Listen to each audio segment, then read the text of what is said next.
Lagi kurang fit. Assalamualaikum warahmatullahi wabarakatuh. Waalaikumsalam. Waalaikumsalam warahmatullahi wabarakatuh. Iya, maaf, akun utama saya masih belum bisa bangkit. Oh, yang 01 yang tadi lewat ya? Iya betul. Ya, oke. Masih kena serangan pajar. Bangkit. Belum bisa bangkit dari kematian.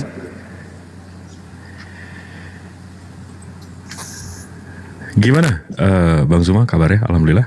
Alhamdulillah Insya Allah, sehat insya Allah. deh, sehat seperti biasa. Gimana? Sebaliknya gimana? Adik-adik di sini? Sehat Alhamdulillah. semua kan? Alhamdulillah. Alhamdulillah. Masalah kesehatan sedikit-sedikit aja bisa lah lewat. Kalaupun ada masalah sedikit ya kan? Iya, insya Allah, insya Allah. Oke, amin. Ini teman-teman kita belum pada datang nih. Sibuk semua kali ya? Tadi si Edis naik, tapi nanyain mikrofon. Kenapa suaranya bisa kayak gini katanya? Dia udah 6 bulan katanya nanya mikrofon saya mereknya apa, saya nggak jawab-jawab kata dia ngambek nih. Oh, suaranya yang suara setengah baya itu. Dia mau rubah. Assalamualaikum warahmatullahi wabarakatuh. Waalaikumsalam. Waalaikumsalam. Bang Gimana Juma yang kabar, ngomong Bang? ya nanti. Alhamdulillah Bang Juma atas berkat doanya Bang Juma sehat juga Iya, ini. iya, iya. GERD saya. Alhamdulillah. lanjut Bang Juma, aku standby. Itu surat pernyataan itu mau dibaca sepanjang itu? Ya harus Bang. Yang penting yang bawahnya itu Bang, yang kan ada pemaaf tuh Bang. Itu yang penting Bang sebenarnya. Bahwa di situ dinyatakan tidak ada pemaaf dalam delik itu. Ya, intinya dibacakan aja semua. Siap. Bentuk cuma 3 lembar lah Bang, sedikit itu. Iya. Nih. 3 lembar. Oh ini 3 lembarnya itu loh. Kalau lembarannya segede ATM nggak masalah ya. Tapi nomor suratnya belum keluar Bang. Iya dari Hardi tadi satu WA Hardi itu kan udah Hardi nomornya lupa berapa itu tuh. Nanti ke Ardiansa. Ini ada Abdon nih naik nih. Kita mau naikin nggak nih? Sambil Abdon. nunggu mungkin. Sambil nunggu boleh enggak apa-apa.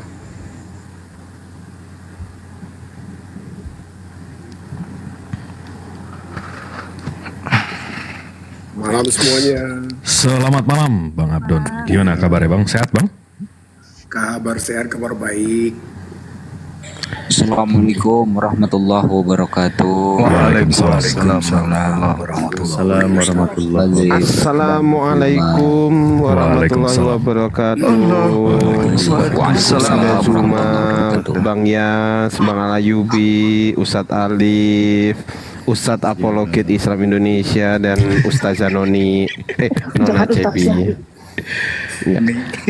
Gimana Bang Abdon? Ada yang mau diklarifikasi? Ada? Wah, Ya. Turunin ini Abdon host, barusan kabur dari yang yang sebelah. punya- yang punya kabur. ini host, yang punya gejala-gejala ODGJ diturunin aja host. Ya makanya kenapa saya dibilangin begitu? Loh kok terasa? Mungkin dia itu maksudnya saya, Bang Abdon. Ya iya. Kok kan berasa? Bukan kan bilang Abdon diturunkan aja. Enggak, dia Kenapa bilang yang dia- ODGJ. Bercanda Coba. Pak Abdon, bercanda Canda. santai. Kenapa Host punya nomornya Om Indra Warkop nggak? Ada. Nah, ya barangkali Yang butuh pengganti Dono atau Kasino gitu kan. Ya, mereka Si artis, Abdon. mereka skill untuk lawak bagus. Kamu orang Abdon juga skill untuk bagus, agama skill untuk nggak? ngelawak, Saya bener. tanya dulu. Bagus Untuk juga. agama bagus nggak kamu orang nih? Enggak, skill Abdon insya bagus sih Allah. skill untuk melawak. Bukan, kamu orang skill untuk agama bagus nggak? Saya tanya juga sama Juman, bagus nggak? Insya Allah. Bagus pasti. Oh, oke. Kalau saya bilang bagus, kalau dibilang bagus, kenapa Juma dari dulu nggak kenal Tuhannya? Oh, Tuhan itu harus dikenali seperti apa maksud Bang Luga ini? Tuhan itu dikenal kayak mana? Jadi daging Makanya gitu. Ya, Jadi karena kan daging.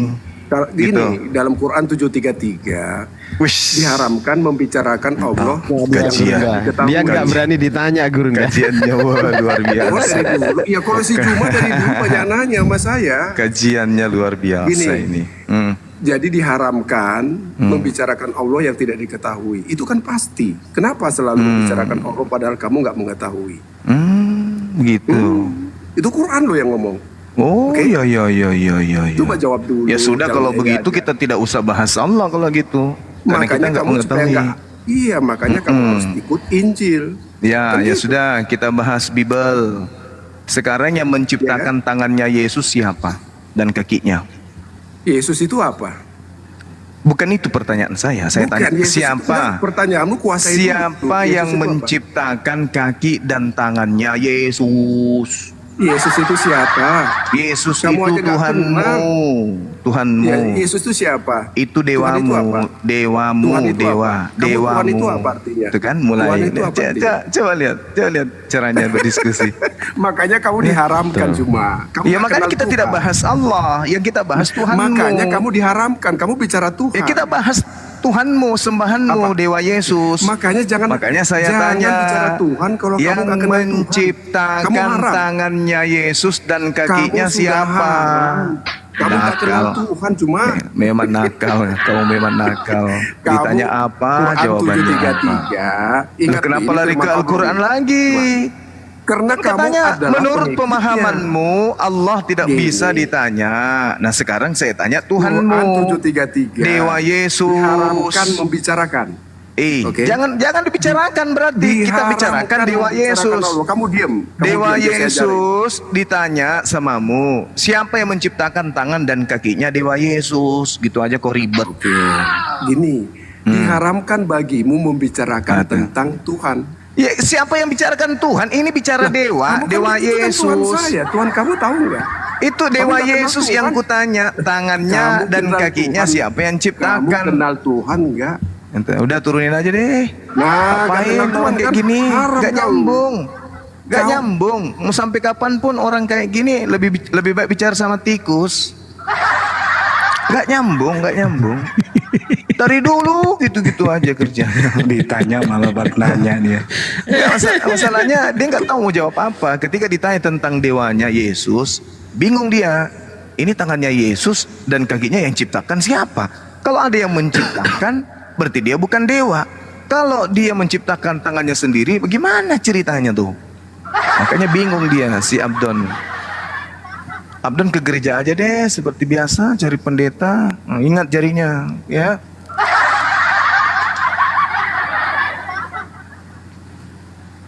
Kacau si Abdon segala. Nanti teman-teman dimanapun berada, kalau ketemu Abdon tanya aja itu siapa yang ciptakan tangannya Dewa Yesus. Itu aja pertanyaannya satu. Tapi emang masuk kategori ya kalau dibilang dewa. Ya emang dewa dek. Itu Mau dari ya. mana? Mau kemana perginya kalau bukan dewa? Sembahan mereka. Masa ada pencipta langit dan bumi menjadi manusia? Di mana-mana yang menjadi manusia itu siluman, patkai, siluman naga, siluman kuda, apalagi siluman ikan. Iya kan? Benar gak? Berubah sesama makhluk ya. Iya, berubah menjadi makhluk. Ratu ular putih. Dari makhluk menjadi makhluk gitu. Dan itu hanya dianut siapa? Agama-agama pagan kuno. Kalau samawi mana ada menjelma-menjelma kayak begitu. Makanya di dalam Wahyu 5 nomor 7, inilah ketujuh roh dewa yang diutus ke bumi. Nah, itu. Jadi orang-orang Kristen ini memang harus dipahamkan bahwa sembahan mereka itu ya dari Roma awalnya. Mau kemana lagi perginya?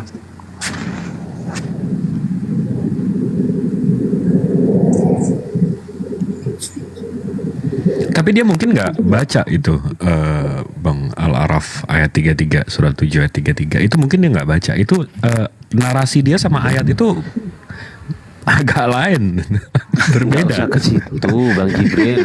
Karena aku udah bilang itu dia cocoknya jadi pelawak. Ngapain pelawak ditanggepin? Barusan dari room sebelah Gurunda, beliau Iya. bukan beliau ya, si kotoran bernyawa itu tadi kabur gitu loh. Ya karena dia cuman bisa tanya aja, ketika ditanya Ini dari mana? Apa artinya itu? Udah ke situ. Itu dia, dari dulu dia kerjanya gitu. Katanya Quran hanya menceritakan nabi-nabi dari Israel. Terus saya tanya, loh, dan Nabi Adam tuh orang Israel bukan? Wih, kemana-mana jawabnya Gurunda. Assalamualaikum.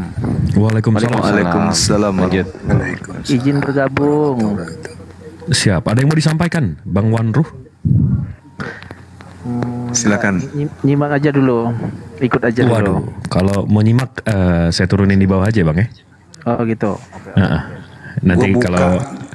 kalau Atau ada ada perlu apa-apa. bukan dulu deh. Gini Bang Iya. Al-Hayu, kalau mau disampaikan silakan, mumpung di sini ada Gurunda kita kan gitu kan.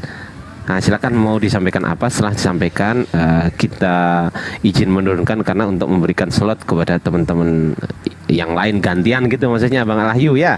Oh siap. Oke di bawah Ya, aja dulu. silakan Siap. sampaikan dulu. Belum ada bang, belum ada. Ntar aja bang. Baik, terima kasih ya Bang supportnya ya. Terima kasih. Sehat selalu Bang. Yo, assalamualaikum warahmatullahi wabarakatuh. Waalaikumsalam. Waalaikumsalam warahmatullahi wabarakatuh. Mumpung ini saya nanya nih Bang Ardi, itu nomornya berapa? Isi dong. Aduh. Oh, sorry. Sekarang saya kirim. Sorry, sekarang saya kirim. Oke. Udah sebutin aja nggak apa-apa ke Bang Juma, dan Bang Juma yang bacain. Nggak apa. Ke panjang, susah. Aku kirim ya. Iya. Ya, untuk ini mumpung kosong ya, untuk meluruskan subhat yang dilempar tadi. Jadi di Araf ayat 33 itu sebenarnya narasinya dilarang mempersekutukan Allah, bukan seperti Abdon jelaskan tadi. Jadi agak lain memang Abdon. Iya memang ya gangguan. Ditanya siapa yang ciptakan tangannya Yesus, bingung. Gangguan koslet. Terakhir saya diskusi sama dia tuh soal critical text itu, Bang Zuma, dia tiba-tiba naik dengan tantrumnya, dia tiba-tiba buka Al-Quran dari detik.com tuh agak ngeri juga tuh. Detik.com. Sebenarnya kalau internal kita ya membahas tentang Al-Araf itu kan membahas tentang hukum-hukum. Jadi kita maksudnya tidak boleh kita mengatakan ini haram, tidak boleh kita mengatakan ini halal, mengatasnamakan Allah, membuat satu hukum tidak berdasar terhadap hukum Allah. Makanya di dalam Al-Quran dikatakan wala taqulu lima tasifu alsinatukumul kazab haza halalu wa haza haram litaftaru 'ala Allahil kaziba innal ladina yaftaruna 'ala Allahil kaziba la yuflihun. Ini yang dimaksud oleh ayat Al-Quran surah Al-Araf ayat 33. Tapi namanya juga padale, bagaimana bisa paham? Lawangnya sembahannya manusia, jelmaan dewa, kayak mana mau paham Al-Quran, ada-ada aja. Cuman kita anggap dia ini seperti tabung gas yang dikasih roh, makanya dia bisa ngomong. Otak beku kayak keju. Bagaimana mau bahas agama? Otaknya dia dicipta seperti keju. Susah lah, beku lah otak. Ini kita sapa dulu nih. Selamat malam, Mocias. Mocas.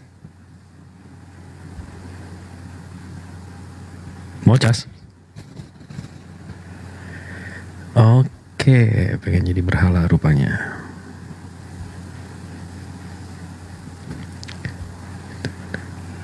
Waduh.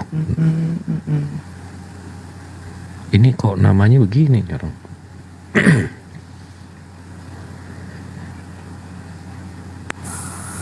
Namanya juga pasien. Pasiennya, pasien sakit. Selamat malam Pak Rian. Selamat malam.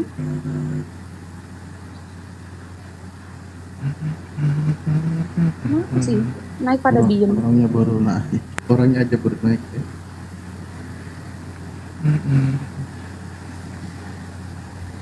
Dua.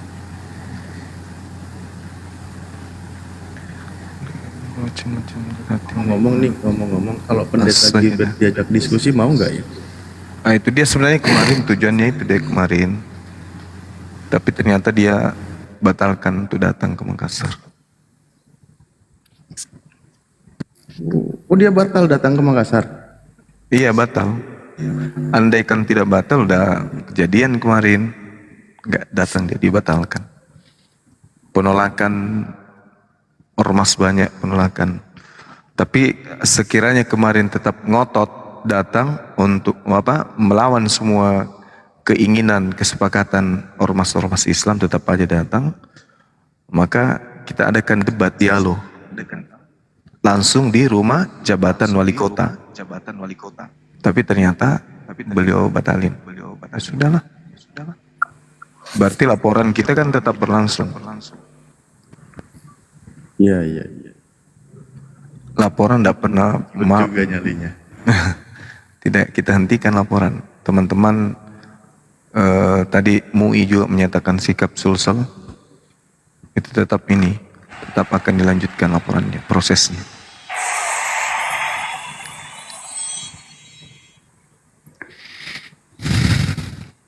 Selamat malam Rian. Pak, Mas. Iya, selamat malam. Non Muslim ya? Islam kok. Islam? Iya, Muslim. Assalamualaikum warahmatullahi wabarakatuh. Waalaikumsalam warahmatullahi. Waalaikumsalam warahmatullahi wabarakatuh. Gimana Bang Rian? Ada yang mau disampaikan? Ada yang mau diangkat? Ada yang mau diajak berantem di sini apa gimana nih? Waduh, gimana cara ngajak berantem ya kalau di gitu. Gimana Bang? Gimana? Gini ya, aku cuman mau bertanya aja sih sama Bang Zuma tentang kemusliman gitu ya kan. Supaya menjaga silaturahmi ya. Supaya jangan terputus gitu. Pinjam dulu dong 100. Halo, Pinjam 100. Oke, gini Bang Zuma. lo dengar Untuk suara itu menjaga- enggak? Halo? Halo? Iya, Bang. tunggu sebentar ya Pak Dengar suara Raymond. saya Tunggu nggak? sebentar. Ada, Iya, dengar. Halo, Tunggu sebentar ya. Ada. La haula wala quwata illa billah. Silakan Bang Rian. Allahu Akbar. Begini Bang Zuma, supaya menjaga silaturahmi tidak terputus itu kita harus berpegang dalam bentuk huruf atau bacaan apa gitu. Silaturahmi. Iya. Ya kalau tradisi kita kan assalamualaikum, saling mendoakan kita. Begitu ketemu assalamualaikum, jabat tangan. Itulah bentuk silaturahmi umat Islam. Saling mendoakan. Jadi kalau umat Islam berdoa, itu semuanya baik yang masih hidup maupun yang telah meninggal. Itulah doanya umat Islam. Jadi silaturahmi itu dibangun kemudian dengan mengucapkan salam, menabur salam, memberikan doa, assalamualaikum waalaikumsalam warahmatullahi wabarakatuh. Seperti itu sih kalau menurut saya. Kalau untuk yang ada dalam ruangan yang lain daripada Bang Zuma gimana nih? Maksudnya? Ya, maksudnya rekan-rekan yang ada di sini selaku umat Muslim gitu. Mana tahu ada jawaban yang lain. Ya, mungkin teman-teman yang lain. Ya, nih saya masih bingung nih mau dibawa ke arah kemana nih Bang? Ya, itu dia. Mungkin gini, Agak lebih keras aja assalamualaikum Bang, kan kalau ke kamar sebelah. mungkin gini, karena tadi pinjam 100 mungkin perlu dinego, mau pinjam 50. Kalau aku Bang Zuma gini Bang Zuma. Jawaban dari Bang Zuma memang benar. Itu juga salah satu kebenaran daripada menjaga silaturahmi, ya kan? Dan aku satu yang aku pegang itu ya adalah bacaan Bismillahirrahmanirrahim. Apabila terputus dengan bacaan Bismillahirrahmanirrahim berarti kita terlepas dari silaturahminya gitu. Itu yang sangat mendalam banget tuh. Oh. Karena di situ maknanya kan Bismillahirrahmanirrahim dengan menyebut nama Allah yang Maha Pengasih lagi Maha Penyayang. Iya. Masya Allah, Ibu. Luar biasa. Kalau untuk Assalamualaikum itu kan doa untuk semua yang ada di dalam ruangan, memberikan keselamatan atas kamu dan kamu juga memberikan keselamatan atas aku, kan begitu. Siap. Iya. Siap. Terima kasih waktunya ya Bang ya, Bang Rian. Oke. Dan ilmunya juga. Iya, ilmunya juga. Masya Allah. Assalamualaikum warahmatullahi wabarakatuh. Bang Rian. Waalaikumsalam. Waalaikumsalam warahmatullahi wabarakatuh. Selamat malam Lise Barongko. Ya, Assalamualaikum warahmatullahi wabarakatuh. Waalaikumsalam warahmatullahi wabarakatuh. Nama-namanya mengecoh semua nih. Gimana Bang? Ya, Lisek Barongko itu Bahasa Bugis itu. merujuk bahasa Bugis. Itu isi kue, isi dalaman kue itu artinya pisang. Ya bisa. Mantap itu. Itu makanan ya? Aku kira marga. Bukan. Ya permisi ya abang-abangku, seguru-guruku. Iya. Terima kasih sudah diangkat naik. Ada sedikit yang mau saya tanyakan. Mungkin sedikit saya perlu prolognya. Kalau saya dulu pernah punya teman yang awalnya non muslim, awalnya oten, lalu dia jadi mualaf dan mereka sekeluarga sudah mualaf, tinggal di dekat rumah dengan saya. Lalu selama periode saya masih SMP, SMA, saya belajar ngaji bareng dengan anak dari keluarga tersebut. Namun sudah berapa tahun ini tidak pernah lihat kabarnya, dan ternyata setelah dia pergi dari lingkungan kami, dia pindah provinsi gitu. Dia bukan kembali, tapi dia murtad dengan agama bukan oten, tapi kembali ke tradisi. Dia Chinese. Saya tidak perlu sebutkan agamanya. Yang mungkin saya tanyakan, apakah teman-teman API ini juga mendalami tentang agama lain selain Kristen gitu aja Bang, saya tanya. Barangkali dengan itu kita bisa meneguhkan iman-iman kawan-kawan kita juga. Barangkali bisa dipahami Bang. Kalau saya pribadi sifatnya umum, berarti perginya nanti, karena kita tidak membahas satu oknum yang dibahas di dalam Al-Quran. Semisal agama Ardi, atau orang-orang musyrik, atau orang syirik, atau orang kafir. Artinya ketika berbicara mengenai non-muslim, ya kita ngambil data-data ayat-ayat suci Al-Quran yang terkait orang-orang kafir, sembahan-sembahan di luar daripada Allah Subhanahu wa Ta'ala.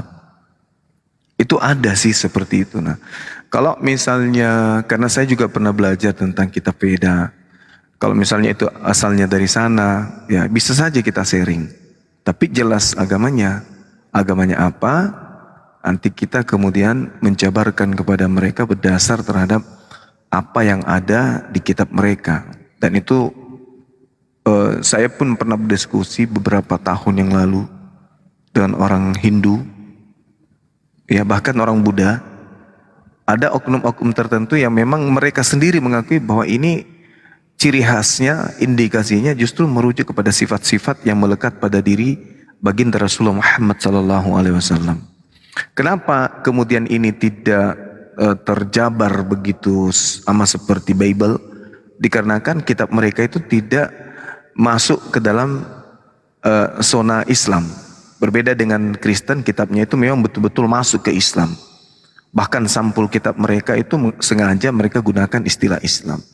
Maka kita lebih cenderung melakukan bantahan terhadap mereka.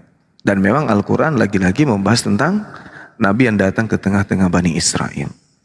Tapi kalau berbicara mengenai agama Hindu, Buddha, ya kita juga bisa sharing untuk berbicara tentang itu. Adanya oknum Siddhartha Gautama, atau yang mereka kenal kemudian sebagai kekasih Tuhan, yang kemudian diutus ke bumi, itu bisa kita bicarakan. Dan itu pernah kita lakukan. Cuman karena dari pihak teman-teman kita yang itu jarang untuk naik ke Komal, kecuali yang ateis dan Kristen, Katolik, Protestan. Seperti itu, Bang. Oke, baik. Ya, itu aja barangkali saya sudah tercerahkan dengan jawaban dari Bang Juma. Terima kasih Siap. banyak, Deng. Mantap, mantap. Dan mereka nggak nyuri diksi-diksi kita ya, Bang Zuma ya. Iya. Jadi Iya. Jadi saya sebelumnya saya bahkan pada saat itu khawatir apakah di agama tersebut ada semacam misionaris seperti di sebelah. Nggak ada. Saya juga nggak ada ya. Nggak ada. Oke. Baik, terima kasih banyak, Deng. siap. Terima kasih, Bang Lise. Assalamualaikum warahmatullahi. Waalaikumsalam warahmatullahi wabarakatuh. Assalamualaikum warahmatullahi wabarakatuh. Waalaikumsalam. Waalaikumsalam warahmatullahi wabarakatuh. Ada yang mau ditanyakan katanya, Madam, 5 menit. Gimana Madam? Minal aizin wal faizin dulu. Setelah itu saya mau nanya begini. Minal aidin wal faizin, mohon maaf. Minal aidin wal faizin. Iya Bang Juma, terima kasih semuanya. Siap. Jadi gini, saya itu mungkin nggak banyak riset sih, tapi saya baru lihat itu makamnya Nabi Musa itu kan di Palestina.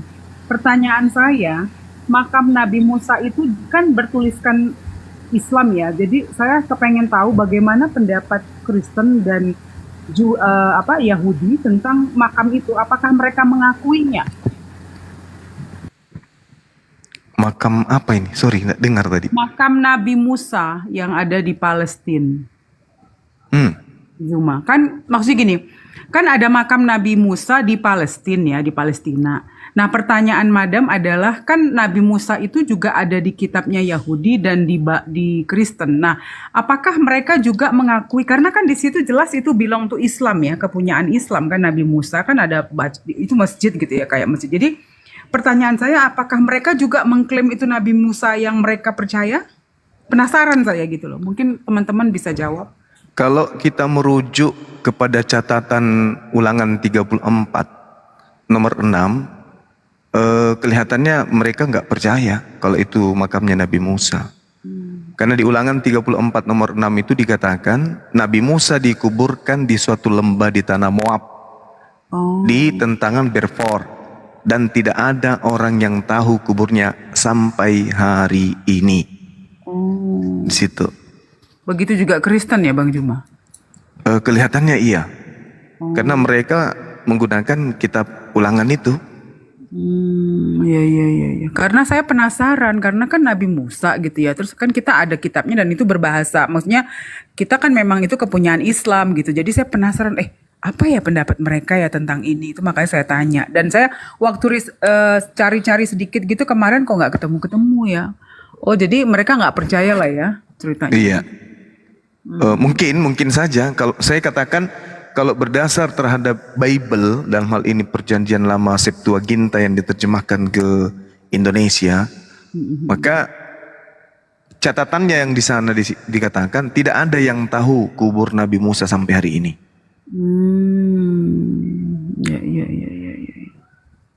Ya. Siap. Oke. Ya, terima kasih Bang Juma. Iya, sama-sama Mbak. Teruskan ya semua teman-teman. Assalamualaikum warahmatullahi wabarakatuh. Saya di bawah aja. Terima kasih. Waalaikumsalam warahmatullahi Waalaikumsalam warahmatullahi wabarakatuh. Mantap. Nih 1,2K, kalau 10%-nya aja ada Oten, ada 120 Oten. Masa nggak ada sih satu yang mau naik nih ngobrol-ngobrol? Tapi ada menariknya sebenarnya yang dipertanyakan tadi Ukhti itu. Menarik sebenarnya untuk dikaji. Kenapa saya katakan menarik untuk dikaji? Karena di dalam literasi yang pernah kita baca bahwa makam Nabi Musa itu memang dari pihak Yahudi pun mengakui adanya makam yang ditengarai itu punya Nabi Musa. Misalnya di area Danau Tiberias. Kemudian dikatakan bahwa makam Nabi Musa itu kurang lebih 11 km dari selatan Yeriko, atau kurang lebih 10-20 km dari Yerusalem. Nah, apakah ini hanya merupakan tradisi umat Islam aja? Ternyata tidak, mereka juga melakukan ziarah ke sana. Orang-orang Kristen, orang-orang Yudaism juga merujuk biasanya ke sana. Dan bangunannya itu megah memang. Bangunan makam yang ditengarai makam Nabi Musa. Hanya saja yang menjadi permasalahan adalah kitab Ulangan 34 nomor 6 itu yang mengatakan tidak diketahui sampai hari ini. Nah, ini jadi kacau. Tapi kalau menurut saya sih, ya bisa jadi ini adalah makamnya Nabi Musa. Yang kacau itu yang saya katakan tadi. Karena itu bukan ucapan Nabi Musa tuh, Ulangan 34. Ada yang mengatakan itu adalah ucapan Yosua bin Nun. Ya kalau ucapan Yosua bin Nun yang masuk ke situ berarti sudah nggak nyambung lagi disebut sebagai kalam ilahi atau firman Tuhan karena udah bercampur dengan bahasa manusia atau pengantar. Atau gini aja deh, nanti abis Idul Adha kita ke sana coba ya. Benar nggak? Boleh Bang. Gas. Karena Gas. kalau menurut orang Kristen, pendapat orang Kristen nih, kubur Nabi Musa itu berada di Gunung Nebo, kemudian daerah Yordania. Itu. Sedangkan kalau di dalam Torah dari gunung yang disebutkan bahwa dia berada di Gunung Nebo, itu berarti di sekitar Hebron, Ramallah, Jericho juga, tapi tidak sama dengan titik yang disebutkan di dalam informasi yang ada. Artinya bahwa yang mana yang benar ini? Bingung kan? Mereka bingung. Katanya di kitabnya tidak ada yang tahu sampai hari ini, tapi ada yang mengatakan berada di Gunung Nebo. Yang mengatakan berada di Gunung Nebo berarti nggak pernah baca Bible.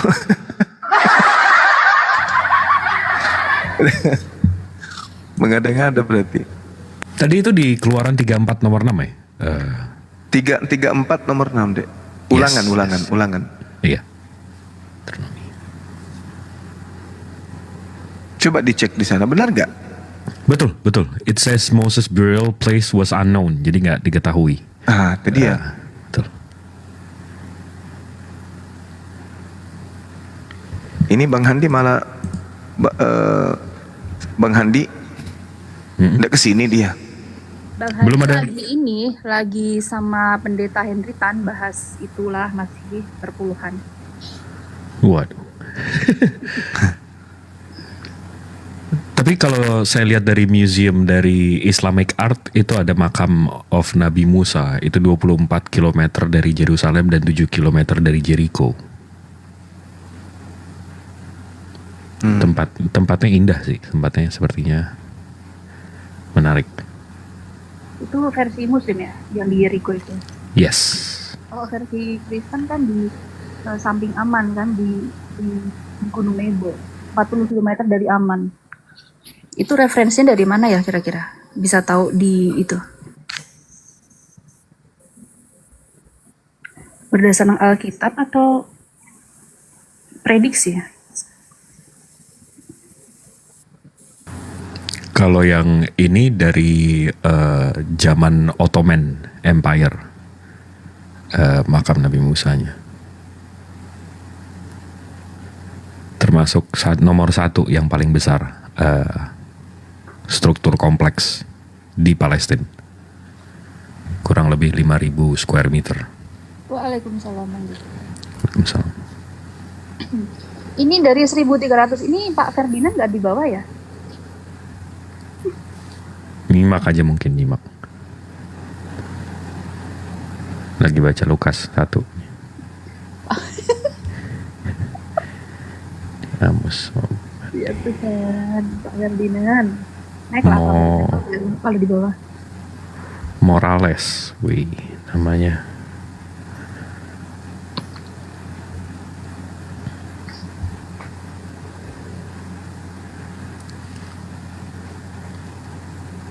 wabarakatuh. Selamat malam, Bang Morales. Ini Pak, saya penggemar Bapak dan Gurunda Juma. Saya Masya dari Aceh, Pak. Masya Allah. Assalamualaikum warahmatullahi wabarakatuh. Oh. Minal aidin wal faizin, Pak. Minal Ya. aidin wal faizin. Alhamdulillah, Masya Allah. Gimana? Ada yang mau Ya, disampaikan Pak? saya- Ada yang mau diinin? Enggak, cuma pingin naik sebentar aja, Pak. Ini asik dari tadi dengar-dengar suara Bapak, suara Gurunda Juma.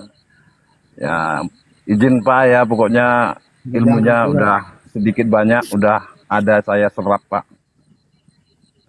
Alhamdulillah. Masya Allah. Ya, ini izin keluar, Pak ya. Siap. Terima kasih waktunya Saya- Pak. Terima kasih saya- supportnya juga. Iya Pak. Saya di bawah aja.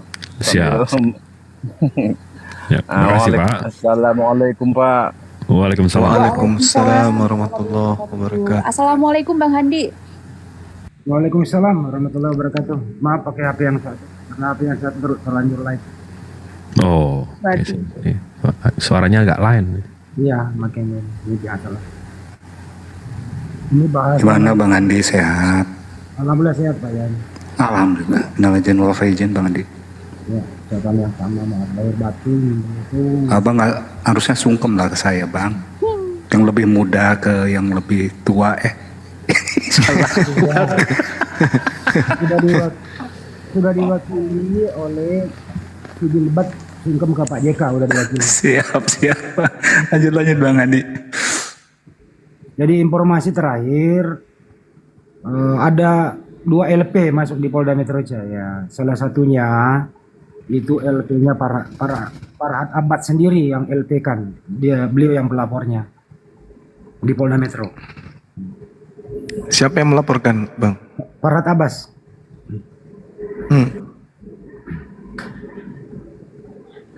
Farhat Abbas ini siapa? Pengacara. Mantan suaminya Niada Niati Bang. Acara itu loh Gurunda yang kontroversi itu. Oh, mana tahu. Niada Niati itu mantannya Bang Handi. Iya. Itu lagunya Jing Class. Mantan calon presiden juga kan dia? Iya, tapi nggak ada yang pilih. Betul. Tapi ya nggak apa-apa lah ya, beliau kan yang pelapor, ya punya hak dia melapor toh. Baguslah kalau banyak pelapor.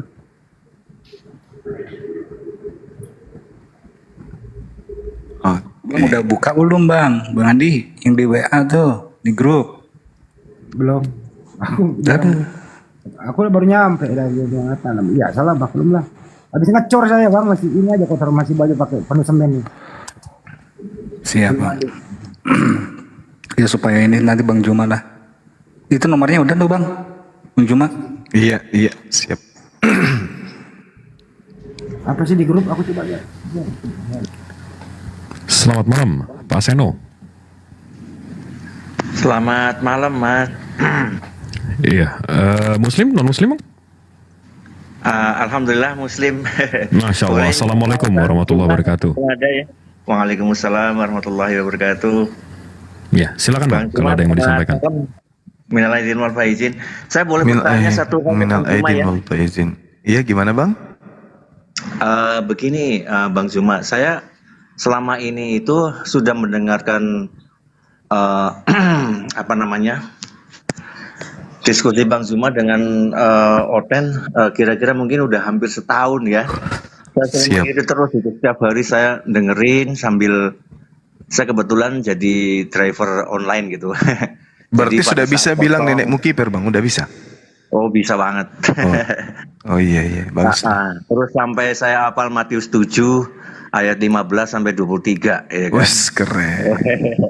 3 Yohanes 13 Yohanes 1 Lukas 1 ayat 1 ya kan, Theophilus yang mulia. Ini Wes. semua saya dengar dari Bang Zuma ini. Keren, udah bisa jadi anu ini. Alhamdulillah saya bisa selama ini saya nggak pernah baca Bible, tapi dengan dengerin yang kira-kira udah hampir setahun ini saya kayaknya udah banyak menyelami apa tuh namanya Bible Udah bisa jadi pendeta berarti ya Bang. Kemudian ini ada satu hal yang saya kepingin tanya Bang Zuma ini. Jadi siapa Yudas itu kan berkhianat, ya kan? Iya. Kemudian kan di akhirnya itu kan Yudas itu bunuh diri kan, seperti itu. Nah, kok kenapa dengan 30 keping uang perak itu kok dia bunuh diri? Padahal kalau misalnya udah dapat duit kan beli tanah atau mungkin sebaliknya ya, ada dua. Jadi bunuh diri kemudian beli tanah, para apa namanya itu ya, para pemuka agama apa namanya tuh, para rabi-rabi untuk beli tanah darah. Nah, kenapa kok bunuh diri gitu loh? Padahal bunuh dirinya itu kalau saya lihat kan satu digantung, yang keduanya itu menjatuhkan diri ke pohon atau yang runcing kan, seperti itu, perutnya jadi katakan bolong gitu ya. Apakah sebetulnya itu apa tanda-tanda disalib gitu? Dalam artian sebetulnya kalau dari itu berarti si yang disalib itu si Yudas.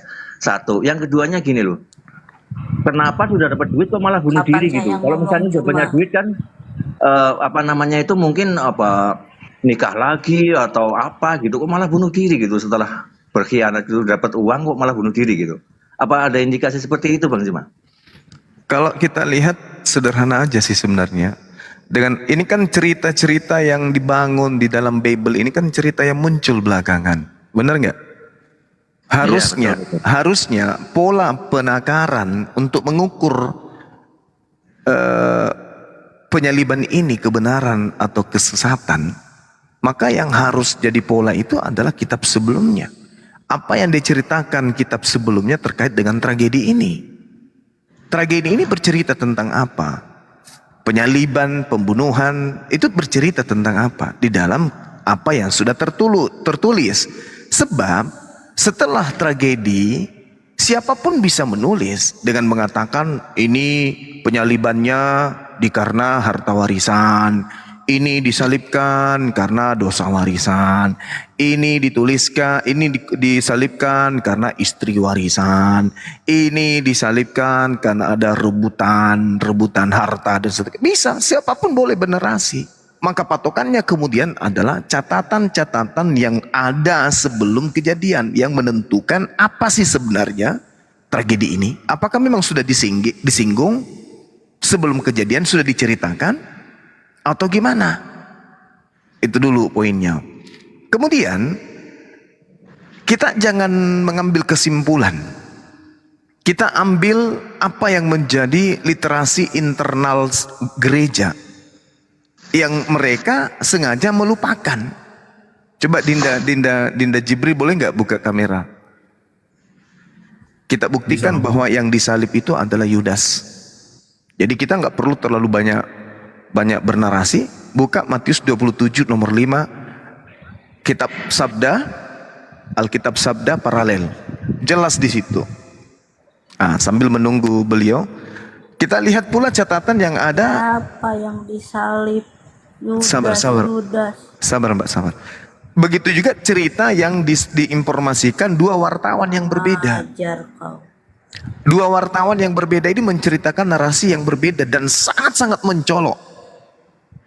Di dalam narasi penulis Matius, ya, di bab 27, di situ diterangkan Yudas melemparkan uang lalu gantung diri. Jadi Yudas tidak sempat beli tanah. Dia melemparkan uang lalu gantung diri menurut pewarta Matius. Tapi cerita yang kebalikannya diwartakan pula oleh penulis Kisah Para Rasul. Bab 1:18 di situ diceritakan bahwa Yudas membeli tanah dulu lalu bunuh diri. Coba saya ulang. Menurut pewarta Matius 27 nomor 5, Yudas melemparkan uang, habis melemparkan uang, Yudas kemudian bunuh diri. Yang membeli tanah adalah imam. Di pewarta Kisah Para Rasul 1, Yudas yang membeli tanah bukan imam, lalu bunuh diri. Jadi kontradiksi yang sangat luar biasa. Jadi dua narasi dari dua wartawan yang berbeda. Silakan dibesarin deh. Alkitab Sabda paralel Matius 27 nomor 5. Ya, bismillahirrahmanirrahim. Yang ini kan ya. Matius 27, 5. Enggak usah bismillah. Oh iya. Coba Matius mengatakan bahwa Yudas menggantung diri. Mencatat bahwa ia tewas karena jatuh. Barangkali yang dilakukan Yudas adalah menjatuhkan diri ke atas sebuah tonggak yang telah diruncingkan. Mati dengan menggantung pada masa itu hanya dilakukan dengan cara disalibkan atau disulapkan. Nah, terjawab. Makanya kontradiksi tadi itu tidak berlaku, karena ini kesimpulan akhir. Mati pada saat itu hanya berlaku, hanya bisa terjadi pada orang-orang yang disalibkan. Berarti yang disalibkan adalah Yudas. Nah, selesai kita. Tugas kita udah selesai. Alhamdulillah, Al-Quran 1400 tahun silam sampai hari ini tidak ada yang bisa mengganggu gugat kebenarannya. Alhamdulillah. Alhamdulillah, ya gitu aja. Jadi sementara ini yang saya pikirkan kok alasannya kenapa dia bunuh diri gitu loh. Maksudnya orang punya uang kok malah bunuh diri gitu loh. Bukannya senang-senang gitu loh. Ternyata bukan bunuh diri, tapi salib. Iya, disalib. Yudas yang disalib. Jadi tanyakan selama ini gitu. Iya, jadi 2000 tahun sudah saudara Kristen kita menyembah Yudas. Mau kayak mana? Itu fakta. Bukan Yudas, Loh, lalu siapa kalau bukan Yudas? Yesus menurut begini. Yesus mengatakan dalam Yohanes 6 nomor 70, aku yang memilih engkau yang 12, satu di antaramu iblis. Kenapa iblis merasuki Yudas? Karena iblis mau Yesus yang disalib. Hari ini orang Kristen mau Yesus yang disalib. Pertanyaan saya, kenapa Kristen dan iblis misinya sama? Ada apa dengan kalian? Kenapa misi kalian sama seperti iblis? Itu bukan kemauan iblis. Oh, jadi Tuhan yang merasuki Yudas.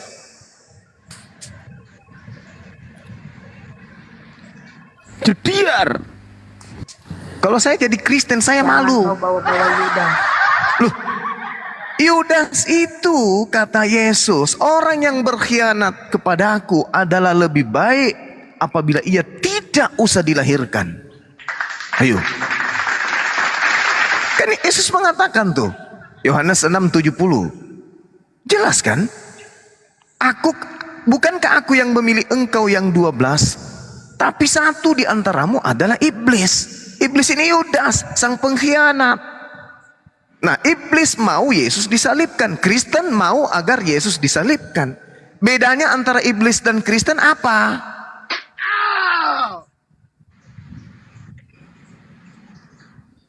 Buat nebus dosa, cuma kau tak ngerti. Berterima kasihlah kepada iblis kalau begitu. Karena dengan aksi iblis dosa kalian terhapus. Nah, sekarang berterima kasih kepada iblis. Iblis, thank you iblis, I love you full iblis. Gitulah ke hari Minggu. Di hari Minggu kalian ke gereja, puja-pujalah itu iblis. Karena sebab dialah kemudian banyak orang diuntungkan. Pendeta Gabriel dapat duit setiap bulan gara-gara iblis. Apalagi kalian bisa kemudian nyanyi-nyanyi gara-gara iblis. Dosa kalian terhapuskan gara-gara iblis. Kalian bebas dari hukum-hukum Tuhan gara-gara iblis. Ayo ucapkan terima kasih yang sebesar-besarnya kepada iblis. Tanpa iblis kalian bisa apa? Siapa itu yang bilang ada yang tapping katanya saya istrinya bom-bom. Saya bukan istrinya bom-bom. Jangan bilang istrinya bom-bom. Istrinya Luga. Gitu loh Bu. Ya, jadi fokus aja Bu, fokus.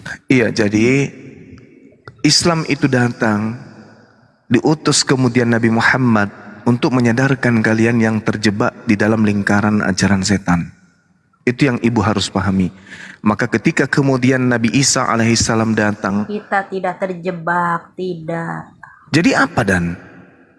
Apa namanya ini kalau tidak terjebak? Coba Anda lihat Matius 7 nomor 15 sampai nomor 23. Yang terjebak di sana siapa? Yang mau manggil Yesus Tuhan siapa? Sudah selamat. Sudah selamat. Itu kan iming-iming setan. Tujuan setan merasuki Yudas itu apa? Itu dulu.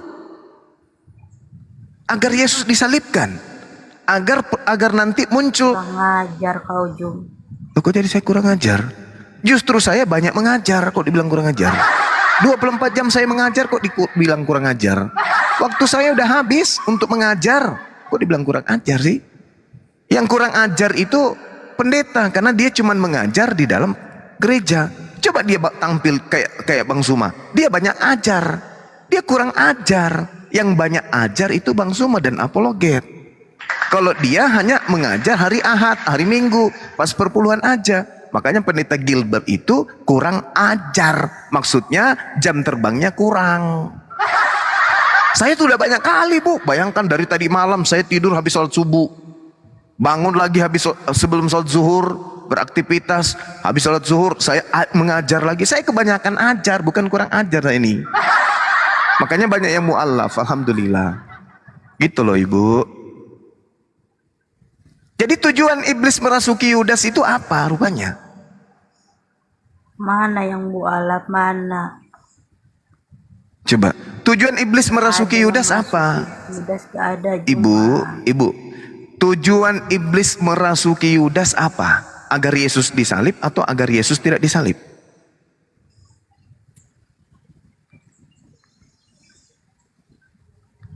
Karena dia berkhianat. Nah itu dia makanya. Kenapa dia berkhianat? Karena ada iblis di dalam dirinya. Apa tujuan iblis masuk ke dalam tubuh pengkhianat Yudas? Agar Yesus disalib atau agar Yesus tidak disalib?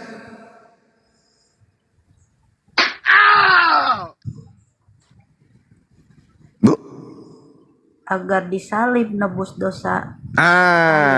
Berarti iblis mau dosa-dosa orang Roma, Yunani, penyembah dewa itu diajarkan, dihapuskan dengan matinya Yesus. Berarti ibu harus berterima kasih kepada iblis.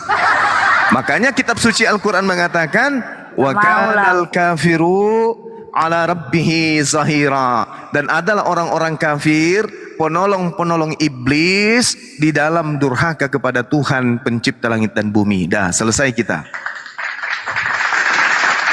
Artinya iblis merasuki Yudas agar kemudian Yudas berkhianat. Apa tujuan iblis untuk merasuki Yudas? Agar ada pengkhianatan. Ketika terjadi pengkhianatan, maka nanti akan ada pemutarbalikan fakta. Yang benar menjadi salah, yang salah menjadi benar. Apa tujuannya kemudian terjadi? Miliaran manusia menjadi pengikut iblis. Itu miliaran. Jadi iblisnya pensiun. Saya bertanya, Jum. Oke, pahami dulu.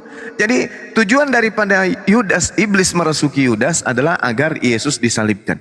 Dan berhasil. Apa ending setelah Yudas berhasil, Yesus berhasil disalibkan? Dia kemudian dituhankan. Siapa yang tepuk tangan ketika Yesus ini dituhankan? Siapa yang berhasil misinya?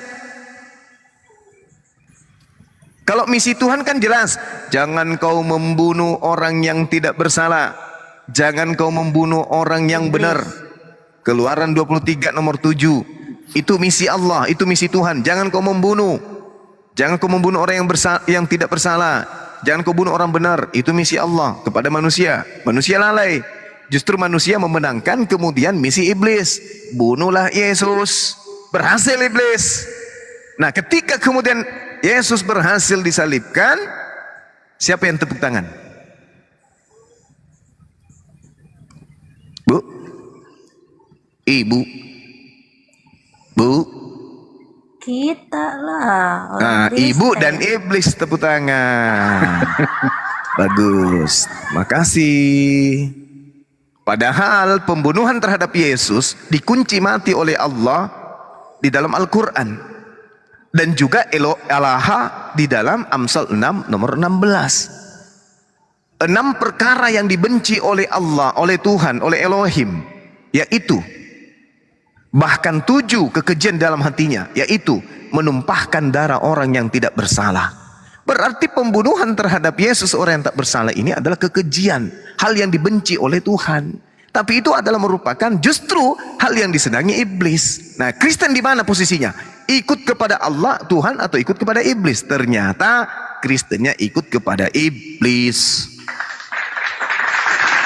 Wa kanal kafiru ala rabbihi zahira. Dan saudara-saudara mereka adalah orang kafir. Penolong-penolong mereka adalah orang kafir untuk menolong setan di dalam menyesatkan manusia. Jadi di Pendeta Gilbert itu kan tangan kanannya setan untuk menyesatkan manusia. Jemaat-jemaat hari ini semua pada hamil, anak-anaknya besok itu ikut-ikut juga, cucunya ikut semua mengikuti Pendeta Gilbert, mengikuti ajaran iblis yang mau agar Yesus disalib, tujuannya agar orang-orang lemah akal menuhankannya kemudian. Begitu Ibu, tolong gunakan akal sehat, silakan.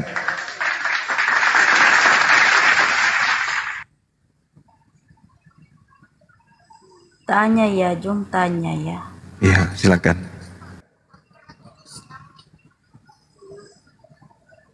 Silakan Bu. Itu nabi palsu kata kamu itu akan dilempar ke neraka. Apa itu maksudnya? Iya. Yesus mengatakan, kalau kita berbicara mengenai nabi palsu, Yesus harus jadi rujukan. Karena kalau Nabi Muhammad jelas itu nggak nyambung. Yesus mengatakan begini, waspadalah kepada nabi-nabi palsu yang datang kepadamu. Mu di sini adalah Bani Israel, belum ada orang Roma di sana, belum. Roma masih status penjajah pada saat itu, pemerintah, gubernuran yang ada di tengah-tengah ruang lingkup kehidupan Yesus pada masa itu. Nah, sekarang Yesus di tengah-tengah muridnya berkata, waspadalah kepada nabi-nabi palsu yang datang kepadamu dengan menyamar seperti domba, padahal sebenarnya mereka adalah serigala yang buas. Dari buahnya. Jadi kalau kita berbicara mengenai buah, itu sangat jelas diterangkan di dalam kitab Ibu sendiri, bahwa buah ini adalah pengajaran. Pengajaran itu artinya ajarannya, dari buahnya kau akan mengenal mereka. Buah di sini dalam bahasa Yunani disebutkan karpos. Karpos itu artinya hasil atau apa ya? Tampak daripada pengajaran nabi palsu. Nabimu itu ya, Jum ya? Enggak, bukan. Karena di situ diterangkan bahwa dari buahnya, dari hasilnya kamu bisa lihat. Hasilnya dari pengajaran nabi palsu itu adalah satu, memanggil Yesus Tuhan. Dua, bernubuat pakai nama Yesus. Tiga, bermujizat pakai nama Yesus. Empat, bernubuah pakai nama Yesus. Nah, ini hasilnya di mana? Di Islam atau di Kristen, Bu?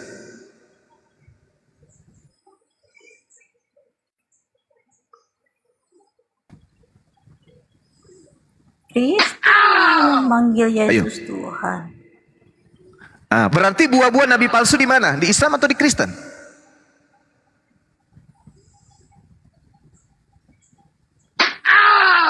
Bu? Ada itu buah palsu.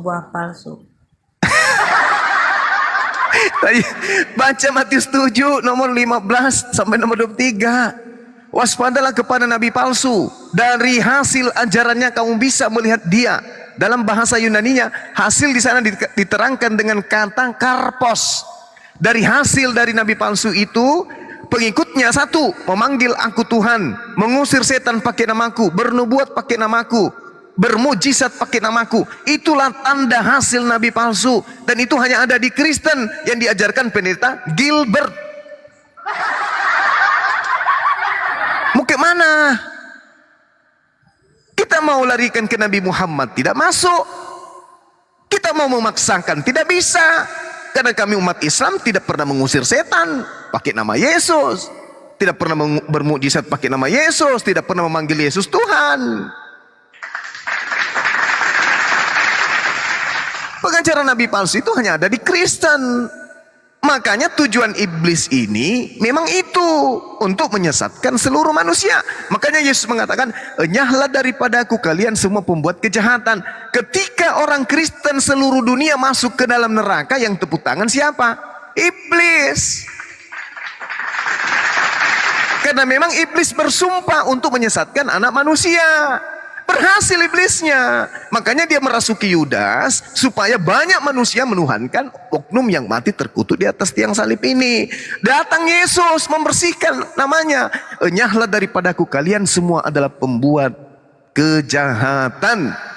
Di dalam Matius 13 nomor 50, pembuat kejahatan dilemparkan ke dalam api neraka yang menyala-nyala. Bagaimana mungkin saudara-saudara Kristen saya nggak sampai paham yang kayak begini? Coba. Kenapa? Apa yang menghalangi kalian? Semakin kalian tidak mau memahami Bible, Itu banyak. Gak mungkin masuk neraka. semakin kalian tidak bisa memahami Bible, semakin Al-Quran benar. Semakin Al-Quran itu benar. Yukhadi'una Allah walladzina amanu wa ma yakhda'una illa anfusahum wa ma yasurun. Fi qulubihim marad. Di dalam hati mereka ada penyakit. Fazadahumullahu marada. Lalu Tuhan semakin kambuhkan penyakitnya. Berarti dalam hati kalian itu ada penyakit. Hanya benci ke Bang Suma, hanya benci ke api, hanya benci kepada apologet, tanpa kalian mau mengobati luka-luka daripada iman kalian yang tersesat itu. Kalian sakit. Padahal sudah tahu dalilnya ada. Tanda-tanda hasil dari pengajaran nabi palsu, memanggil Yesus Tuhan. Tapi kalian karena hati sakit. Fi qulubihim maradun fasadahumullahu marada. Semakin Anda semua Kristen tidak menyadari ini, setelah para apologet datang mengabarkan, menyuarakan, masih tetap berleha-leha dalam keimanan kalian, berarti Al-Quran semakin benar. Summum bukmun umyum fahum la yarji'un. Berarti hatinya, matanya, kalbunya, telinganya, semua tidak berfungsi lagi. Berarti Al-Quran sudah semakin nyata kebenarannya berarti. Andai saja di situ dikatakan, waspadalah kepada nabi-nabi palsu yang datang kepadamu nyamar seperti domba. Dari hasil pengajarannya bisa kamu lihat. 1. Memanggil Allahu Akbar. 2. Sholat. 3. Zakat. 4. Puasa. Maka kami akan meninggalkan Islam. Ngeri. Ngeri. Tapi di situ dikatakan dari buahnya, memanggil aku Tuhan, bernubuat pakai nama Yesus, mengusir setan pakai namaku, bermujizat pakai nama Yesus. Nah, itu buahnya bukan di Islam, buahnya ada di Kristen. Kalau sampai di sini pun kalian tidak menyadari, kami umat Islam angkat tangan. Tugas kami hanya memberi peringatan.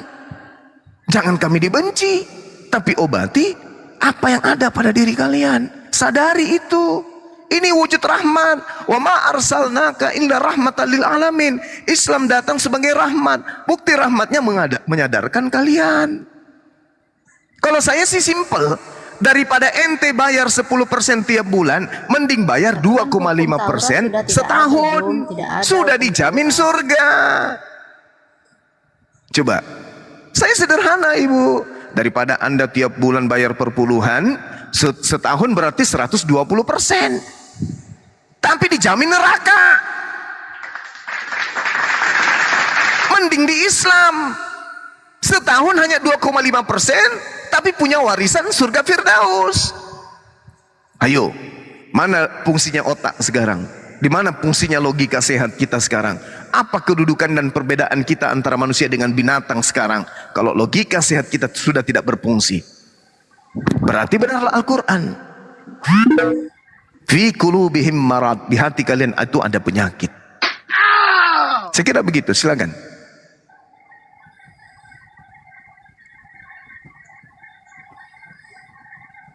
Mau tanya lagi saya. Waduh. Silakan. Silakan, Bu.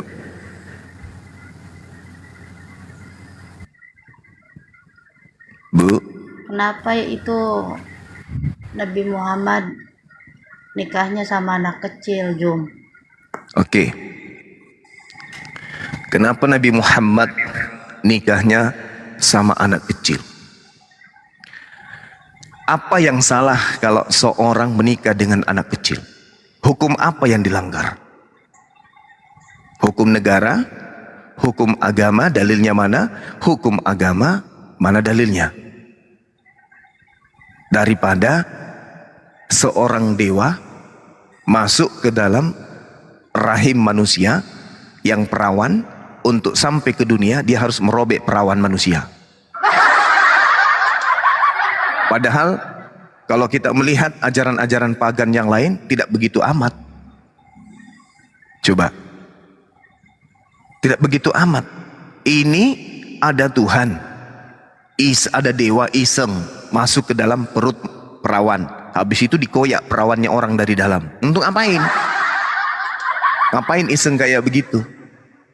Coba ibu pikir ini. Nabi Muhammad sallallahu alaihi wasallam diceritakan menikah dalam sebuah hadits usia 6 tahun, berumah tangga di usia 9 tahun. Orang Arab zaman itu kalau sudah 9 tahun, 10 tahun, itu perempuannya sudah sama seperti wanita di zaman sekarang, usia 18, 19, sama. Padang gurun wanitanya itu tidak sama seperti di kita di Indonesia. Orang yang hidup di padang gurun di Arab itu fisiknya itu hampir mirip-mirip dengan onta. Kuat. Seluruh binatang yang paling kuat di bumi ini kurasa onta. Wanita yang paling kuat fisiknya di dunia ini kurasa orang Arab, orang Timur Tengah. Itu yang satu. Tapi menurut histori sejarah risalah kenabian, Siti Aisyah yang dikatakan 6 tahun dinikahi itu, usia 15 tahun itu belum menikah dengan Rasulullah Muhammad SAW. Belum. Kenapa? Karena pada perang Badar beliau ikut. Siti Aisyah ikut perang Badar. Sementara syarat untuk perang Badar adalah harus minimal 15 tahun. Pada masa itu Siti Aisyah sudah 15 tahun dan ikut dan belum nikah. Berarti di usia 15 tahun aja Siti Aisyah belum menikah. Bagaimana bisa menikah di usia 6 tahun? Jadi jangan percaya hadis-hadis yang tidak menjadi referensi. Berarti itu bohong. Bukan bohong, itu informasi dari hadis. Informasinya dari hadis. Tapi keakuratan daripada cerita itu lihat secara historisnya. Apakah Rasulullah Muhammad SAW sudah menikah dengan Siti Aisyah pada saat perang Badar, perang Uhud? Belum. Sementara di situ usia Siti Aisyah sudah 15 tahun. Sementara dia belum menikah dengan Siti Aisyah. Bagaimana dengan hadis yang menceritakan tadi? Jatuhnya hadis lemah. Karena terbantah oleh sejarah. Begitu ibu. Jangan mendengarkan Islam itu dari pembenci-pembenci Islam.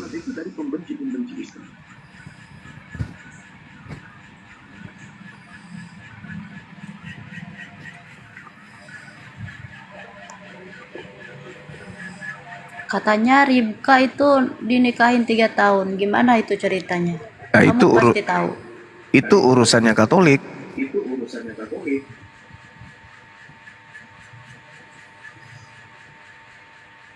Ada yang mengatakan itu. Yudaism juga itu urusannya mereka. Menikah usia 3 tahun. Bahkan kalau ibu membaca bilangan 13, bayi pun bisa dijadikan sebagai bini. Bayi yang baru lahir. Gitu loh.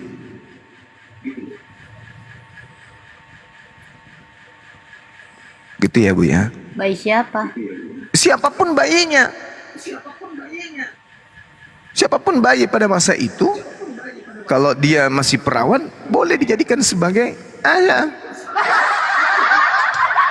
Kita baca dalilnya ya, supaya tidak dianggap sebagai fitnah. Ada di dalam bilangan 31. Kita baca dari 18. Tetapi semua orang muda di antara perempuan yang belum pernah bersetubuh.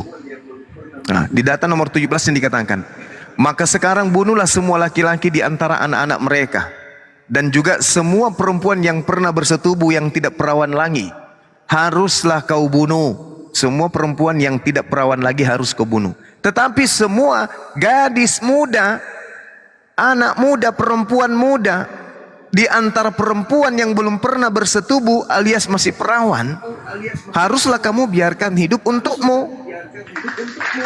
Nih, maka nih, rasain itu. Berarti usia lahir sehari ya masih perawan. Hehehe. Gimana dong? Yang sudah tidak perawan berarti gimana caranya? Begitu ditangkap dibuka, oh masih perawan. Begitu dibuka, masih perawan. Dibuka masih perawan. Parah kali ajaran Saya ini. aja nggak tahu Jum ada ayat itu. Bilangan 31 ibu. Makanya perlu belajar. Karena kalau ibu belajar ke kami apologet Islam, kami jujur, kami tidak ada menyembunyikan. Karena kami tak ada tendensi perpuluhan seperti pendeta Gilbert.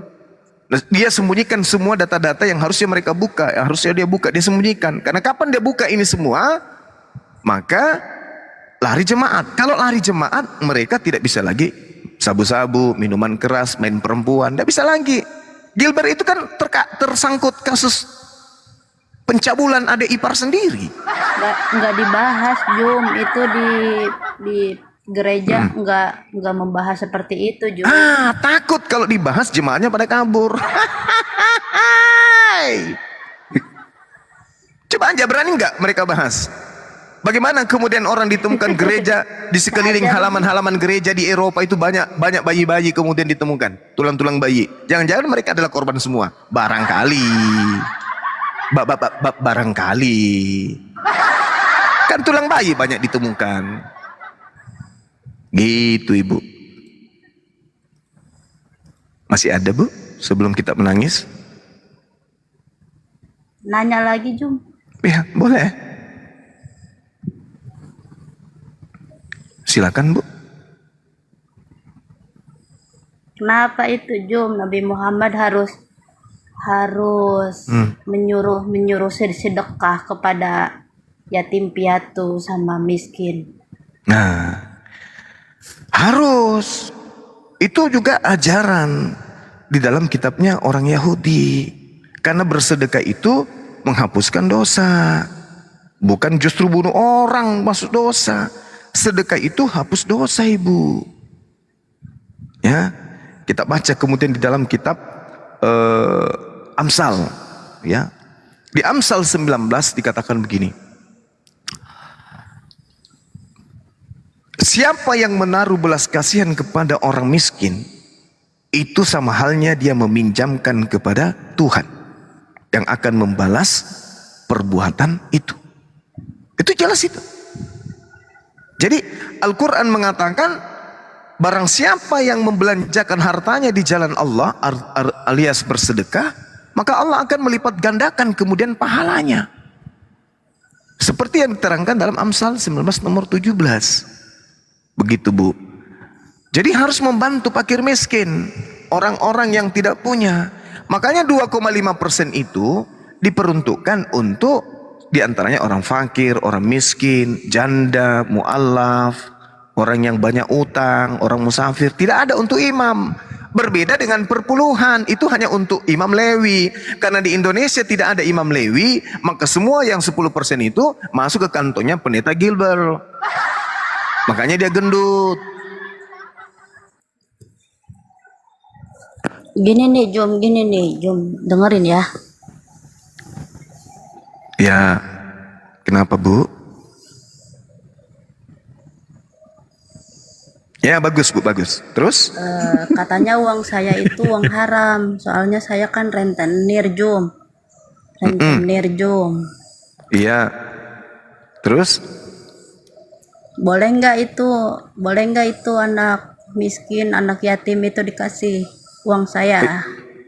Daripada ibu pakai makan, udah kasih aja. Berhenti dari pekerjaan itu. Sisanya kemudian kasih kepada anak yatim piatu. Kenapa? Keluaran 22, Imamat 25, Ulangan 23, Nehemia 5, Nehemia 7, Yehezkiel 18 mengutuk kemudian perbuatan makan riba itu. Gak boleh. Gak boleh ibu. Gak boleh makan riba. Tapi banyak Jum, teman-teman saya juga banyak yang Kristen itu jadi rentenir, banyak uangnya Jum. Waduh. Kalau begitu pinjamkan ke pendeta Gilbert supaya dia tidak pungut secara ilegal perpuluhan. Perpuluhan itu kan ilegal, itu nggak ada perintahnya di dalam perjanjian baru. Itu Sudah kaya adanya. dia. Ya bagaimana tidak kayong tipu orang pakai perpuluhan, padahal perpuluhan itu adalah ajaran Yahudi. Dia kan cuma nipu orang Indonesia. Tidak ada dasarnya. Perpuluhan itu tak ada dasarnya di dalam perjanjian baru, tak ada. Sedangkan perjanjian lama itu sudah bubar. Efesus 2 nomor 15, dengan matinya Yesus di atas tiang salib, maka Yesus telah membatalkan perpuluhan. Jadi Gilbert ini menipu jemaat. Mending ibu kasih ke dia uang riba itu supaya perutnya meledak, biar keluar pelek sepeda dari perut, triplek, semen, motor, mobil, kereta api, pesawat. Itu ya Bu ya. Nah, tapi tidak perlu itu ibu pikirkan. Pikirkan aja dulu, loh ternyata saya ini adalah pengikut nabi palsu. Itu aja dulu ibu pikir.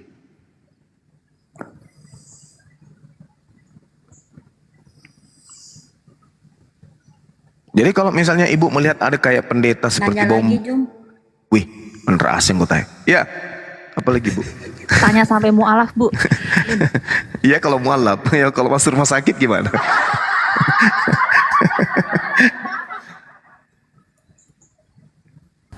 Tapi jantung masih aman kan Bu? Aman.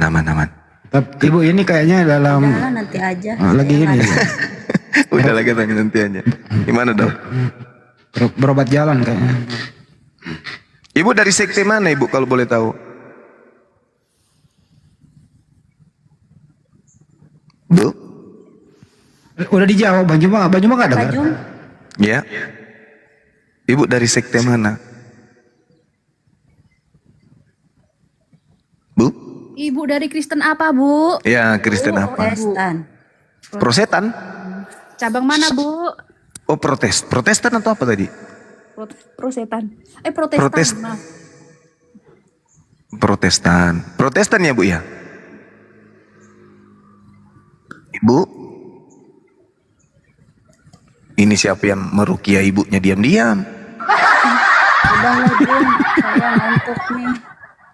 Saya naik dia grogi. Waduh. Nanti saya boleh ya Jum ya nanya lagi.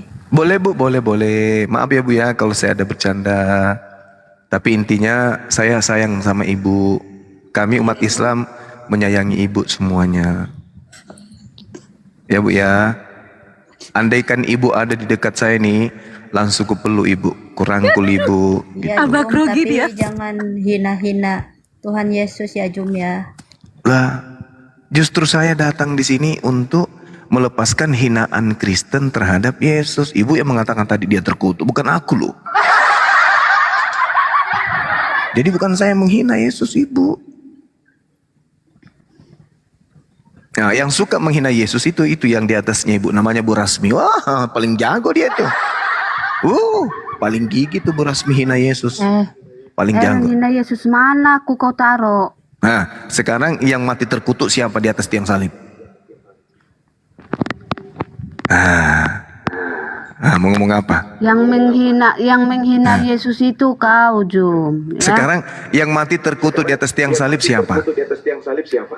Ayo. Dengar ya. Nggak bisa jawab dia Bu. Itu Bu Permen coba lihat. Malu dia nggak bisa jawab dia. Malu. Ketahuan dia. Buka dengar dulu Jum ya. Ketahuan dia. Matius, dengar dulu. Matius 16. Datang. Saya dulu, Bentar, dari Kak. tadi. Dimarah dong. Bentar Kak, dia dibilangnya kan dibilangnya aku menghina Yesus. Tadi diam loh, Kak. Ibu ribut. Aku dari tadi diam loh Kak sebentarnya untuk menjawabnya si Juma ini karena aku dibilang menghina Yesus. Dia yang menghina Yesus. Loh, saya bukakan mengatakan ayatnya ya Yesus Juma. itu hamba yang suci.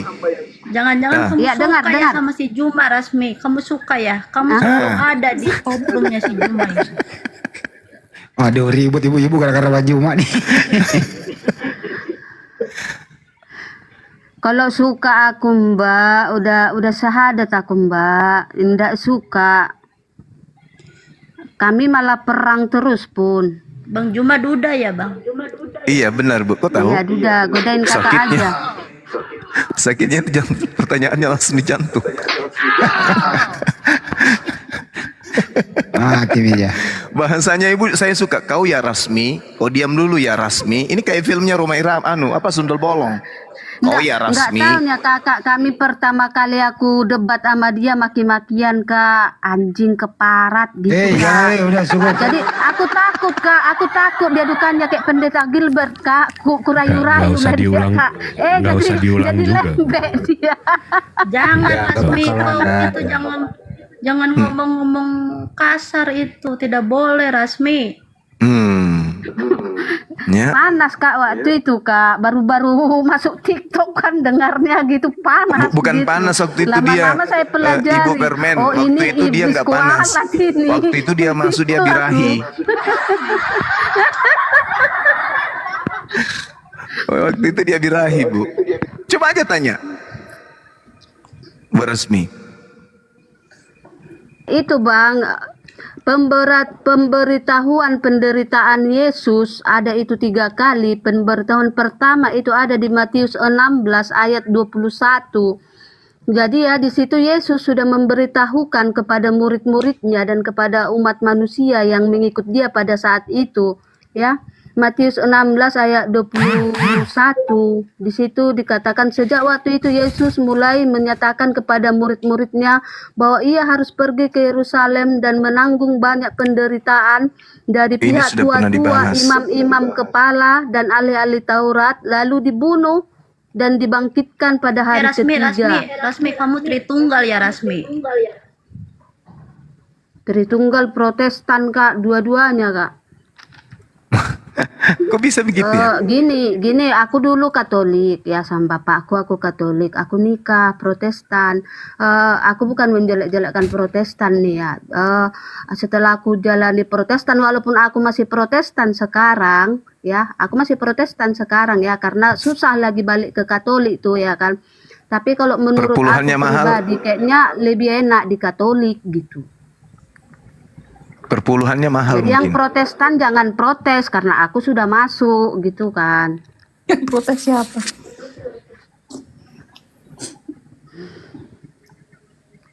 Itu ya Jum, itu pemberitahuan pertama penderitaan Yesus dan Yesus sudah lagi ya, kota saya memberitahukan. habis. Gimana Bu Permen? Udah lanjut aja kak, lanjut aja. Nanti saya masuk lagi ya Jum, saya mau beli kuota dulu. Iya. Mau beli kuota dulu saya Rasmi, kuota saya habis. Nah, dengar tuh. Sini nomor ibu saya isiin kuota. Nomor berapa ibu? Saya isiin kuota. Saya penjual pulsa.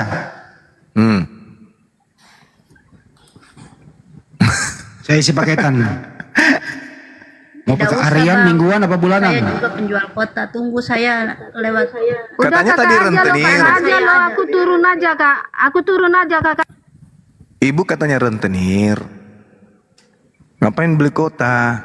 Tinggal telepon aja anunya. Siapa? Iya. Jauh saya turun lah di sini aja. Enggak, maksudnya kuota saya ada di Dana gitu, nanti saya transfer gitu. Oh, sudah tahu nomor rekeningnya? Udah. Nomor rekening siapa? Pendeta Gilbert. Si Gilbert. Iya. Kalau nggak tahu dikasih tahu nanti Bu. Udah kaya dia, baju-bajunya juga bermerek, sepatu bermerek. Ibu pernah lihat? Ibu pernah lihat langsung orangnya? Pernah ketemu sekali. Memang kaya dia ya, banyak duit. Iya Bu. Ya itu hasil perpuluhan Jum. Oh. Berarti duitnya cuma atau diambil ya Bu? Bener nggak? Jum jangan ngomong-ngomong ya, nanti marah dia sama saya. Ya nggak apa-apa lah, saya juga pun lagi marah sama dia. Itu tukang pungut duit secara ilegal. Tapi semalam itu ada ya pendeta katanya itu kakaknya itu. Oh, sepupu sekalinya Bang Handi tuh, Pak Henry Tan. Iya. Iya, sepupu lain Ya, kali. yang botak itu. Botak, iya betul. Iya, Pak Henritan, sepupu lain kali saya itu.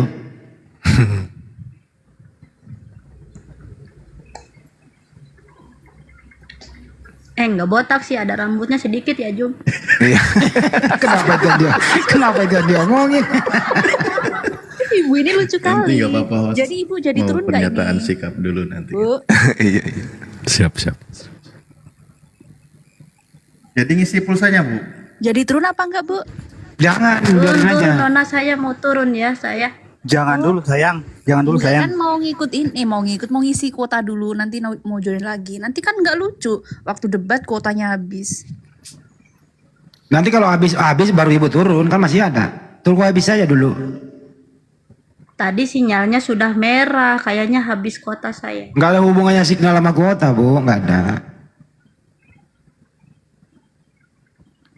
Jadi ibu ini sekarang masih di Protestan kah atau Unitarian kah, Bu?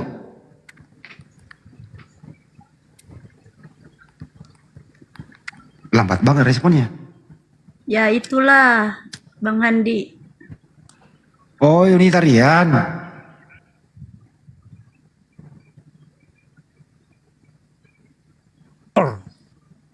Kalau Unitarian itu, Bu, Yesus itu bukan Jangan Tuhan. bilang-bilang ya, tadi saya ngomongin Pendeta Gilbert. Oh, Iya, Unitarian dia. nggak ada yang dengar, Bu. Cuman kita bertiga di Iya. sini kok. Saya juga nggak akan bilang-bilang, tenang aja. Itu pun yang di YouTube jangan bilang-bilang ya, yang di YouTube ya. Yang di bawah juga jangan bilang-bilang. Yang 2.800 orang jangan bilang-bilang ya, teman-teman ya. Jangan bilang-bilang. 2.800. Iya ya, nanti malah saya yang kena. Padahal kan itu pendeta yang rambutnya sedikit. Pendeta yang rambutnya sedikit. Nurdi Yohanes. Kalau nggak tengah malam gue telepon nih. Tadi sih udah.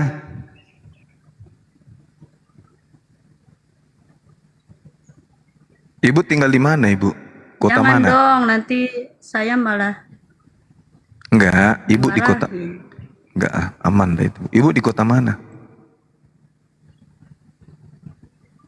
Bu? Ibu? Di Medan, Jum. Udah nggak usah nanya alamat. Oh, Medan, tapi kok dialeknya kayak orang Surabaya? Pula bang. Hah? Nggak ada. Jawa itu nggak ada. Iya, Ibu bicaranya kayak orang Surabaya. Orang Surabaya itu bisa ngomong Z, Bang Zuma. Z. Ibu ini, saudara ibu Medan, ini itu Medan. tetangganya Bu Darni di Pancur Batu dia. Jangan-jangan teman berkelainya Bu Rasmi memang di dunia nyata ini. Teman arisan. Oh, teman arisan. Mana itu si Rasmi, Jum? Takut kali sama saya. Takut dia. Karena dia juga rentenir, Bu. Cuman dia wilayah kerjanya itu daerah Pasar 4 Marelan. Rentenir rupanya, Bu. Iya, rentenir. Tapi dia rentenirnya konsumennya khusus untuk anak ABG aja, bawa. Dia suka pinjamin duit orang berbunga. Jadi bayarnya Jum, mingguan. nanya lagi dong. Iya. Apalagi, Bu? Ada nggak orang Islam, Jum, jadi rentenir? Orang Islam jadi rentenir, setahu saya dulu. Kalau sekarang nggak ada lagi. Nggak pernah lagi lihat ada orang Islam rentenir. Dulu iya, tapi rentenirnya pun itu kurasa bukan, yang ku tahu itu bukan rentenir karena beliau hanya menjajakan barang.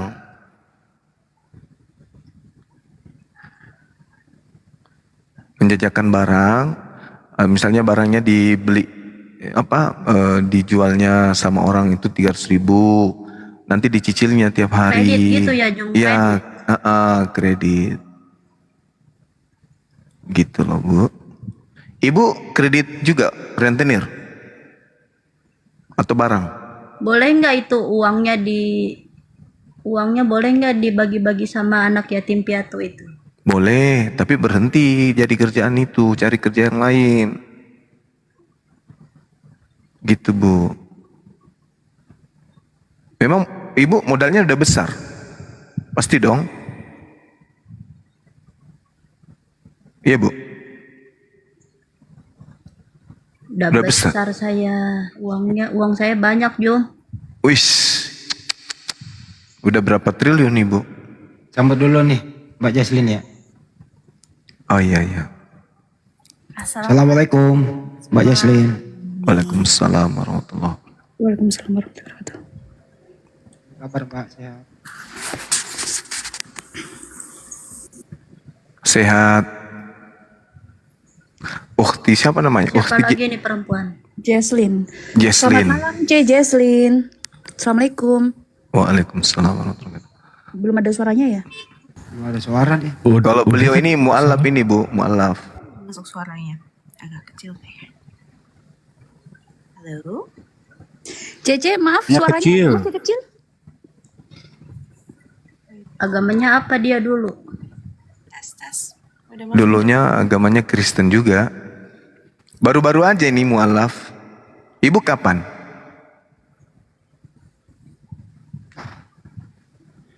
Atau ini Ci, nggak usah pakai headset dulu coba. Gak Pakai tahu lah Jum, saya harus Pakai belajar dulu.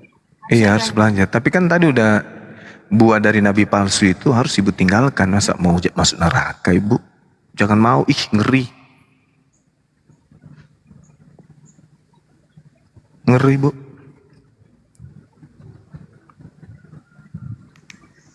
Oh, ini neraka itu Bu, kodok itu segede tangkinya Pertamina.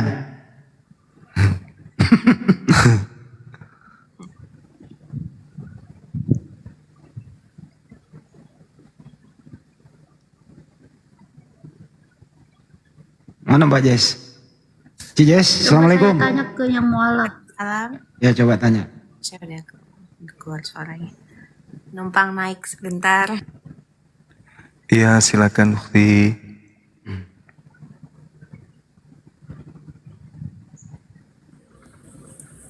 Silakan Bu, katanya mau nanya. Kenapa ninggalin Tuhan Yesus, Mbak? Bukan meninggalkan Tuhan Yesus, cuma belajar lebih benar. Kan kita sebenarnya saat saya mualaf, kita tetap percaya Yesus tapi sebagai nabi. Karena memang ajaran Yesus itu banyak ajaran yang benar. Cuma kita harus bisa membedakan yang mana itu nabi, yang mana itu Tuhan. Karena it's different scale gitu. Lebih tepatnya. Kakak masih Kristen? Saya agak bingung tadi saya sampai dengerin. Saya pengen nanya, kakak Kristen apa udah mualaf? Tadi saya udah dengar ada yang udah syahadat, tapi terakhirnya masih Kristen Protestan ya? Atau udah turun mbaknya? nggak ada Ci. Ini masih ibunya masih Protestan kok. Tadi Iya, saya nanya-nanya aja ke Bang Jum. Oh.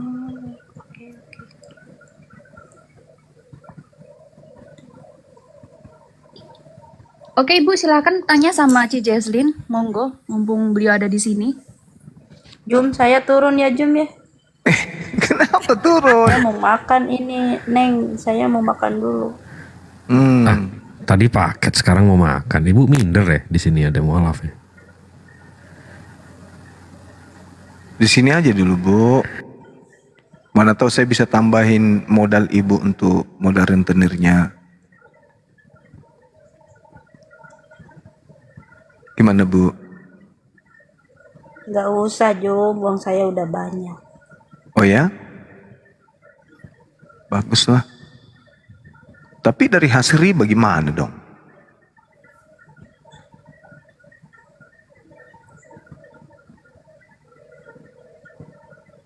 Nanti dulu lah, saya nggak mikirin itu dulu. Jadi yang ibu pikir sekarang apa? Cuma.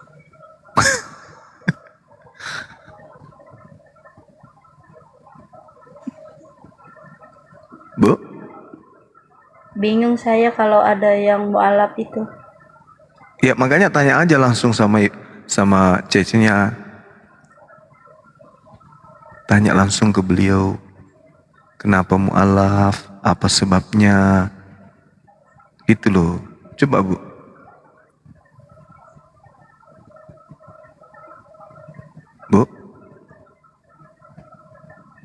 Tapi dia cantik ya Jum, kayak orang Cina. Iya, kayak Cina, Bu. kayak orang Cina. Ibu kan juga orang Cina. Cuma karena ibu pernah kena petir jadinya begini. Benar nggak? Bisa aja lo Jum. Udah langsung nanya sama cecenya. Coba. Mana tahu ibu bisa ikut juga mu'alaf.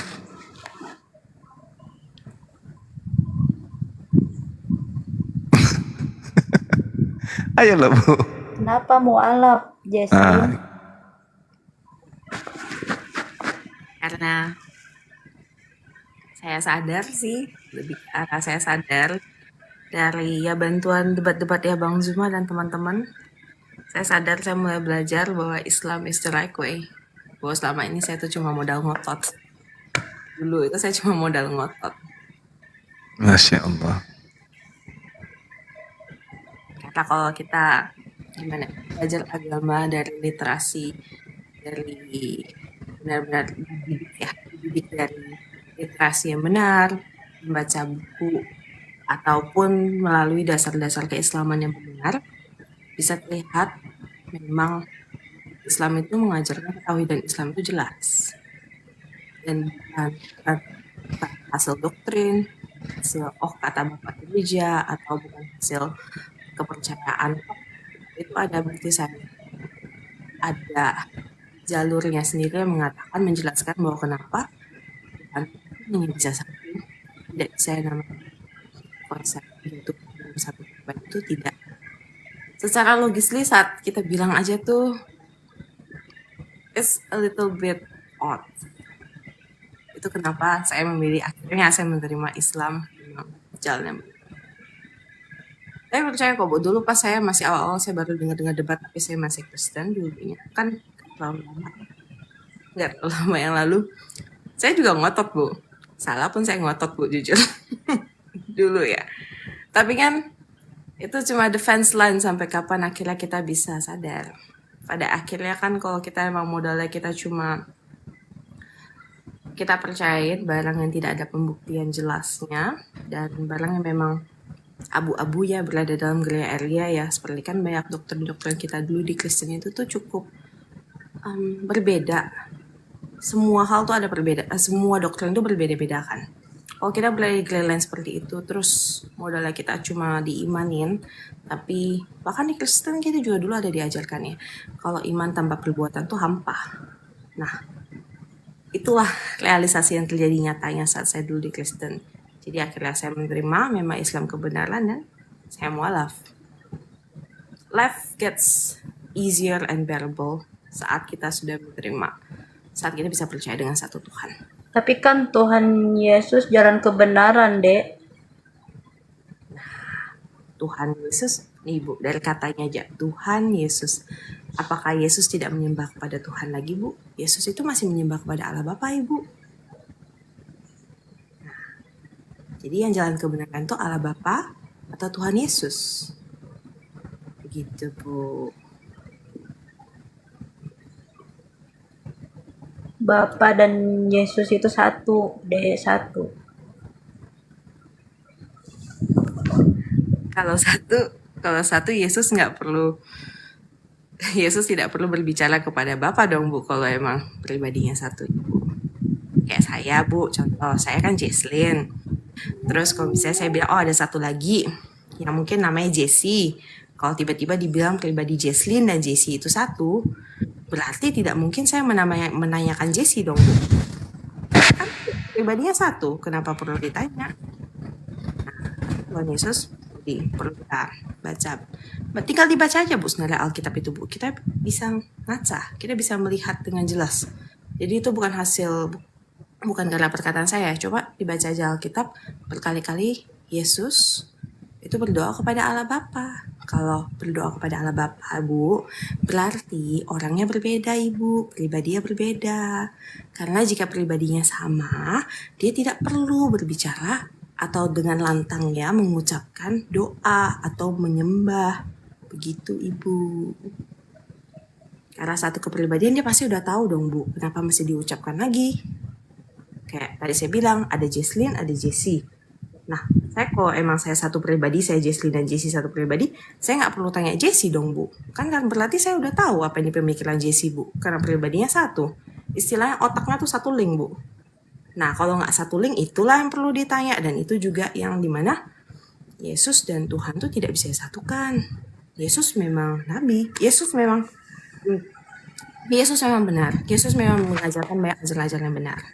Tapi kita tidak boleh sampai menuhankan Yesus Bu, karena Yesus sendiri masih menyembah, masih tunduk, masih menyembah, masih tunduk dan masih menghormati Allah Bapa. Itu konsep yang perlu kita benarkan Ibu.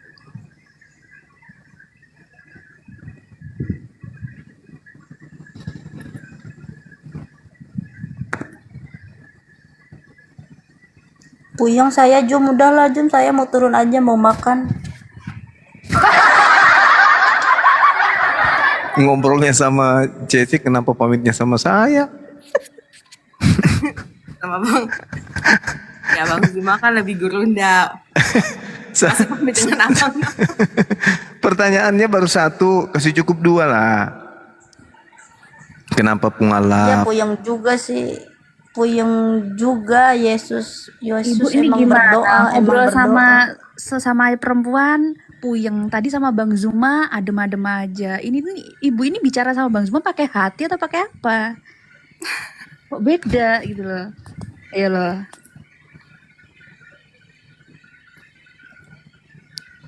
Ibu ini kalau dengar dari suaranya usianya baru 75-an kayaknya. Ada 16. Hah? 16. 16 tahun. Tua sekali Juma. 75-an, udah sampai Bu belum?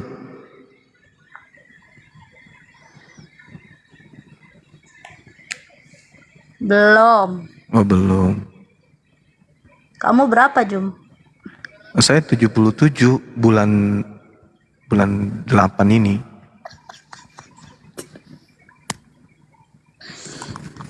Cuman karena saya pakai apa?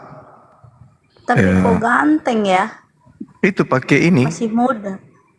pakai yang pembersih muka itu apa namanya itu? Screen keren. Mulai lagi. Kalau ngomongin kayak gini nggak puyeng dia. Nggak jadi turun. Beda Ustaz Alif. Ngomong sama Gurunda tuh pakai hati. Gimana sih? Iya. Oke. Satu pertanyaan lagi lah baru Ibu pamit pergi beli apa tadi bilangnya? Beli apa tadi? Jangan gitulah Alif. Malu saya. Wis. Kenapa harus malu Ibu? Kenapa harus malu Bu?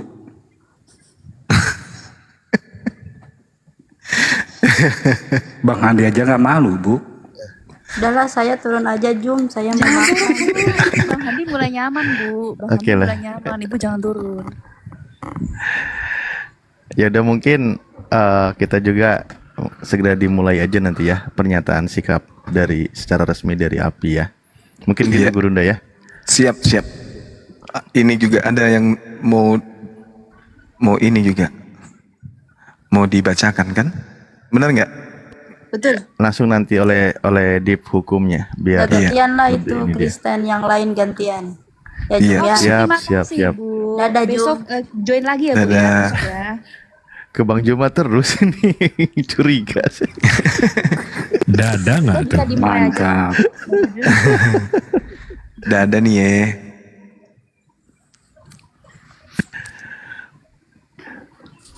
Oke lah, kalau begitu ya. Terima kasih Bu Permenkojek. Oh sudah turun. Ya, Ci Jesslyn juga sudah bergabung di sini. Mohon maaf izin memimpin membuka acara ini nanti dari divisi hukum yang menyampaikan. Mohon izin Gurunda dan Bang Andi semua ya, Pak Sekum dan admin dari akun Apologet Islam Indonesia, Mbak Cebi dan Mas Jibril, Bang Jibril. Oke. Kang Yan nanti dipilah aja mana yang akan disampaikan. Baik, bismillahirrahmanirrahim. Assalamualaikum warahmatullahi wabarakatuh. Waalaikumsalam. Waalaikumsalam warahmatullahi wabarakatuh. Ya. Assalamualaikum warahmatullahi wabarakatuh. Waalaikumsalam warahmatullahi wabarakatuh. Ya, kepada para guru semua di sini yang hadir dan juga netizen semua yang menyimak dimanapun berada di TikTok maupun di YouTube di acara malam hari ini.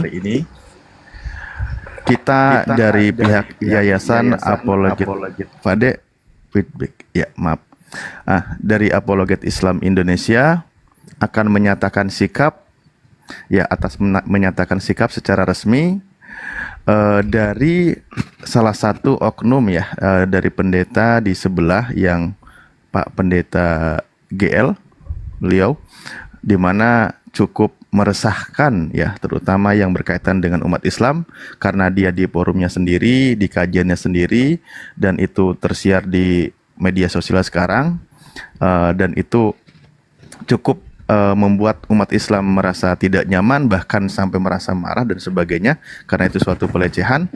Maka dengan ini dari pihak Yayasan Apologet Islam Indonesia akan menyatakan sikapnya dengan resmi dan kami juga sudah sampaikan kepada seluruh DPW yang ada yang sudah terdaftar di Apologet Islam Indonesia untuk menyatakan sikapnya dan lakukan tindakan sesuai dengan prosedur yang ada yang berlaku di Indonesia ini.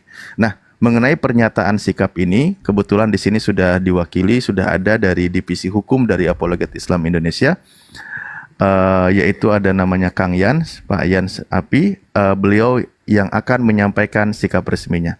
Nah, oleh karena itu kami langsung saja serahkan kepada beliau, waktu dan tempat kami persilakan. Silakan Kang Yan.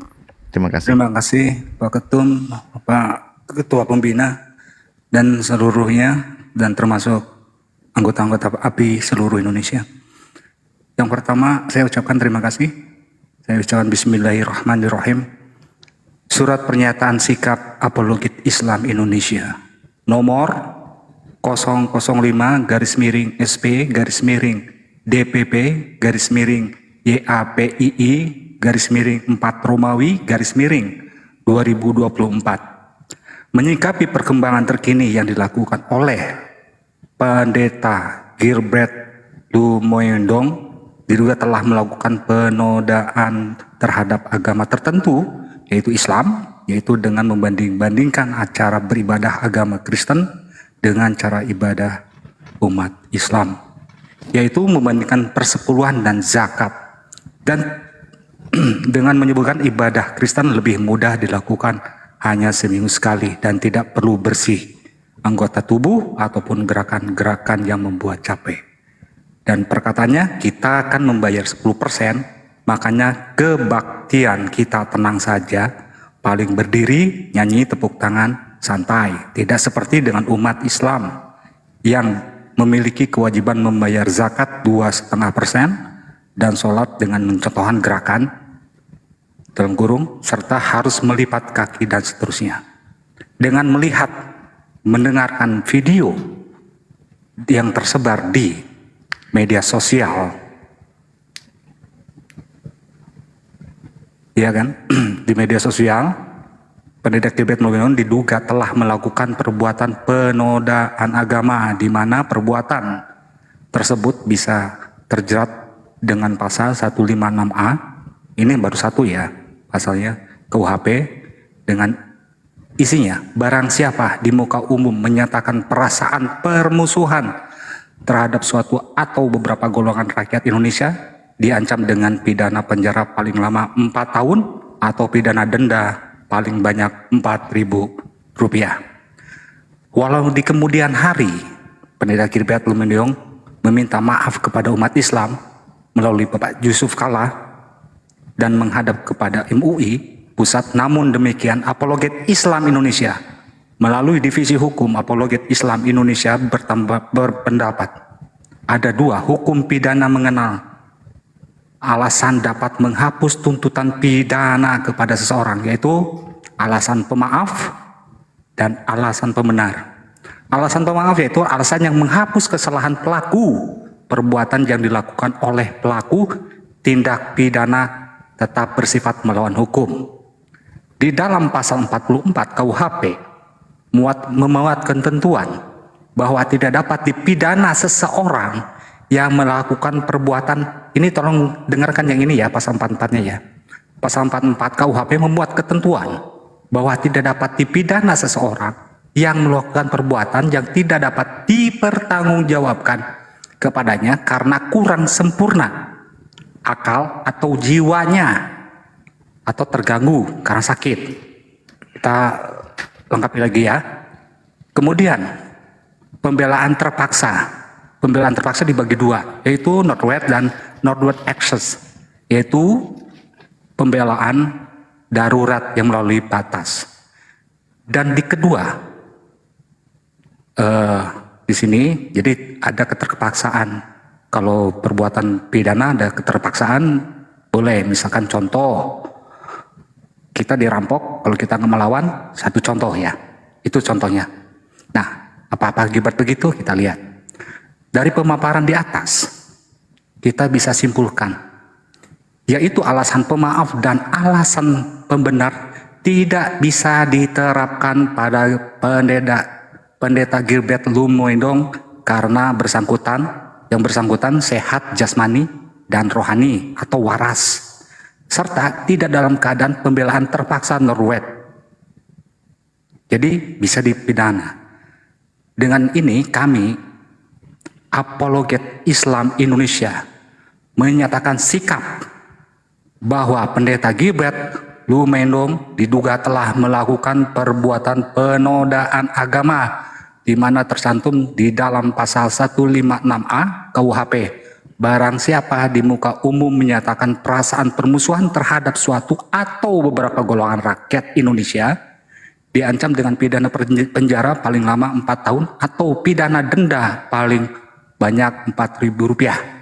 Demikian surat pernyataan sikap ini kami buat dengan sebenar-benarnya agar menjadi perhatian kita dan seluruh instansi terkait. Divisi Hukum mengetahui ketua pembina, ketua umum. Terima kasih. Assalamualaikum warahmatullahi wabarakatuh. Waalaikumsalam warahmatullahi wabarakatuh. Ya, terima kasih Divisi Hukum dari Apologet Islam Indonesia Pusat sudah menyampaikan sikapnya dan sikap keberatan kita sebagai umat Islam karena dia menyampaikan ya sesuatu yang menimbulkan kebencian sebenarnya, dan itulah kenapa kita ada Yayasan Apologet Islam Indonesia.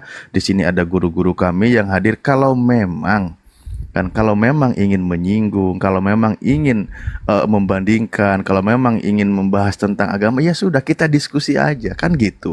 Nah, kebetulan guru kami di sini, panglima kami, Bang Zuma, Bang Zulkifli Abbas siap, bahkan bisa mengatakan siap 24 jam berdiskusi dengan beliau mau tema apa yang diangkat. Jangan main sendiri di forumnya sendiri tetapi melecehkan ajaran agama lain. Kalau mau kita diskusi aja kan gitu.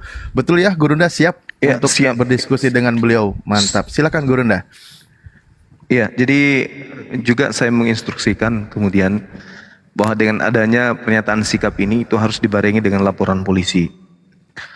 Jadi kalau bisa besok diinstruksikan kepada DPW untuk segera melayangkan surat laporan, untuk segera datang ke kantor polisi terdekat untuk segera melakukan pelaporan. Karena ini ada indikasi bahwa yang bersangkutan itu bisa jadi kabur seperti Taipudin dan juga Olzong. Itu bisa kabur karena ternyata orang ini adalah satu lingkaran. Mereka ini ternyata satu geng. Pendeta GL ini ternyata satu geng dengan Saifuddin dan juga Paul Zong. Nah ini makanya harus kita mengambil langkah cepat untuk segera melakukan pelaporan. Menurut informasi dari teman-teman ormas yang ada di Makassar ini, sudah ada beberapa elemen masyarakat yang kemudian melakukan pelaporan terhadap pendeta tersebut. Sehingga ini bisa kita jadikan pelajaran kepada para pendeta-pendeta yang ada di luar sana. Seruan pada saat saya peresmian acara API DPW Jawa Barat sekaligus acara Isra Mi'raj di Jabodetabek pada saat itu, saya kan udah nantang tuh, udah undang semua pendeta untuk berdiskusi. Tapi ternyata itu tak ada yang menyikapi itu, yang ada cuman ini ikan teri pakai helm. Padahal dia bukan pendeta, yang diundang pendeta justru dia yang ngomong karena mau pansos. Lalu kemudian kepada saudara-saudara yang lain ya, khususnya kepada pendeta, kalau Anda berbicara tentang Islam, selayaknya harusnya berbicara seperti kami, membuat forum untuk kita berdiskusi biar disimak oleh masyarakat Indonesia. Kita bicarakan, Anda membahas Islam tanpa kami itu kurang etis. Nah, kami pun membahas agama Anda kan di ranahnya, yaitu ranah debat, ranah diskusi, dialog. Belajarlah sama Ferdinand. Meskipun Ferdinand itu modal nekat, ya, tapi paling tidak dia punya nyali. Itu dulu. Meskipun dia jadi lontong sayur, tapi paling tidak dia punya nyali. Tidak bercerita di belakang. Nah itu. Jadi pendeta siapa si Gilbert ini, kalau memang Anda merasa bahwa agama Anda lebih baik, dan itu Anda harus tanamkan kepada jemaat Anda dengan merendahkan agama kita, mari diskusi. Mari kita diskusi. Saya sebagai ketua penasehat Apologet Islam Indonesia, ya, memberikan ruang. Anda mau diskusi di mana, kita bahas tentang Islam dan Kristen. Daripada Anda terjerat hukum seperti ini. Jadi ini pelajaran. Kalau misalnya nanti diproses dan delik hukumnya kena, misalnya Anda dapat 30 tahun misalnya ya. Nah, setelah 30 tahun Anda keluar, cari Bang Zuma, nanti kita diskusi. Dalami materi-materi yang ada di Bible, dan insya Allah kita akan mengajarkan Anda materi-materi yang ada dalam ajaran agama Islam. Dan yakinkan kepada jemaatnya 30 tahun kemudian jemaatnya belum pada kabur. Jangan sampai Anda masuk di Istana Kaputren, nah ternyata jemaatnya itu sudah pada muslim semua, begitu. Jadi sekali lagi saya katakan, terkhusus kepada DPW yang ada, Makassar, kemudian Sulsel, dan hal ini Sultra, dan juga kalau didengarkan oleh Medan, dimohon Medan juga untuk segera melakukan pelaporan, Jabodetabek juga melakukan pelaporan, Jawa Barat juga untuk segera melakukan pelaporan. Nah, seperti itu dari saya untuk sementara. Kepada teman-teman yang lain, mungkin ada yang ditambahkan, silakan. Masya Allah Gurunda. Silakan mungkin salah satu ini juga nih senior kita, Bang Handi. Nanti ada Pak Desugi, ada Pak Sukum juga di sini. Mungkin Bang Handi sekaligus melanjutkan memimpin acara ini. Oh, ada yang mau ditambahkan? Lo kok saya? Ya, ada yang mau ditambahkan, silakan. Oh, gitu. Ya, kalau saya sih, saya sebagai humas API ya tentu manut dengan keputusan kita bersama bahwa apa yang telah dilakukan oleh Pendeta Gilbert Lumindong ini adalah sesuatu yang tidak bisa ditolerir dengan hanya permintaan maaf saja. Ini harus diberikan efek jerah agar tidak diikuti oleh orang-orang yang lain. Saya setuju dengan Bang Yuma. Kalau memang Anda ingin tahu tentang Islam, terutama sholat, zakat, dan wudhu, mari kita diskusi, kan gitu. Ruangnya terbuka 24 jam. Itu satu. Yang kedua adalah, karena dengan adanya kericuan ini, berkat pendeta si Gilbert ini gitu, ada yang pro, ada yang kontra. Tentu yang pro adalah orang-orang yang mendukung dia. Di media-media sosial begitu, ada yang pro, banyak yang pro. Teruskan gitu loh, menyebarkan Injil katanya. Ya, menyebarkan Injil itu bukan seperti itu gitu. Itu yang kedua. Yang ketiga, antara maaf dengan unsur pidana itu dua hal yang berbeda. Sebagai umat Islam ya kita pemaaf, tapi unsur pidananya itu nggak bisa hilang, kan begitu. Jadi mari kita aja nanti kita bedah nanti di proses hukumnya ya, mulai dari tingkat kepolisian, kejaksaan sampai ke pengadilan. Ya silakan bela diri di sana, kan begitu, supaya lebih terbuka, karena hukum itu adalah panglima tertinggi, itulah nanti yang akan memutuskan. Ya buat pelajaran kalian, buat semuanya ya. Berbicaralah sesuai dengan data. Apa artinya itu? Jangan sampai berbicara menyinggung-nyinggung kan begitu. Ini nggak bagus. Sampai minta maaf ke Pak JK, sampai sowan ke Majelis Ulama Indonesia. Nah, itu menandakan bahwa ya saya ini dekat loh. Ini kan yang kita tangkap nih. Kan ini orang berbagai persepsi tuh. Saya dekat loh sama Pak JK, Ketua Dewan Masjid Indonesia. Saya dekat loh sama Majelis Ulama Indonesia. Tanpa dijadwal, tiba-tiba saya bisa hadir. Gitu ya. Kalian umat Islam, lama loh Anda bersurat baru diterima sowan. Saya ini pendeta loh. Saya pendeta sekaliber Indonesia loh. Saya tiba-tiba bisa ke JK, kalian bisa nggak? Itu kan bisa saya tafsirkan kayak gitu. Saya pendeta loh. Bisa ke Majelis Ulama Indonesia tanpa saya mengirim surat yang diproses surat menyuratnya bisa lama. Cepat loh saya itu gitu. Nah ini kan yang mau ditampilkan di media. Bahwa kalian umat Islam nggak usah cuek aja, jangan LP-LP segala. Karena Majelis Ulama Indonesia dan Pak JK juga sudah mewakili permintaan maaf. Ya. Itu kan yang mau ditafsirkan artinya jangan diproses hukum saya gitu. Itu yang saya tangkap dari ini semua. Tapi pernyataan sikap terbuka pada malam hari ini dari pengurus pusat maupun DPW seluruh Indonesia sudah memutuskan bahwa kita akan menempuh jalur hukum. Ini nggak bisa dibiarkan. Untuk itu kasus ini kita kawal sampai tuntas. Setuju? Setuju. Siap. Terima kasih, itu statement saya. Terima kasih. Saya kembalikan ke host. Oke, mantap. Baik, terima kasih pemaparannya atau penyampaian dari Pak Divisi Humas Bang Handi ya. Selanjutnya mungkin kita kasih satu kesempatan dulu sama Ci Jesslyn ya, boleh ya, untuk menyampaikan pandangannya dari apa yang disampaikan oleh API ini dan bagaimana tanggapannya dan sikapnya juga mengenai berkaitan dengan kasus ini. Tafadhol, silakan, sekaligus salam kenal dari kami. Assalamualaikum warahmatullahi wabarakatuh. Waalaikumsalam. Waalaikumsalam warahmatullahi wabarakatuh. Ya, tentu saja saya sebagai umat muslim juga dan saya sangat mendukung tentang prosedur yang akan diambil, yaitu permintaan maaf adalah gesture yang baik, tapi perjalanan hukum untuk prosedur hukumnya harus tetap dijalankan, karena jika dibiarkan saja maka akan diikutin dengan yang lain-lainnya. Jangan sampai ada lebih seperti kita tidak mau ada sampai kejadian ini terulang lagi.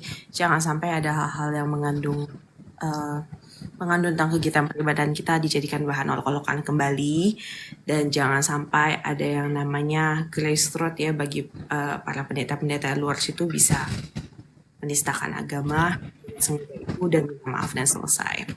Permintaan maaf diterima dan kita sebagai umat muslim menurut saya dari hati sebaiknya kita maafkan, tapi masalah penanggung-jawaban memang harus tetap dilakukan oleh Pak Gilbert karena Pak Pendeta Gilbert melakukannya dengan sadar, sengaja, forum terbuka dan disiarkan juga ya, disiarkan secara YouTube dari Bapak Gilbert juga disiarkan sebagai kegiatan ibadah. Tidak pantas untuk menjelek-jelekan, tidak ada hubungannya juga untuk menjelek-jelekan agama lain, agama apapun itu dengan alasan apapun, pembelaan diri apapun, menjelek-jelekan agama sebagai bahan, sebagai humor, ataupun hanya sebagai referensi, itu adalah hal yang sebagai Bapak Pendeta Gilbert, sebagai pendeta senior harusnya jauh lebih tahu dibanding kita semua. Begitu dari saya, jadi saya sangat mendukung dengan gerakan API yang dengan tegas menyatakan prosedur hukum tetap harus dijalankan. Alhamdulillah. Alhamdulillah. Terima kasih dari Ci Jesslyn sudah menyatakan sikapnya sangat luar biasa. Kita juga akan beri kesempatan kepada semua ya. Mohon maaf. Berikutnya kepada dari Dewan Pengawas Pusat, yaitu dari Pak D. Sugi Kistrologi, Bible Berjalan. Kepada beliau kami persilahkan untuk menyatakan sikapnya dari API ini. Silakan. Baik, Assalamualaikum warahmatullahi wabarakatuh. Waalaikumsalam. Waalaikumsalam warahmatullahi wabarakatuh. Ya, saya sangat sepakat sekali ya dengan apa yang dilakukan API ya. Saya sebagai Dewan Pengawas Pusat sangat setuju dengan pernyataan sikap API. Kita sebagai umat muslim memang ketika agama kita dilecehkan, kita harus punya sikap. Tidak boleh kita hanya diam-diam saja, nggak boleh. Sebagaimana hadis Rasulullah mengatakan, apabila kamu melihat kejahatan, maka lakukan dengan 3 hal. Yang pertama dengan tanganmu, yang kedua dengan lisan, ya, dengan ucapan lisan, ya. Kemudian yang ketiga itu dengan hatimu, maksudnya membenci kejahatan itu, dan itu termasuk serendah-rendah iman. Alhamdulillah kita di sini menjalankan yang kedua, ya, yaitu dengan pernyataan sikap bahwa kita tidak setuju dengan apa yang dilakukan oleh pendeta Gilbert Lumaindong. Kita tahu bahwa di Indonesia ini ada namanya hukum atau undang-undang tentang penistaan agama. Itu sangat dilarang di Indonesia. Sudah ada undang-undang semacam ini, ya. Itu saja mereka masih berbuat seperti itu. Apalagi kalau tidak ada undang-undang penistaan agama. Saya kira mereka semakin membabi buta menyerang agama lain. Nah, kalau di Islam misalnya tidak ada, kalau di negara ini tidak ada undang-undang penistaan agama, apakah Islam akan melakukan itu? Tidak.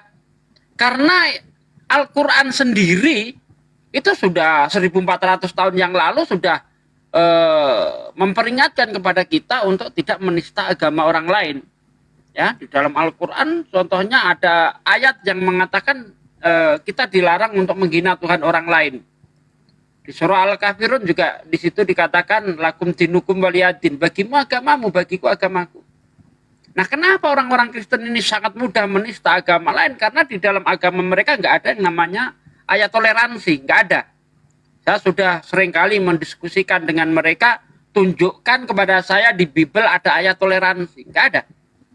Bahkan kalau kita baca di dalam 2 Yohanes 1:10, apabila ada orang datang kepadamu dan dia tidak membawa ajaran ini, janganlah kamu mengajak dia masuk ke dalam rumahmu. Dan janganlah mengucapkan salam kepada mereka. Barang siapa mengucapkan salam kepada mereka, maka dia akan memperoleh upah dari perbuatan yang jahat. Nah, apakah ini ajaran toleransi? Ya bukan. Kalau di dalam Islam, surah Al-Mumtahanah, Allah berfirman, aku tidak melarang kamu untuk berbuat baik kepada mereka. Selagi mereka itu tidak memusuhi kamu, tidak memusuhi agamamu, tidak mengusir kamu dari tempat tinggalmu dan sebagainya, ya. Itu jelas di Islam itu rambu-rambunya jelas gitu loh. Nah, Kristen nggak punya rambu-rambu semacam ini. Makanya mereka itu sangat mudah untuk melakukan penistaan dan sebagainya. Memang ya silakan saja Pak Gilbert Lumaindong, Anda mendatangi JK, mendatangi MUI, silakan saja. Itu langkah yang baik. Ya, itu langkah yang baik. Tapi kami sebagai umat Islam, ya, yang sangat menjunjung tinggi syariat yang ada dalam Islam, tidak terima ketika agama kami Anda jadikan lelucon yang tujuannya adalah untuk memeras jemaat Anda. Kenapa Anda melakukan itu? Karena tujuannya itu ya kalau menurut pengamatan saya, supaya jemaat-jemaat Anda itu rajin membayar perpuluhan. Sebenarnya itu tujuannya. Ya, mau memeras jemaat, kok kenapa Anda menjadikan Islam sebagai tumbal? Ini nggak etis, Pak Gilbert Lumaindong, ya. Lakukan dengan cara Anda tanpa menumbalkan Islam di situ. Karena kalau sudah menumbalkan Islam, ya ini akibatnya menimbulkan pro dan kontra. Dan itu sangat menyakitkan bagi kami, ya, menyakitkan umat-umat Islam. Itu saja ya Pak Ketua yang saya sampaikan. Terima kasih. Wassalamualaikum warahmatullahi wabarakatuh. Waalaikumsalam warahmatullahi wabarakatuh. Terima kasih atas penyampaiannya. Ya, berikutnya tanggapan penyampaiannya dari Pak Sekum kita dari API, Pak Ardian Syarif. Silakan, Anda yang mau disampaikan. Alhamdulillah akhirnya bisa ngomong. Alhamdulillah. Waalaikumsalam warahmatullahi wabarakatuh. Baik, terima kasih. Alhamdulillahirabbil alamin. Saudara-saudara saya yang terkasih, yang dikasihi oleh Allah Subhanahu wa taala. Jadi saya sangat-sangat sepakat sekali dengan apapun yang dibawa atau yang dinarasikan oleh Gurunda kita, Gurunda Zuma, mengenai surat pernyataan sikap yang kemudian dijawantahkan oleh divisi hukum, yakni Pak Yans, ya kan, mengenai surat pernyataan terhadap perilaku dan tindak tanduk oleh Pendeta Gilbert. Sangat disayangkan sekali, beliau adalah pendeta yang terkenal di Indonesia, tetapi sangat-sangat tidak toleransi ya.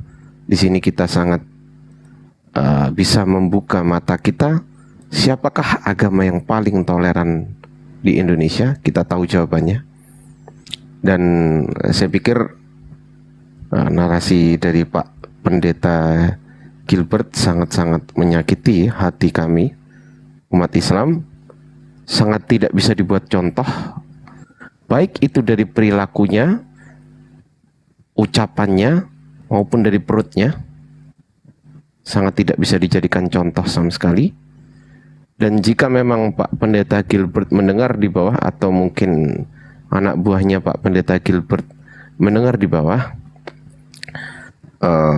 kita umat Islam tidak pernah takut untuk berdiskusi dengan kalian, dengan Anda, Pendeta Gilbert. Bahkan jika Anda bersedia dan berkenan, mari kita dari Apologet Islam Indonesia sangat-sangat bersedia untuk berdiskusi lintas agama, membahas tentang perpuluhan itu dengan Anda, tentunya diwakili oleh Gurunda kita, yakni Gurunda Zuma.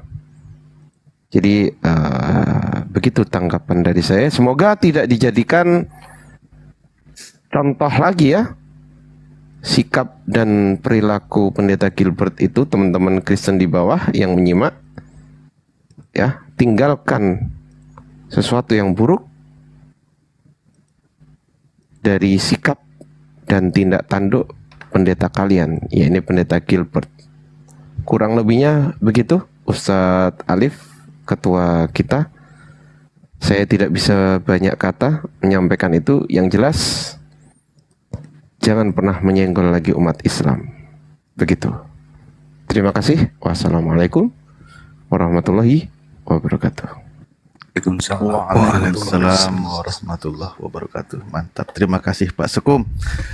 Baik, selanjutnya di sini ada juga dari divisi Litbang Farah Istar alias Kores. Penyampaiannya silakan, kami berikan waktunya.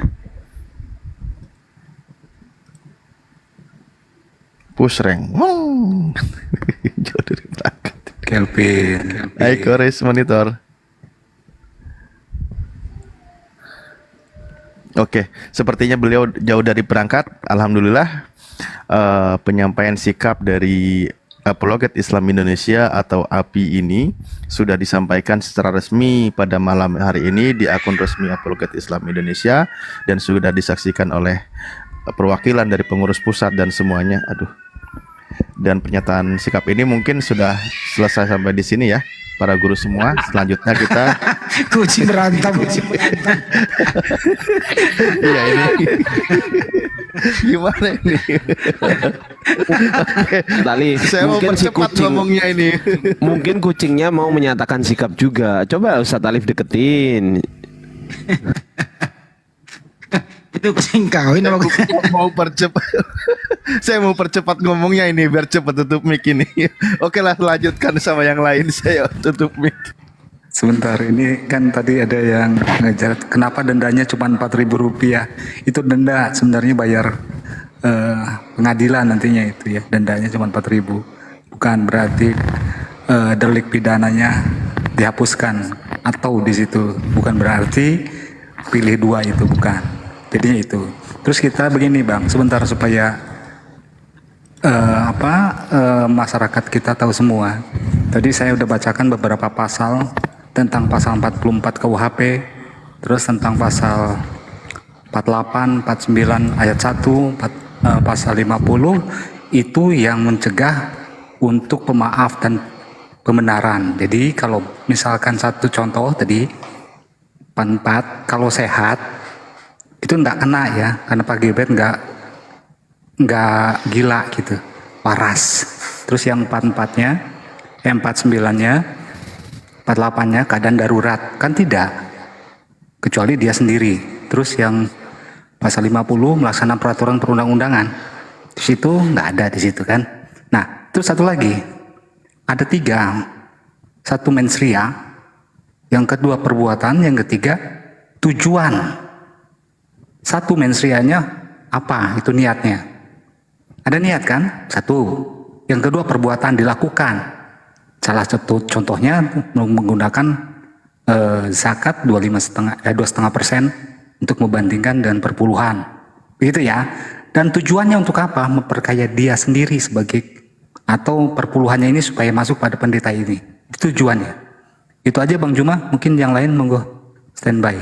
Ya, aku tadi habis ngebuff merah. Ini sebagai tambahan ya, karena pernyataan sikap itu udah selesai, biarkan para sepuh yang memberikan pernyataannya. Aku menanggapi bagian dari videonya. Jadi kalau ikhwani fisabilillah menyimak, perkataan pendeta Gilbert itu ada yang frasanya berbunyi seperti ini. Kenapa kita kebaktiannya seminggu sekali? Karena bayarnya 10%. Itu berhubungan. Gitu dibilang. Nah, ini mohon maaf Pak Pendeta Gilbert. Kalau persentase bayar, nggak tahu bayar kemana, itu berhubungan dengan intensitas ibadah di dalam Kristen, silahkan. Tapi jangan dihubung-hubungkan dengan gerakan takbir, sedekap, ruku, dan melipat kaki di akhir ibadah gitu. Karena ibadah kami, gerakan-gerakannya tidak diukur dari perpuluhan, apalagi zakat. Ya Pak Pendeta ya, nanti mohon diberikan klarifikasi. Kalau tidak mampu memberikan klarifikasi, silahkan meminta maaf saja gitu. Oke, mantap. Itu aja paling. Lanjut. Oke, saya tambahin dikit ya. Ini ada beritanya udah beredar sih. Siapa-siapa yang sudah melaporkannya. Dianggap menistakan agama, Pendeta Gilbert Lumoindong dipolisikan. Pendeta GR dilaporkan ke Polda Metro Jaya terkait ceramahnya yang menyinggung soal ibadah, zakat, dan sholat dalam Islam. Kabid Humas Polda Metro Jaya Kombes Pol Ade Arisam Indradi membenarkan bahwa Gilbert Lumoindong dilaporkan dengan pasal dugaan penistaan agama. Laporan diterima 16 April 2024. Laporan tersebut sendiri terdaftar dengan nomor LP-B-2030-4 Romawi /2024-SPKT-Polda Metro Jaya pada tanggal 16 April 2024 dengan pelapor atas nama Farhat Abbas. Dalam laporan tersebut, Farhat melaporkan dugaan tindak pidana penistaan agama Undang-Undang Nomor 1 Tahun 1946 tentang KUHP sebagaimana dimaksud dalam pasal 156A KUHP yang berbunyi perbuatan yang pada pokoknya bersifat permusuhan, penyalahgunaan atau penodaan terhadap suatu agama yang dianut di Indonesia. Kira-kira begitu loh. Yang sudah melapor udah banyak nih, yang ada 2 kalau nggak salah yang melapor di Polda Metro. Mantap, alhamdulillah. Nah, ini Bang Handi dan juga sepuh-sepuh ahli hukum di API, aku mau bertanya. Nanti ini bisa dibawakan ke ini nggak? Ada kemungkinan jatuhnya nanti ke restoratif justice nggak? Siapa yang mulai nih? Bang Handi, monggo. Saya. Boleh, silakan. Oke. Kalau restoratif justice itu biasanya antara orang dengan orang, Bang. Bisa nggak di restoratif justice umat muslim begitu banyak? Bisa nggak? Nggak mungkin. Apa diwakili kayak MUI? Iya. Nggak mungkin, karena MUI juga hanya ulama di situ. Kecuali kalau ulama kita misalkan mengatakan jangan, ya sudah. Karena ulama kita di saat ini, khususnya Bang Juma dan yang lainnya, mengatakan hal ini harus terus, kita terus bang. Itu jadi restoratif justice dikesampingkan. Terima kasih. Lanjut. Oke, thank you penjelasannya. Siapa yang belum? Ya, silakan kembali ke Gurunda. Mungkin ada yang mau Bang Jibril ditambahin. belum, Bang Jibril Oh belum. ya, Ibes silakan. Jadi kalau RJ itu kecuali delik aduan, misalnya Kores mencemarkan nama baik saya, nah, itu bisa. Tapi ini kan bukan delik aduan, ini kan umum, bersifat umum, nggak bisa diwakili satu orang mewakili umat Islam, nggak bisa, kan begitu ya? Oke, mantap Bang Handi dan Ahian. Jadi itu Ikhwan ya. Jadi kemungkinan dibawa ke restoratif justice itu nggak ada. Gitu. Alhamdulillah, alhamdulillah. Ya, silakan, Bes. Ini hostnya memberikan tanggapan kalau ada. Saya cuma setuju sama semua dari tadi. Jadi ya memang kalau hukum mesti berjalan, kita maafkan, kita berlapang dada dan memaafkan. Tapi kalau ini kan negara hukum, jadi ada koridor-koridor masing-masing yang mesti berjalan. Kita warga negara yang patuh hukum. Jadi dan karena itu juga saya pribadi sebagai host atau admin ini akan selalu mengingatkan bahwa kita nggak boleh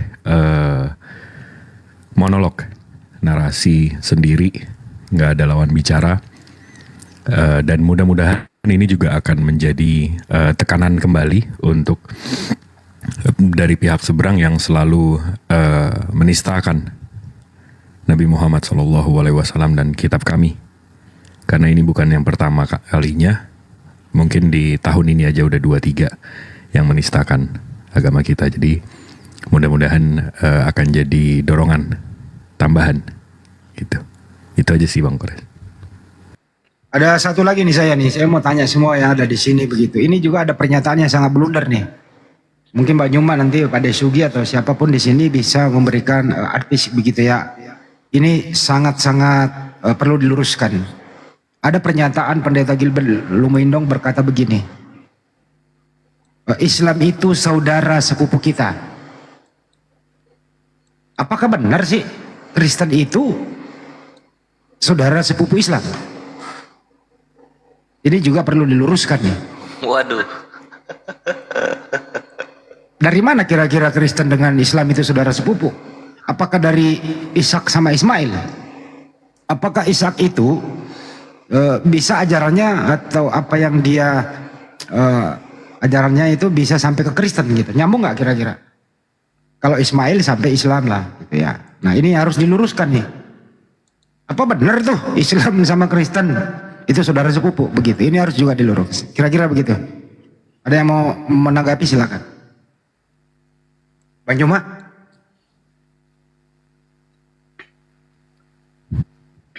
Iya. Ya silakan. Kalau saudara sebangsa setanah air, saya setuju ya. Sebangsa setanah air, oke, saya setuju. Tapi kalau dalam konteks keimanan, ya enggak lah.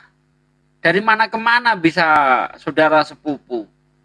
Kecuali kalau Kristen ini apa namanya seperti Yahudi ya, ada sangkut pautnya dengan Ibrahim, itu mungkin bisa. Tapi Kristen ini kan kata Bang Juma penumpang gelap.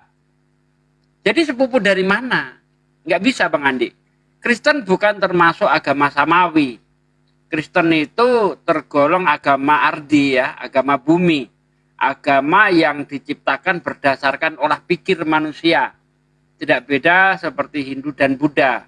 Itu agama ardi. Sementara agama yang samawi itu Islam. Ya, sebenarnya Yahudi sendiri saya masih kurang cocok ya kalau dikatakan itu agama samawi, karena Yahudi itu bukan Nabi Musa yang bawa. Yahudi itu nanti setelah Yehuda itu, dari kelompok suku Yehuda inilah membentuk suatu kepercayaan yang disebut Yahudi. Kalau Musa sendiri kan sebenarnya bukan terkhusus kepada sekelompok orang-orang atau keturunan Yehuda, tetapi umum yaitu bangsa Israel. Sedangkan bangsa Israel itu tidak semuanya Yahudi begitu Bang Andi. Jadi Kristen ya penumpang gelap, bukan sepupu kita. Terima kasih. Terima kasih Pak De. Bang Juma, bisa diberi pengantar dikit? Baik. Bismillahirrahmanirrahim. Kalau ditanya dengan pernyataan pendeta GL ini yang mengatakan bahwa kita sepupuan dengan mereka, itu jauh, itu mimpi, itu takhayul, gak mungkin, mustahil itu. Kenapa mustahil? Karena Allah Subhanahu wa taala menerangkan di dalam Al-Qur'anul Karim terkait dengan pernyataan Allah di dalam Al-Qur'an.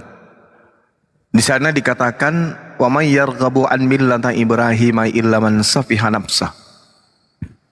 Dan orang yang membenci ajaran Nabi Ibrahim hanyalah orang yang mempertulul dirinya sendiri. Kita nggak mungkin sepupuan sama orang tulul. Walaqad istafainahu fid dunya wa innahu fil akhirati laminats sholihin. Dan sungguh kami telah memilihnya di Ibrahim ini, Nabi Ibrahim ini, dan sungguh di akhirat termasuk orang-orang yang soleh.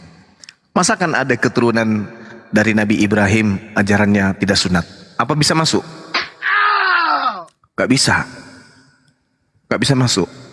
Al-Quran dan juga kitabnya orang Yahudi, kitab Tanak, itu tidak boleh kemudian orang yang tidak bersunat masuk ke dalam rumah ibadah. Di mana rumah ibadah itu adalah tempat mengagungkan Allah, hakikat maha suci. Gak boleh. Gak boleh masuk. Isqala lahu rabbuhu aslim, qala aslamtu li rabbil alamin. Ingatlah ketika Tuhan berfirman kepada Nabi Ibrahim, berserah dirilah kepada hukum-hukumku. Nabi Ibrahim kemudian menjawab, aku berserah diri kepada hukum Tuhan, kepada engkau Tuhan, Tuhan semesta alam. Nah sedangkan saudara GL ini agamanya adalah agama yang menganggap hukum Tuhan itu sebagai kutub. Ajaran yang didatangkan oleh Nabi Ibrahim untuk keturunannya Ishak Yakub, termasuk Nabi Ismail, dianggap sebagai kutukan. Bagaimana mungkin kita sepupuan dengan yang kayak begini? Apa mungkin? Wa wassa biha Ibrahimu bani wa Yaqub ya baniya innallaha astafa lakumuddin fala tamutunna illa wa antum muslimun. Dan Nabi Ibrahim mewasiatkan ucapan ini kepada anak-anaknya. Demikian pula ke Yakub, wahai anak-anakku, sesungguhnya Allah telah memilih agama ini untukmu, maka janganlah kamu mati kecuali dalam keadaan muslim. Berarti kita harus menyadari bahwa di luar daripada muslim, kalau berbicara mengenai akidah, itu bukan saudara. Orang-orang kafir ini bukan saudara kita. Mereka bersaudara dengan iblis, setan, bukan bersaudara dengan kita. Innal ladzina kafaru min ahlil kitabi wal musyrikina fi nari jahannam.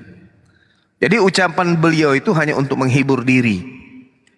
Ngaku-ngaku sepupu dengan umat Islam. Mana ada? Gak bisa kita sepupuan dengan mereka. Karena di dalam kitab yang mereka genggam pun, mohon maaf, di dalam kitab yang mereka genggam pun, mereka tidak masuk dalam golongan domba. Bahkan Yesus sendiri menyebut mereka dengan, mohon maaf, serigala.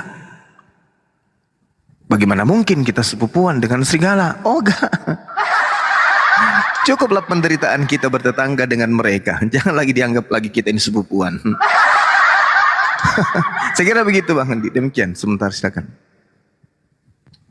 Kalau mereka berpendapat. Assalamualaikum warahmatullahi wabarakatuh. Waalaikumsalam. Bang Andi, saya turunin aja, Bang Jibril, saya turunin aja, anda apa-apa, nanti takutnya ada Oten mau naik, ada Bang Andi, ada Bang Juma. Silakan, nggak apa-apa Bang Jibril, saya turunin Bang Jibril. Udah cukup. Sehat terus ya Bang Yan. Ya, amin, aman-aman. Terima kasih. Iya Bang. Wassalamualaikum Kak Jiselin. Waalaikumsalam warahmatullahi wabarakatuh. Ongkos gimana ongkos? Ferdinand mau diongkosi gimana jadi Ntar dulu, ntar nggak? ke Ferdinandnya nanti ini belum kelar dulu. lanjut.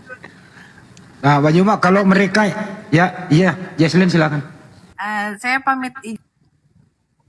Oh, mau pamit. Sebelum pamit saya tanya dulu. Kalau Ferdinand bersedia, Jesslyn diokein apa gimana? Diongkosin. Ya udah, Cinya juga sibuk ya. Ya udah, gak apa-apa. Lanjut Bang Juma, kalau mereka berpendapat, ya kan Abraham anaknya 2. Ya, sepupu dong kita dari Ishak. Nyambung gak sih Ishak ke si Gilbert ini? Nggak ada hubungannya Bang Andi, nggak ada, sama sekali nggak ada. Agama Katolik ini induk dari agama mereka, Katolik dulu yang harus menjadi acuan. Apakah ada hubungannya Yahudi dengan Katolik dalam segi akidah? Ini dulu. Nggak, kalau Kristen turunan ini kan hanya karena mereka protes kepada Kristen yang lebih tua. Tapi kalau induk itu bermuara di Katolik. Ini aja dulu. Apakah ada hubungannya Nabi Ishak, Nabi Yakub, Nabi Musa, Nabi Daud, Nabi Salomo, termasuk Nabi Isa alaihissalam dengan Roma dalam hal akidah? Ada. Aku boleh jawab, Bruna? Iya, silakan. Jadi kalau kita ambilnya dari perspektif Yahudi ya. Jadi kalau misalnya dibilang dari Ishak ya enggak gitu. Tapi kita dapat insight dari Yahudi, Gurunda, untuk penjelasan mengenai Yesaya 63 nomor 1, Gurunda. Nah, ini ada rabi namanya Eben Ezra berkata. Ini aku gitu ya. Kalau saya sih enggak. Iya, cuman Yahudi itu mengakui, Gurunda. Gimana ya?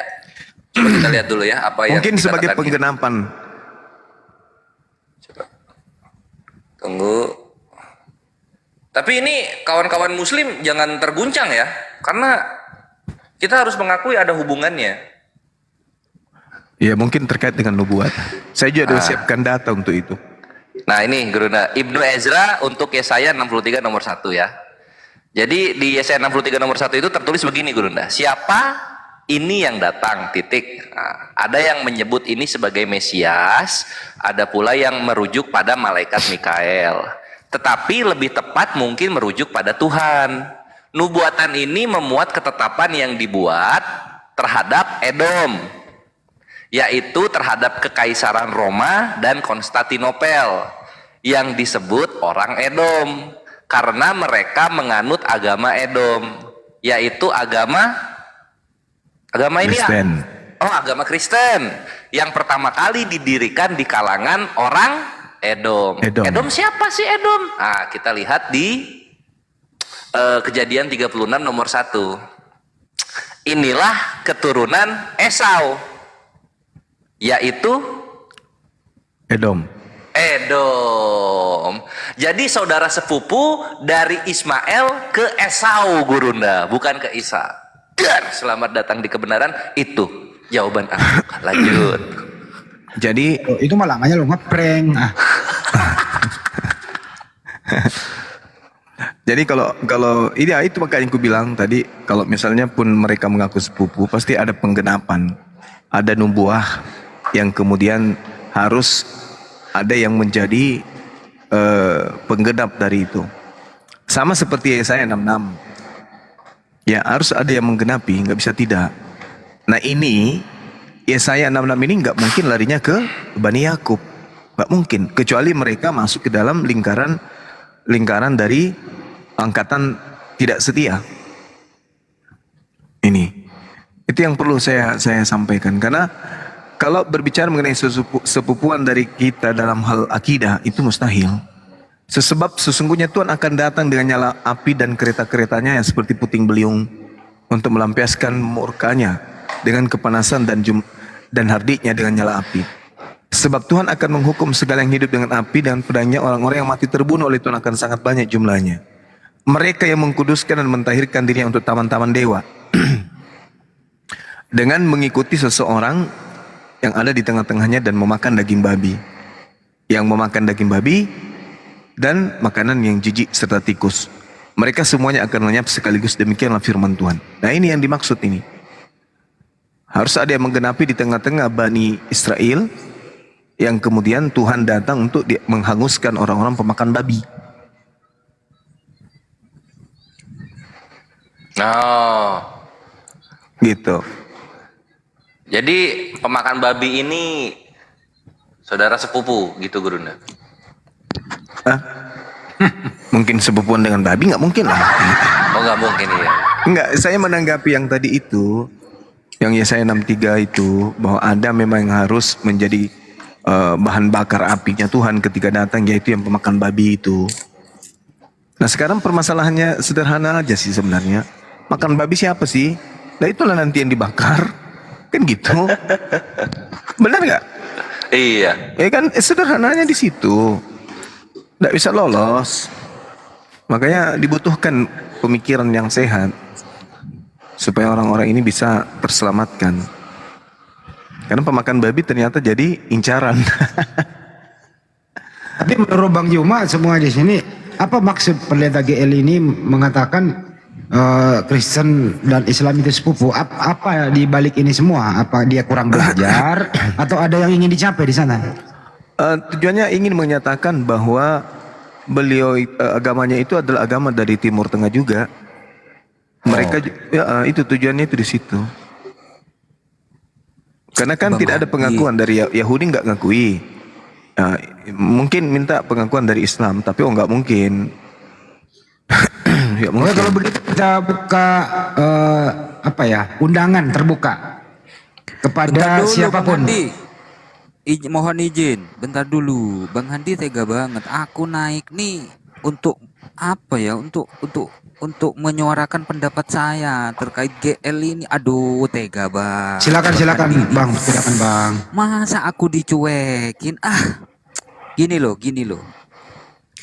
Pendeta GL atau Gilbert Lumuindong ini kan sudah mendatangi Pak Yusuf Kalla dan juga mendatangi MUI, lalu kemudian meminta maaf khususnya kepada seluruh umat Islam.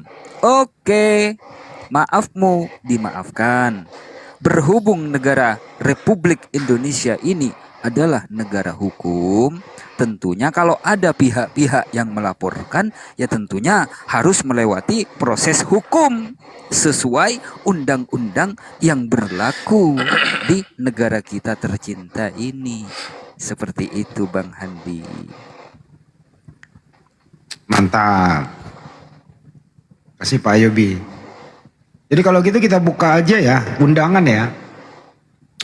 Siapapun, apakah pendeta Gilbert atau siapapun begitu, atau yang pengikutnya pendeta Gilbert, kita buka topik aja. Kapan dimanapun kita buka topik. Apakah benar pernyataan pendeta Gilbert ini? Kita beri topik. Apakah benar Islam dan Kristen itu saudara sepupu? Bisa jadi benar kalau orang tuanya Paulus diketahui silsilahnya nyambung ke Ishak. Kira-kira ini kalau ada yang mewakili Kristen ini topik berat atau tidak nih? Berat. Bagaimana ceritanya? Paulus siapa nama bapaknya? Pauzang. Sampai ndak dia ke Nabi Ishak atau Nabi Yakub? Esau.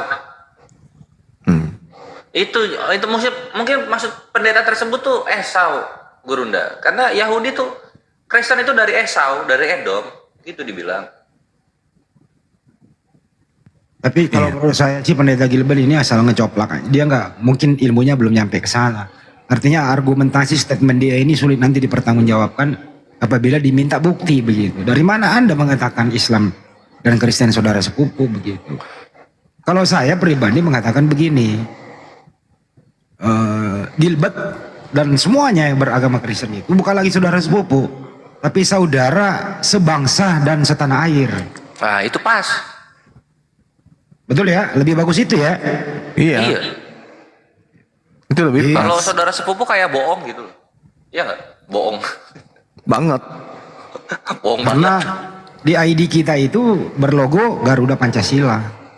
Kita masih menghormati merah putih. Jadi saudara sebangsa tanah air, itu baru mantap. Gitu. Oh ya, satu lagi nih. Ya. Satu lagi nih. Mohon izin. Gini Bang Zuma.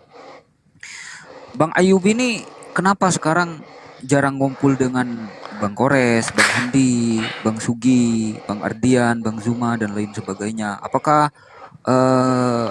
sudah membenci api? Katanya gitu, ada yang komen seperti itu. Loh, nggak bahaya tak? Nggak teman-teman. Siapa itu yang Ya. ngetik? Ya biasalah komen-komen, entah Muslim, entah Oten, saya pun tak tahu. Tapi dugaan saya dari pihak Muslim. Enggak lah teman-teman, ya. Aku hampir 1 bulan sakit, lalu kemudian memang vakum di TikTok, memang vakum. Apalagi ini kan lagi hot-hotnya kan, si GL kan, jadi aji mumpung gitu kan. Saya ini kan ketua asosiasi grup bakul kompor, jadi mau nggak mau ya terus ngompori gitu teman-teman. Lanjut. Oh iya, tapi soal kayak gitu juga memang ini ya, apa namanya, ada juga waktu aku live sendiri itu Gurunda, ada yang ngetik gini, Bang Kores kenapa keluar dari api? Lah kapan? Emang aneh-aneh orang-orang ya. Gosip dari mana dimakan aja. Biasalah itu. Biasalah netizen. Ya, jangan dibiasain dong netizen ya. Itu nggak tahu mau dibawa kemana begitu. Tapi anyway itu ya Ikhwan ya, pernyataan sikap dari API. Sebagaimana jika ada perkara-perkara mengenai akidah, maka kami sebagai umat yang sangat mencintai apa yang ada di dalam agamanya, mencintai Tuhan yang maha benar dan mencintai Nabi penutup para Nabi, maka inilah pernyataan sikap kami. Semoga diterima dengan etika yang baik. Gitu. Yuk, next. Berikutnya kita sesi dialog. Silakan yang ingin bertanya tentang Islam, ingin mengenal Islam lebih dalam, ingin mengenal bagaimana perspektif Islam memandang terhadap iman-iman di luar Islam dari zaman Nabi Nuh sampai 2024, silahkan naik. Ya, Muslim juga ya, silakan ketik di bawah. Mau bertanya gitu, nanti dinaikin, lalu pertanyaan, lalu dengerin di bawah. Silakan. Sambil nunggu kawan-kawan yang penasaran dengan Islam. Ini loh Res, teman-teman semua ya. Kenapa pendeta jilbab seperti itu di depan jemaatnya? Ini karena ada yang viral itu loh. Siapa itu? Kristen progresif. Kalau nggak salah yang namanya Brian. Brian itu sangat menentang perpuluhan. Termasuk juga pendeta Henry Tan dan kawan-kawan. Tidak boleh memberi label perpuluhan begitu. Nah ini viral, mungkin dia menonton. Nah, tepatlah di momen itu sebenarnya dia serangannya mau ke sana. Nah serangannya sebenarnya boleh Anda serang ke Kristen progresif, tapi jangan nyenggol ke Ibu Darni. Jangan nyenggol ke Sakat kan begitu. Kira-kira itu sih. Oh. Ya. Satu lagi akhirnya Kores ya. Berita panggilan kepada Pendeta Mel Ato, Anda nyenggol-nyenggol Bang Zuma. Kalau Anda punya nyali, silahkan naik di room ini. Sekali lagi, panggilan kepada Pendeta Mel Ato. Mungkin Anda live atau lagi on di TikTok, silahkan naik. Ini ada Bang Zuma lagi live. Anda kan nyenggol-nyenggol Bang Zuma. Buktikan kalau Anda punya nyali. Lanjut. Mantap. Ini ada yang menarik nih, mumpung Bu Darni masuk. Bu Darni. Oh, selamat malam semuanya. Malam juga. Aku mau nanya ini Bu Darni.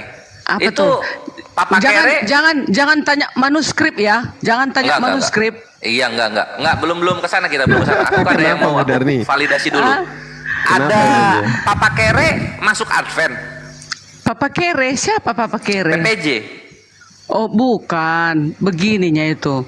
Karena kan dia mau cari, seandainya pun saya mau masuk Kristen, aku mau memilih yang tak makan babi gitu.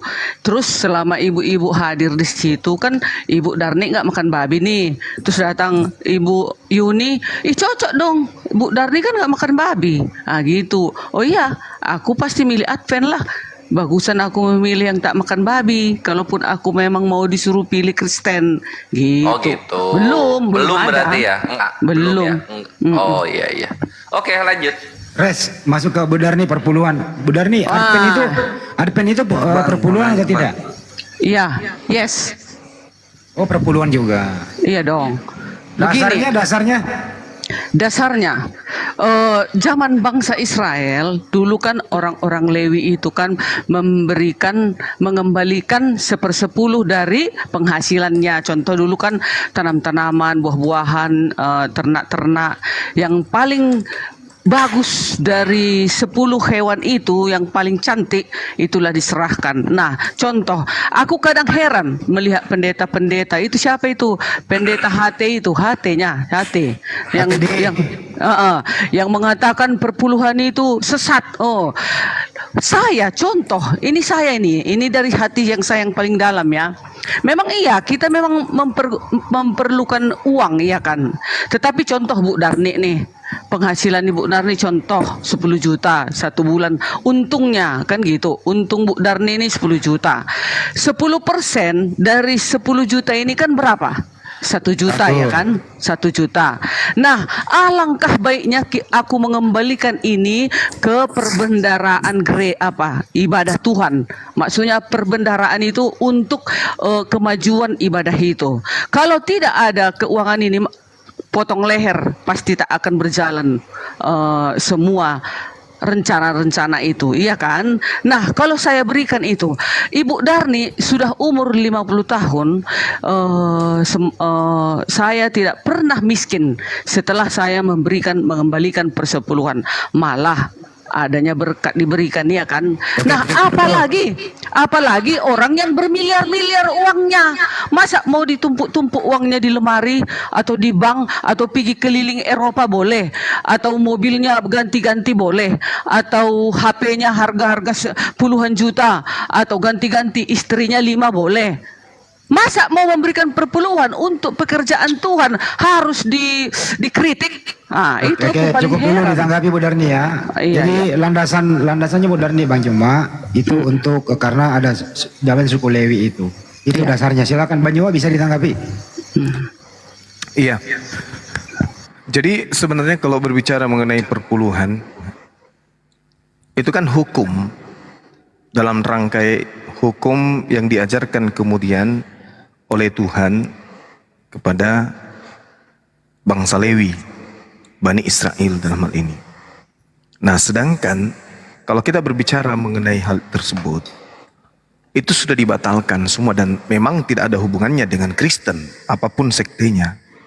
Kenapa? Karena berbicara mengenai hukum syariat, ya, atau hukum-hukum Bani Israel, Lewi, itu hanya diberikan kepada satu suku, yaitu Lewi saja. Mengenai Bani Lewi, sesungguhnya aku berikan kepada mereka segala persembahan persepuluhan di antara orang Israel. Di antara orang Israel. Gak boleh, di luar Israel gak boleh. Nah, lalu kemudian di Nehemia 10, di situ malah dikatakan bahwasanya seorang imam, anak Harun, akan menyertai orang-orang Lewi apabila mereka memungut persembahan perpuluhan. Dan orang-orang Lewi itu akan membawa persembahan persepuluhan ini daripada persembahan perpuluhan itu ke rumah Tuhan. Nah, artinya bahwa ada kerangka yang harus dilalui. Tidak semerta-merta siapapun boleh melakukan itu, karena ini syariat, hukum-hukum, aturan agama. aturan agama terkait dengan perpuluhan itu hanya untuk bangsa Lewi saja.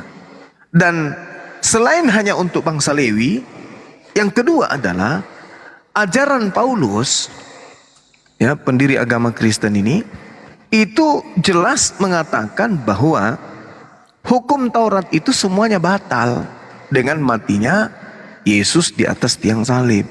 Efesus 2 nomor 15. Dengan matinya Yesus di atas tiang salib, maka perpuluhan batal. Kalaupun perpuluhan itu tidak batal, tetap saja hanya untuk suku Lewi. Kristen bukan suku Lewi. Gak nyambung.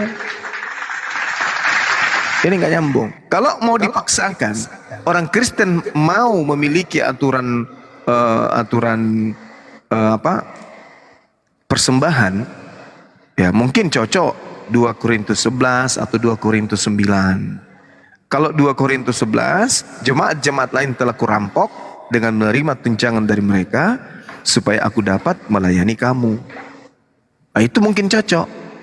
Tapi kalau dikatakan perpuluhan terlalu jauh, nyebrang ke agamanya orang, itu terlalu jauh. Begitu Bang Handi. Silakan Ibu Darni ditanggapi. Oke, nah tapi kan Bang Juma, nggak ada dong di dalam Alkitab ini ditulis perpuluhan hanya untuk bangsa Lewi, Bani Lewi, nggak ada. Hanya ditulis di dalam Maleakhi 3 ayat 10, bawalah persembahanmu ke perbendaharaan. Maksudnya itu supaya ada bahan untuk kemajuan gereja itu atau kemajuan penginjilan itu. Itunya kegunaannya itu. Dulu pun orang-orang Lewi itu kegunaannya supaya ada keuangan di dalam orang-orang Lewi itu, karena orang Lewi itu kan nggak berdagang, nggak berjualan, sama dengan sekarang pendeta-pendeta di Advent ya, nggak ada, mereka itu diperbolehkan berdagang, berbisnis, apapun itu tidak boleh mereka lakukan. Mereka hanya khusus mendoakan umat-umat. Contoh, distrik Medan Barat ada 4 gereja kami ini, distrik Medan Barat, semuanya itu di total sekitar 300 atau 400 umat kan gitu. Nah, itulah tugas pendeta ini, melawat. Dia tidak pernah memegang uang di dalam gereja, tidak. Kami ini ada bendahara, setiap gereja, 4 gereja ini ada bendahara. Setelah 3 bulan triwulannya, 3 bulan sekali, mereka itu menyetor kepada keuangan ke daerah, itulah di Siantar. Di Siantarlah pusatnya untuk Sumatera Utara. Mereka lah yang menggaji para pendeta, karena nanti kan tersebar di seluruh Sumatera Utara semua para pendeta. Jadi mereka hanya digaji 6 juta per orang. Nah, 6 juta per orang itulah yang mereka pakai, dan itulah dikeluarkan untuk melawat yang 400 per distrik ini tadi. Ini banyak ya, Sumatera Utara ini kan banyak gereja-gereja. Dia setiap 4 distrik, kalau dia hanya 300-nya umatnya, hanya 1 pendeta dibuat. Dialah yang mengayomi semua ini. Jadi hanya gaji 6 juta itu, anaknya nanti 3, itulah nanti gajinya. Tapi yang gaji bukan kami, diserahkan bendahara kami nanti ke pusat itu, ke sana. Baru itulah dipergunakan pendeta ini. Dia tidak bisa memegang uang di gereja gitu loh. Jadi kan kasihan kalian itu selalu membilang perpuluhan itu dimakan pendeta. Tidak. Tetapi saya dengar ini ya, untuk perpuluhan Sumatera Utara sekitar masih pendeta Nenggolan kemarin 72 miliar perpuluhan. Nah, 70 miliar inilah dipergunakan untuk kemajuan organisasi Masyarakat Advent hari ke-7 di Sumatera Utara. Terus nantinya ada lagi yang diberikan ke DC, ada lagi ke Uni di Bandung lagi pusatnya. Jadi kami ini terorganisir, Bang Juma. Kami ini nggak boleh sembarangan. Makanya tetap berdiri Advent ini. Jadi dia karena terorganisir dan tersusun rapi, dia tidak mau hancur gitu. Jadi kalau ada nanti jemaat itu yang lebih uangnya, kadang dia membeli mobil kepada pendeta. Bersyukur dia kan nanti naik mobil Alphard nih Bang Juma kan. Nah, dilihatnya pendeta naik sepeda atau naik kereta, kan nggak apa-apa kan kita berikan dia mobil Pinomat Avanza. Nah, kan kita berbangga pendeta kita bisa pakai mobil. Gitu dia Bang Juma. Jadi kita jangan terlalu negatif negatif lah. Kalaupun dia memakan uang itu, ini tadi kan 72 miliar per bulan atau per tahun, nggak tahu aku, udah lupa aku. Nah, itu terserah, berarti banyak berkat dari jemaat-jemaat itu, dan jemaat-jemaatnya pun nggak ada yang miskin. Nah, itu namanya juga sudah pemberian Tuhan. Aku akan membuka tingkap-tingkap langit, katanya. Contoh kayak Bu Darni nih, memang nggak kaya raya Bu Darni, tapi bahagia Ibu Darni. Walaupun Ibu Darni sendirian, 18 tahun Ibu Darni sendirian, tapi bahagia Ibu dengan hidup Ibu seperti ini. Walaupun Ibu kasih perpuluhan, kalaulah nanti ku pikir-pikir, perpuluhanku sekian, kalau ku beli itu Alphard udah bisa mobil, atau membangun rumah 3 udah sanggup harusnya. Tapi nggak seperti itu. Nanti kelak upahnya akan ku dapat jika kelak Yesus datang untuk kedua kalinya. Begitu saya. Oke, baik. Bang Handi, jadi gini, sebenarnya kalau tidak ini kalau misalnya dijadikan sebagai satu patokan khusus, ya harus bikin kitab baru. Orang Kristen ini harus bikin kitab baru yang terkait dengan perpuluhan. Silakan aja bikin aturan itu, tapi tidak bisa kemudian ganggu gugat aturan main Tuhan yang datang kepada Bani Israel. Artinya menyontek. Kalau ibu tadi mengatakan bahwasanya ada dasar pijakannya, tidak bisa. Ibu tidak bisa ganggu gugat. Ada 2 tembok tinggi yang Anda harus lalui. Pertama, Yesus mati untuk menggagalkan.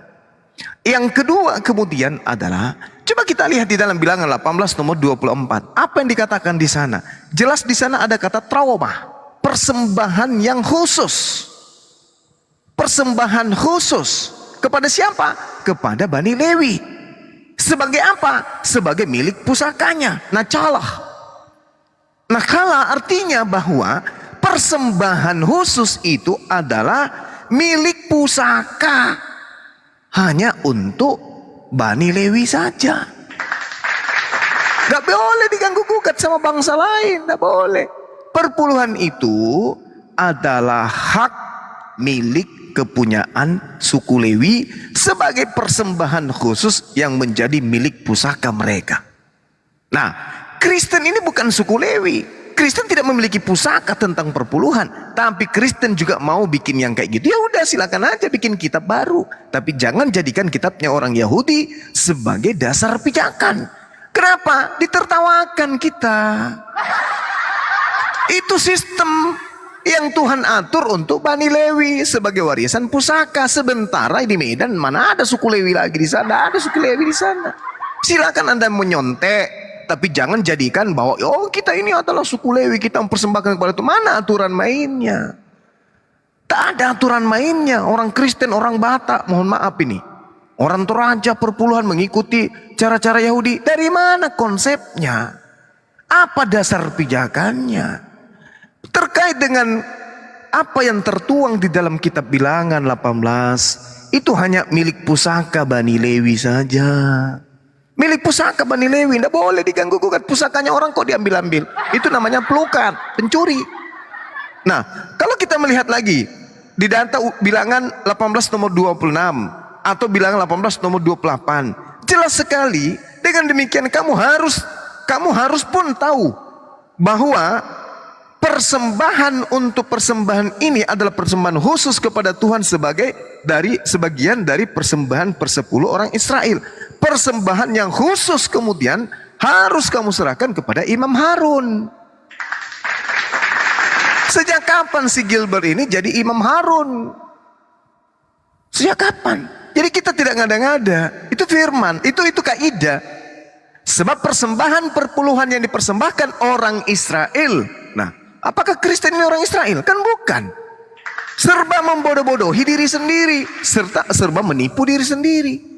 Karena bukan orang Israel tapi mengaku merasa orang Israel. Sebab persembahan persepuluhan yang dipersembahkan orang-orang Israel kepada Tuhan sebagai persembahan yang khusus, kuberikan kepada orang Lewi sebagai milik pusaka orang Lewi. Itulah sebabnya aku telah berfirman tentang mereka. Tentang mereka, bukan tentang orang Batak. Mereka tidak akan mendapat milik pusaka di tengah-tengah orang Israel kecuali perpuluhan. Jadi jangan dibiar. Oke lah, kita hargai itu hak. Tidak ada paksaan. Tapi kalau dikatakan kami mengikuti perpuluhan Yahudi, oh salah besar. Salah besar. Yang benar kalau Kristen itu perjanjian baru.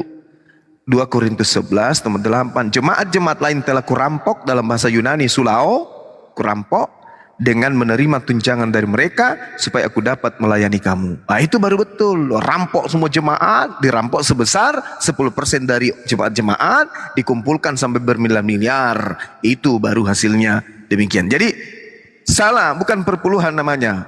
Yang dimaksud di situ di perjanjian lama, perpuluhan, di perjanjian baru disebut adalah sulau atau hasil rampok. Itu lebih tepat. Silakan Bu. Bang Juma, Siap. contoh tadi kan aku bilang kan 72 miliar sekian lah per tahun atau per bulan itu ya, lupa saya, nanti lain kali aku bilang. Nah itu Bang Juma untuk gaji para pendeta, dan jika ini bulan 10 mau diadakan KKR besar di Kota Medan. Udah, KKR besar di Kota Medan ini mempergunakan uang juga untuk mengumpulkan umat-umat supaya hadir di situ. Wisma itu, gedung itu dibayar 1 hari sekian puluh juta. Dia nanti 7 hari udah hampir sekian ratus juta. Habis nanti itu ber-500 juta. Udah, kalau sudah mengumpulkan umat sekitar 5.000 orang dan mengadakan KKR, kebaktian kebangunan rohani, sekitar biasanya itu 6 hari. Pada hari Sabatnya dia baptisan. Nah, kesitulah itu uangnya sebagian Bang Juma, dan sebagian kalau ada orang-orang kaya donator boleh juga memberikan. Kadang nanti kan pintar-pintar para pendeta untuk mendatangi orang-orang yang donator. Contohlah saya milioner, contoh ya. Bu Darni, tolonglah acara kita nanti mau kita adakan, berapa Ibu ada. Nah kalau aku ini milioner nih, pasti aku kasih, nah 50 juta sumbanganku, 100 juta, tergantung bagaimana baikku. Kan seperti itu. Terkumpullah uang itu dan dibantu dengan keuangan dari perpuluhan tadi itu, disumbangkan Bu lagi Darni. itu untuk KKR. Oh, Bu Darni dikit. ya. Bu Runa dikit ya. Iya, sangat. Izin. Nah, dia misalnya ngasih berapa tadi? 50 juta ya. Contoh. Nah, lah kalau gajinya 2 triliun, itu kan tidak sampai ke 1/10. Bukan, itu bukan 1/10. 1/10 itu kan nggak boleh kita paksa, Bang Kores. Itu kan perpuluhan itu untung bersih, laba bersih yang ada di dalam keuangan kita. Contoh kayak Bu Darni, 10 juta lah laba bersihku. 10 juta dari laba bersihku itu kan 1 juta. Kuserahkanlah itu ke kas perbendaharaan gereja. Nanti itu diserahkan lagi kembali ke daerah oleh bendahara Bukan kami. laba bersih dong Bu Darni. 10 juta itu, Iya. itu tuh harusnya dihitung dari pure pendapatannya tuh berapa gitu. Karena perpuluhan itu pertama, dapur itu kedua gitu. Iya. Jadi Iya. jangan dihitung bersih, harus kotornya berapa dapatnya. Enggak, kalau kami gitu, kami kan kadang kan seminar juga. Begini, supaya kita itu jangan terlalu memikirkan yang negatif, yang sudah kami dengarkan di seminar-seminar. Kadang kami kan dikasih seminar. Mana Pak Pendeta? Macam mana cara kita memberikan perpuluhan? Bagaimana teknik-tekniknya kan gitu? Oh, 10% dari keuntunganmu itulah kau serahkan. Itu pun kalau ada. Kalau tidak ada, enggak dipaksa. Begitu dong. Tukang becak, kalau enggak ada uangnya, ya enggak dipaksa. Datang juga ke gereja, syukur. Untuk biaya makannya pun syukur. Ini perpuluhan itu bagi yang mampu. Gitu loh. Masa Ibu Darni uangnya banyak, ngumpul di lemari ini, tumpuk berlipat-lipat, 100 juta numpuk di sini. Masa aku pelit membayar perpuluhan? Aduh, kita jangan gitu dong. Tunggu dulu. Masih aku tadi ya. Nah, tadi juga dibilang Bang Juma, ditertawakan kita menyontek orang-orang Yahudi kan gitu. Nggak apa-apa. Kalau kita menyontek kebenaran yang sesungguhnya itu tidak apa-apa. Karena kita kan umat-umat Tuhan. Nah sekarang tadi Bang Juma bilang perpuluhan itu hanya untuk Bani Israel, orang-orang Israel kan seperti itu. Nah apa itu artinya Israel? Israel itu artinya umat-umat Tuhan. Jadi saya termasuk umat-umat Tuhan. Dan saya juga meniru umat-umat Tuhan yang dari mula-mula. Jadi kalau kita meniru kebenaran yang sesungguhnya, nggak apa-apa, asal jangan kita tiru yang tidak benar. Udah, kalau ajaran yang baik nggak apa-apa kita contek, Bang Juma. Oke. Gitu ya. Oke, lanjut Ya, lagi. jadi ini pengakuan tulus, tapi harusnya kalau saudara-saudara Kristen itu mau benar, ya, kenapa nggak menggunakan dalil kitab sendiri? 2 Korintus 9 nomor 6 misalnya, atau sampai nomor 8. Camkanlah ini, orang yang menabur sedikit akan menuai sedikit juga. Orang yang menabur banyak akan menuai banyak juga. Hendaklah masing-masing memberikan menurut kerelaan hatinya, jangan dengan sedih hati atau karena paksaan. Sebab Elohim mengasihi orang memberi dengan sukacita. Dan Tuhan sanggup melimpahkan segala kasih karunia kepada kamu, supaya kamu senantiasa berkecukupan di dalam segala sesuatu dan malah berkelebihan dalam berbagai kebajikan. Nah, ini harusnya menjadi sandaran, bukan larinya ke perpuluhan. Karena kalau perpuluhan berarti nyebrang. Banyak hal yang harus ditabrak. Pertama, Efesus 2 nomor 15. Itu harus ditabrak itu. Kedua, ketika kemudian dikatakan perpuluhan, maka selalu akan ribut dengan konsep di mana perpuluhan itu adalah hak milik pusaka. Kalau digunakan, pusaka orang diambil, berarti kan pencurian. Kalau sudah pencurian, apapun judulnya, itu pasti kesesatan, itu pasti kesalahan. Itu pasti kesalahan. Karena mengambil milik orang lain, jadikan sebagai hukum. Dengan alasan perpuluhan, tapi ternyata itu nggak ada dasar pijakannya. Nah, sedangkan pijakannya ada sesuai dengan saya gambarkan tadi. Bagaimana di dalam 2 Korintus 11, 2 Korintus 9. Berarti berbicara mengenai keikhlasan. Tidak dibatasi 10%. Karena kalau 10% berarti itu berbicara terkait dengan ajaran orang Yahudi. Sedangkan Kristen ini bukan Yahudi, bukan Israel. Kecuali seperti yang dipaparkan oleh Bu Darni tadi. Ya, kami Israel itu artinya umat Tuhan. Ya, berarti kita Israel semua dong. Karena kita semuanya adalah hamba Tuhan, ciptaan pencipta langit dan bumi. Tapi apakah begitu konsepnya? Kan tidak. Hukum yang datang kepada Bani Israel hanya untuk Bani Israel, Bani Yakub. Ulangan 33 nomor 4, Mazmur 147, Yeremia 31, 31 sampai 36. Jadi kita tidak bisa ngadang-ngadang, ngarang-ngarang cerita. Jadi kalau misalnya nanti mau dijadikan itu sebagai acuan, lepaskan perpuluhan itu, ikhlaskan bahwa itu adalah untuk suku Lewi. Masuklah ke dalam 2 Korintus 9, 6, 7, 8, 2 Korintus 11, nomor 8. Jemaat-jemaat lain kurampok dengan mereka mempersembahkan kepada saya, lalu aku melayani kalian. Nah, itu baru cocok. Ataukah jangan-jangan yang diajarkan kemudian oleh Paulus dalam 2 Korintus 11 nomor 8, jemaat-jemaat lain telah kurampok dengan menerima tunjangan dari mereka. Jangan-jangan perpuluhan versi Kristen inilah yang dimaksud rampok itu.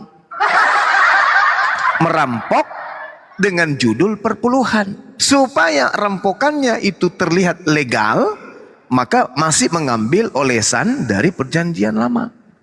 Supaya tidak dianggap sebagai perampok, maka judulnya perpuluhan. Karena dalam 2 Korintus 11 nomor 8, jemaat-jemaat lain telah kurampok dengan menerima tunjangan dari mereka, supaya aku dapat melayani kamu. Maksudnya gini, ketika misalnya seorang pendeta datang ke Makassar merampok, 10% dipungut, habis itu terbang ke Surabaya untuk melayani yang lain. Di sana merampok lagi, melayani lagi di Medan melayani, merampok lagi, layani lagi di tempat lain. Dengan judul perpuluhan. Padahal inti isinya adalah 2 Korintus 11 nomor 8. Merampok jemaat. Dengan cara para jemaat memberikan tunjangan kepada sang pendeta atau pemimpin. Itu karena kalau kita mau memaksakan bilangan atau memaksakan Meleaki atau memaksakan Nehemia, tidak cocok. Karena itu adalah milik pusaka orang Lewi. Jangan diganggu gugat. Demikian. Bang Juma, Apa kata perjanjian baru tentang persepuluhan? Ada itu ayatnya tertulis di dalam Matius 23 ayat 23. Nah, Tuhan adalah pemilik segala dan umatnya adalah pengelola uang. Nah, yang kedua, memberi kepada Tuhan adalah penawar terbaik bagi materialisme. Udah, orang Kristen harus memberi kepada gereja sesuai dengan ketentuan Tuhan. Bukan sembarangan kita ya. Jadi di ketiga itu kita tidak usah memikirkan negatif.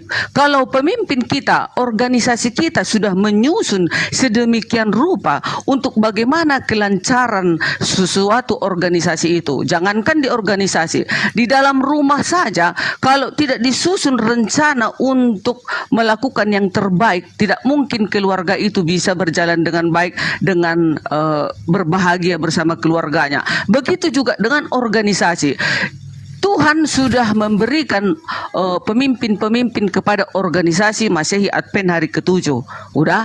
Nah, merekalah yang mengelolanya. Mereka mengajari kami agar kami melakukan yang terbaik di dalam hidup kami. Contohnya, setelah saya melihat dan dari gambaran yang sudah saya ketahui bahwasanya setiap orang yang memberikan perpuluhan semuanya maju-maju, bertambah kaya, bukan bertambah hancur. Malah kalau aku orang kaya Bang Zuma, tapi aku pelit, aku tidak mau memberikan perpuluhan, selalu kutumpuk-tumpukkan uangku. Tiba-tiba Bang Zuma, yang penyakitan lah istriku, istrinya lah, suaminya lah kecelakaan lah, anaknya lah yang beginilah, semua banyak sekali masalah yang terjadi di dalam keluarga kita.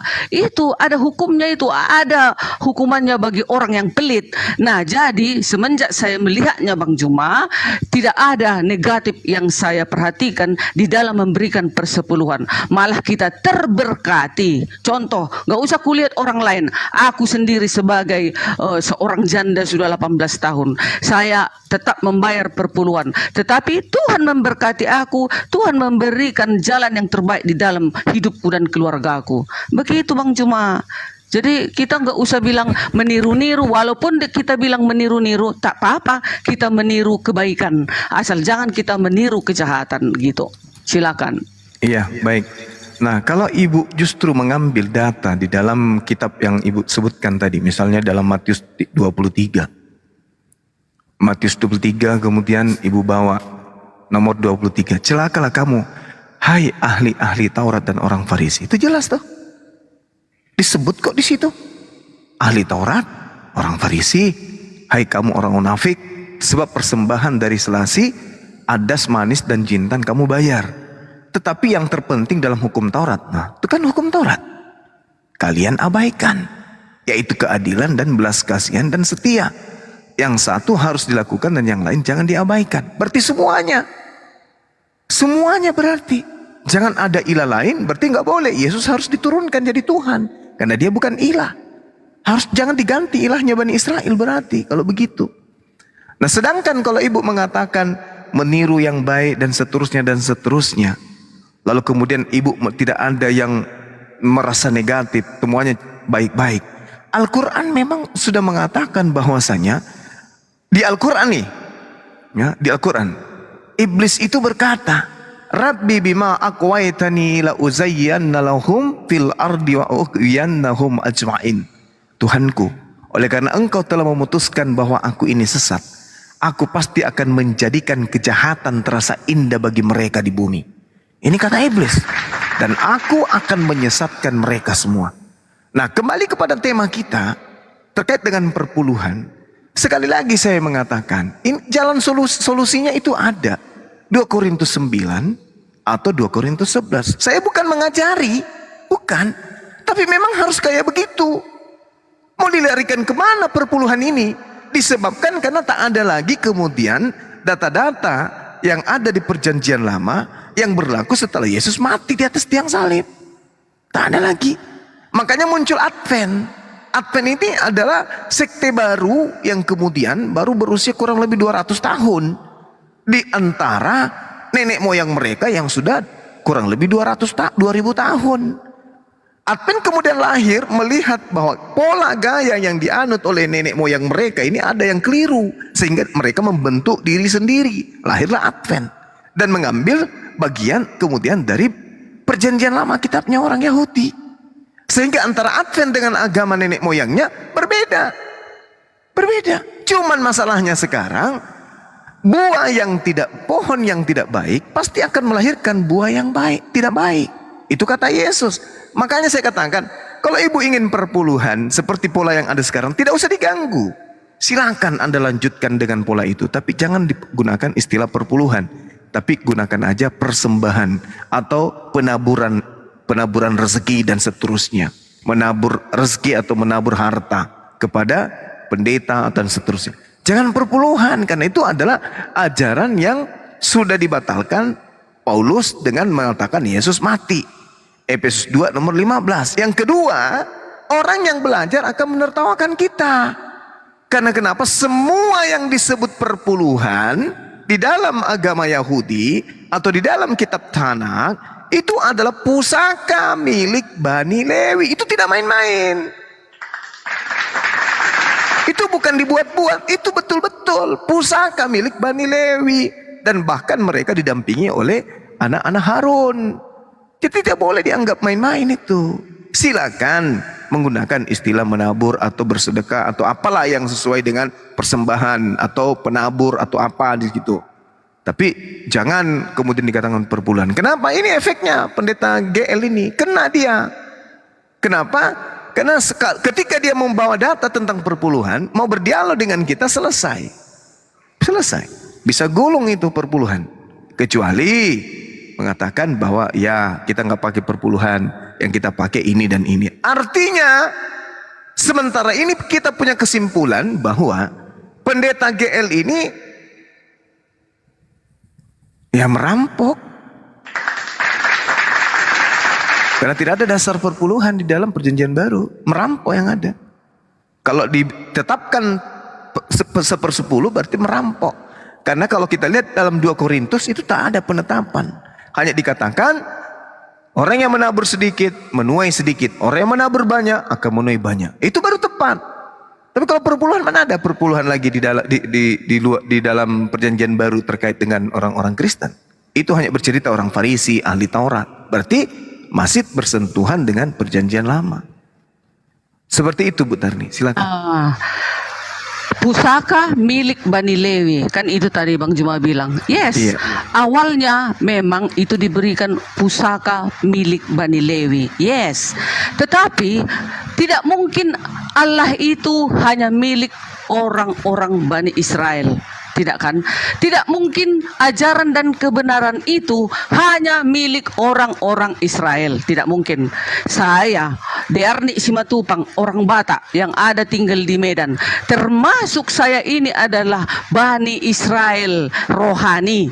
Bukan secara gen. Bukan ya. Tetapi Bu Darni ini termasuk secara rohani. Termasuk umat-umat Tuhan yang dikatakan oleh Israel. Israel artinya umat-umat Tuhan yang sudah tersebar di segala penjuru dunia. Makanya Yesus mengatakan, pergilah ke seluruh bangsa, kabarkan, ajarlah mereka. Kan katanya, sampailah kepada siapa? Ibu Darni, orang Batak yang ada di Medan.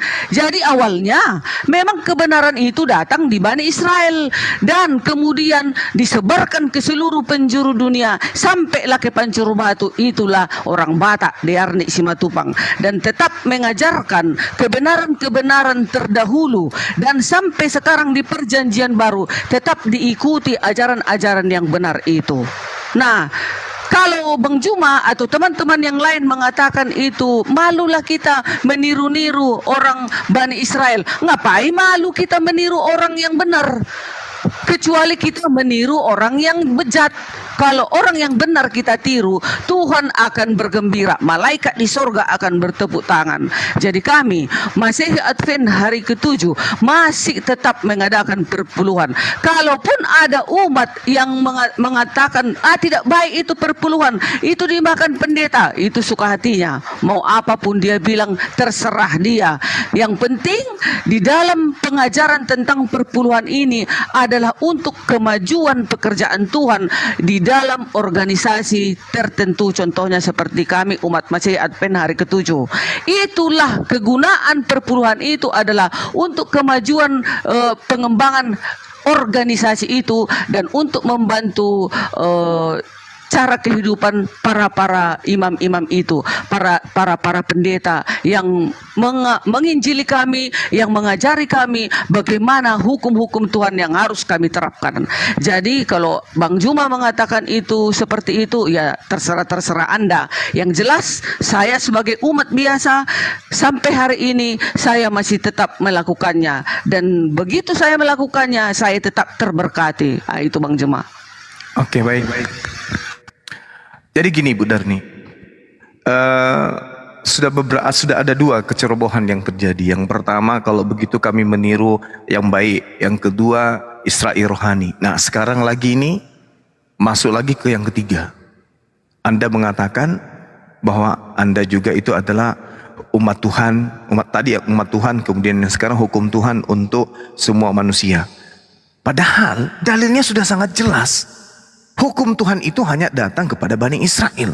Yeremia 31, 31, 32, 33. Aku akan mengadakan perjanjian baru dengan Bani Israel, Bani Yehuda. Hanya dua yang disebut dari 12 suku dari Bani Israel. Kita tidak termasuk. Yaitu aku akan memasukkan hukum Taurat, bilangan, ulangan ke dalam batin setiap Bani Israel. Berarti berbicara tentang perpuluhan hanya untuk Bani Israel. Kemudian ketika dikatakan dalam Ulangan 33 nomor 4, hukum yang datang kepada Nabi Musa hanya berlaku kepada umatnya saja. Begitu juga di Mazmur 147, hukum yang datang kepada Yakub dan keturunan Israel hanya berlaku kepada mereka dan tidak berlaku kepada bangsa lain. Berat ini memang, berat. Nah sekarang kalau berbicara mengenai domba-domba atau Israel yang berserak kemana-mana, tak ajarin supaya bisa paham dengan baik. Di dalam kemurkaan Tuhan kepada Bani Israel, berdasarkan Al-Quran surah Al-Ma'idah dan juga terhadap Yehezkiel 5, di situ dikatakan begini.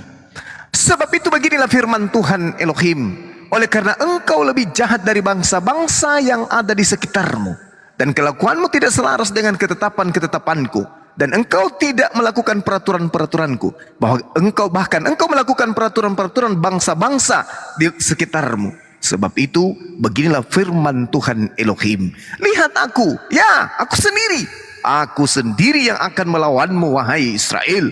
Aku akan menjatuhkan hukuman kepadamu di hadapan bangsa-bangsa, oleh karena segala perbuatan dan yang keji yang kuperbuat terhadapmu, yang belum pernah kuperbuat dan yang tidak akan pernah lagi kuperbuat. Sebab itu di tengah-tengah ayahmu, ayah-ayahnya akan memakan anak-anaknya, dan anak-anak akan memakan ayahnya, dan aku akan menjatuhkan hukuman kepadamu. Sedang semua yang masih tinggal daripadamu akan kuhamburkan ke semua penjuru angin.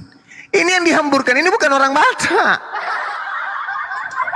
Sebab itu demi aku yang hidup, demikianlah firman Tuhan Elohim, sesungguhnya oleh karena engkau menajiskan tempat suciku dengan segala dewamu yang menjijikkan, dan dengan segala perbuatanmu yang keji, aku sendiri akan meruntuhkan engkau. Aku tidak akan merasa sayang dan tidak akan belas kasih kepada kamu. Sepertiga daripadamu akan mati kena sampar dan mati kelaparan di tengah-tengahmu. Sepertiga akan tewas dimakan pedang di sekitarmu, dan sepertiga lagi akan kuhamburkan ke semua mata angin, dan aku akan menghunus pedang dari belakang. Ini sepertiga yang dihamburkan ini dari Bani Israel, bukan Bani Batak. Kok tiba-tiba nyangkut di sana di Panjar Batu? Di dalam Yeremia 23 nomor 2, celakalah para gembala yang membiarkan kambing domba gembalaku hilang dan berserak. Demikianlah firman Tuhan. Sebab itu beginilah firman Tuhan Eloi Israel terhadap para gembala yang menggembalakan bangsaku. Kamu telah membiarkan kambing dombaku terserak dan bercerai-berai, dan kamu tidak menjaganya. Maka ketahuilah, aku akan membalaskan kepadamu perbuatan-perbuatan jahatmu. Demikianlah firman Tuhan. Ini bercerita tentang Israel, dan aku sendiri akan mengumpulkan sisa-sisa kambing dombaku dari segala negeri kemana aku mencerai-beraikan mereka dulunya, dan aku akan membuat mereka kembali ke padang mereka. Mereka akan berkembang biak dan bertambah banyak. Ini yang dimaksud adalah Bani Israel, bukan Bani Batak. Satu lagi, Yeremia 50:17. Israel adalah seperti domba yang dicerai-beraikan, dihalaukan oleh singa-singa. Mula-mula Raja Asyur memakan dia, dan sekarang pada akhirnya Nebukadnezar Raja Babel mengerumit tulang-tulangnya. Sebab itu, beginilah firman Tuhan semesta alam, Elo Israel, sesungguhnya aku akan menghukum Raja Babel dan negerinya, seperti aku telah menghukum Raja Asyur. Tetapi aku akan mengembalikan Israel ke padang rumputnya, supaya ia makan rumput di atas Karmel dan Basan, dan menjadi kenyang di atas pegunungan Efram dan Gilead. Pada waktu itu dan pada masa itu, demikianlah firman Tuhan, orang akan mencari kesalahan Israel tetapi tidak didapatnya, dan dosa Yehuda tetap tidak akan ditemukannya, sebab aku mengampuni orang-orang yang kubiarkan tinggal hidup, tidak perlu mati di atas tiang salib. Nah, artinya ini berbicara tentang internal Bani Yakob, dalam hal ini Bani Israel, tak ada hubungannya dengan Batak. Sekali lagi saya katakan, mungkin pola yang dipakai ini adalah 2 Korintus 11 nomor 9 atau nomor 8. Jemaat-jemaat lain telah kurampok dengan menerima tunjangan dari mereka, supaya aku dapat melayani kamu. Jadi sulau, kata rampok ini diganti menjadi perpuluhan. Itu bagus. Tapi kalau mau jadikan perpuluhan itu dasar dari kitabnya orang Yahudi, aduh janganlah. Jangan. Kasihan. Tidak ada dasarnya, tidak ada hak, tidak ada legalitas standingnya yang dijadikan dasar Kristen sekte apapun untuk menggunakan konsep perpuluhan. Tidak ada. Saya bukan mau menggurui, tapi saya ini orang belajar. Saya bukan orang yang hanya baca. Saya orang belajar, saya mengkaji, saya meneliti. Tidak ada perpuluhan untuk orang Kristen, tak ada. Yang ada hanya persembahan, yang ada hanya pemberian, yang ada hanya istilahnya tuh, sukacita dan seterusnya. Kalau di Islam impak sedekah, itu yang ada. Tapi kalau perpuluhan, tidak ada jalannya. Jadi sekali lagi saya katakan kepada Bu Darni dan Pendeta Gilbert, jangan Anda bangga dengan hukum yang Anda contek dari agama lain lalu menghujat ajaran agama Islam. Jangan. Karena perpuluhan itu hanya milik hak kepunyaan bangsa Lewi sebagai milik pusaka. Anda mempermalukan diri Anda sendiri. Sebab Kristen tak ada hak satu helai bulu pun terhadap hukum pada Bani Israel terkait dengan perpuluhan. Jangankan Kristen, Benyamin pun tak berhak. Jangankan Kristen, Yehuda pun tak berhak. Jangankan Kristen, suku Yusuf pun tak berhak. Yang berhak hanya satu suku, yaitu Lewi saja. Itu adalah milik pusaka untuk Lewi, tidak boleh diganggu gugat. Demikian. Oke, nah dengar ya, di bawah ada sekitar 2.900 penonton. Dengar ya, tadi Bang Juma mengatakan hukum Tuhan hanya datang ke Bani Israel saja. Woi, salah Bang Juma. Makanya Bang Juma seharusnya di dalam Al-Quran harusnya ada kitab Yesaya. Makanya kalian akan mengetahui tentang apakah hukum itu. Yesaya 42 ayat 4. Ia sendiri tidak akan menjadi pudar dan tidak akan punah terkulai sampai ia itu Allah ya, sampai ia menegakkan hukum di bumi. Nggak ada dibilang sampai ia menegakkan hukum di Bani Israel. Oh tidak. Sampai ini ku garis bawah ini, sampai ia menegakkan hukum di bumi, segala pulau mengharapkan pengajarannya. Nah, bumi ya, salah Bang Juma. Salah. Jadi Mazmur 119 ayat 1. Berbahagialah orang-orang yang hidupnya tidak bercela, yang hidupnya menuruti Taurat Tuhan. Itu. Jadi jangan Bang Juma bilang ini hanya untuk Bani Israel, untuk bumi, untuk seluruh bumi. Nah, Mazmur 119 ayat 2. Berbahagialah orang-orang yang memegang perintahnya. Perintahnya itu maksudnya hukum-hukumnya, yang mencari Dia dengan segenap hati. Nah, ayat 3, yang juga tidak melakukan kejahatan, tetapi yang hidup menurut jalan-jalan yang ditunjukkannya. Itulah hukum-hukumnya tadi. Kalau kita menuruti hukum-hukumnya tadi, jangan membunuh, jangan berzina, jangan mencuri, menguduskan hari Sabat, jangan jangan berdusta, jangan mengingini milik sesamamu manusia. Kalau kita melakukan itu, berarti kita adalah Israel. Kita adalah Israel. Israel artinya umat-umat Tuhan. Tetapi kalau ada bangsa yang mengatakan dia adalah umat Tuhan, tetapi dia tidak mengindahkan, tetapi bangsa itu tidak mengajarkan hukum-hukumnya, maka itu adalah siapa? Bukan milik Tuhan. Itu bukan umat-umat Tuhan, tetapi itu adalah pembangkang. Nah, jadi Pencipta langit dan bumi ini hanya satu. Itulah Elohim yang mengadakan bumi ini ada, dan dia itu tidak mempunyai nama agama. Elohim itu tidak punya agama, dia tidak agama Islam, agama Advent, agama Katolik dan lain-lain. Tuhan itu mempunyai perintah yang harus dipatuhi oleh manusia. Awalnya diturunkan kepada Nabi Musa, kemudian untuk Bani Israel, dan turun-temurun, dan sampai Yesus datang. Kata Paulus di dalam Galatia 3 ayat 24, hukum Taurat itu penuntun bagi kamu Derni Juma sampai Yesus datang, katanya. Jadi kita jangan main-main dengan 10 hukum. Kalau ada petinggi agama, kalau ada nabi tidak mengajarkan 10 hukum ini, itu tidak datangnya dari kebenaran, tapi itu datangnya dari kegelapan. Di sini dikatakan di dalam Mazmur 119 ayat 137, engkau adil ya Tuhan, dan hukum-hukummu benar, katanya lagi.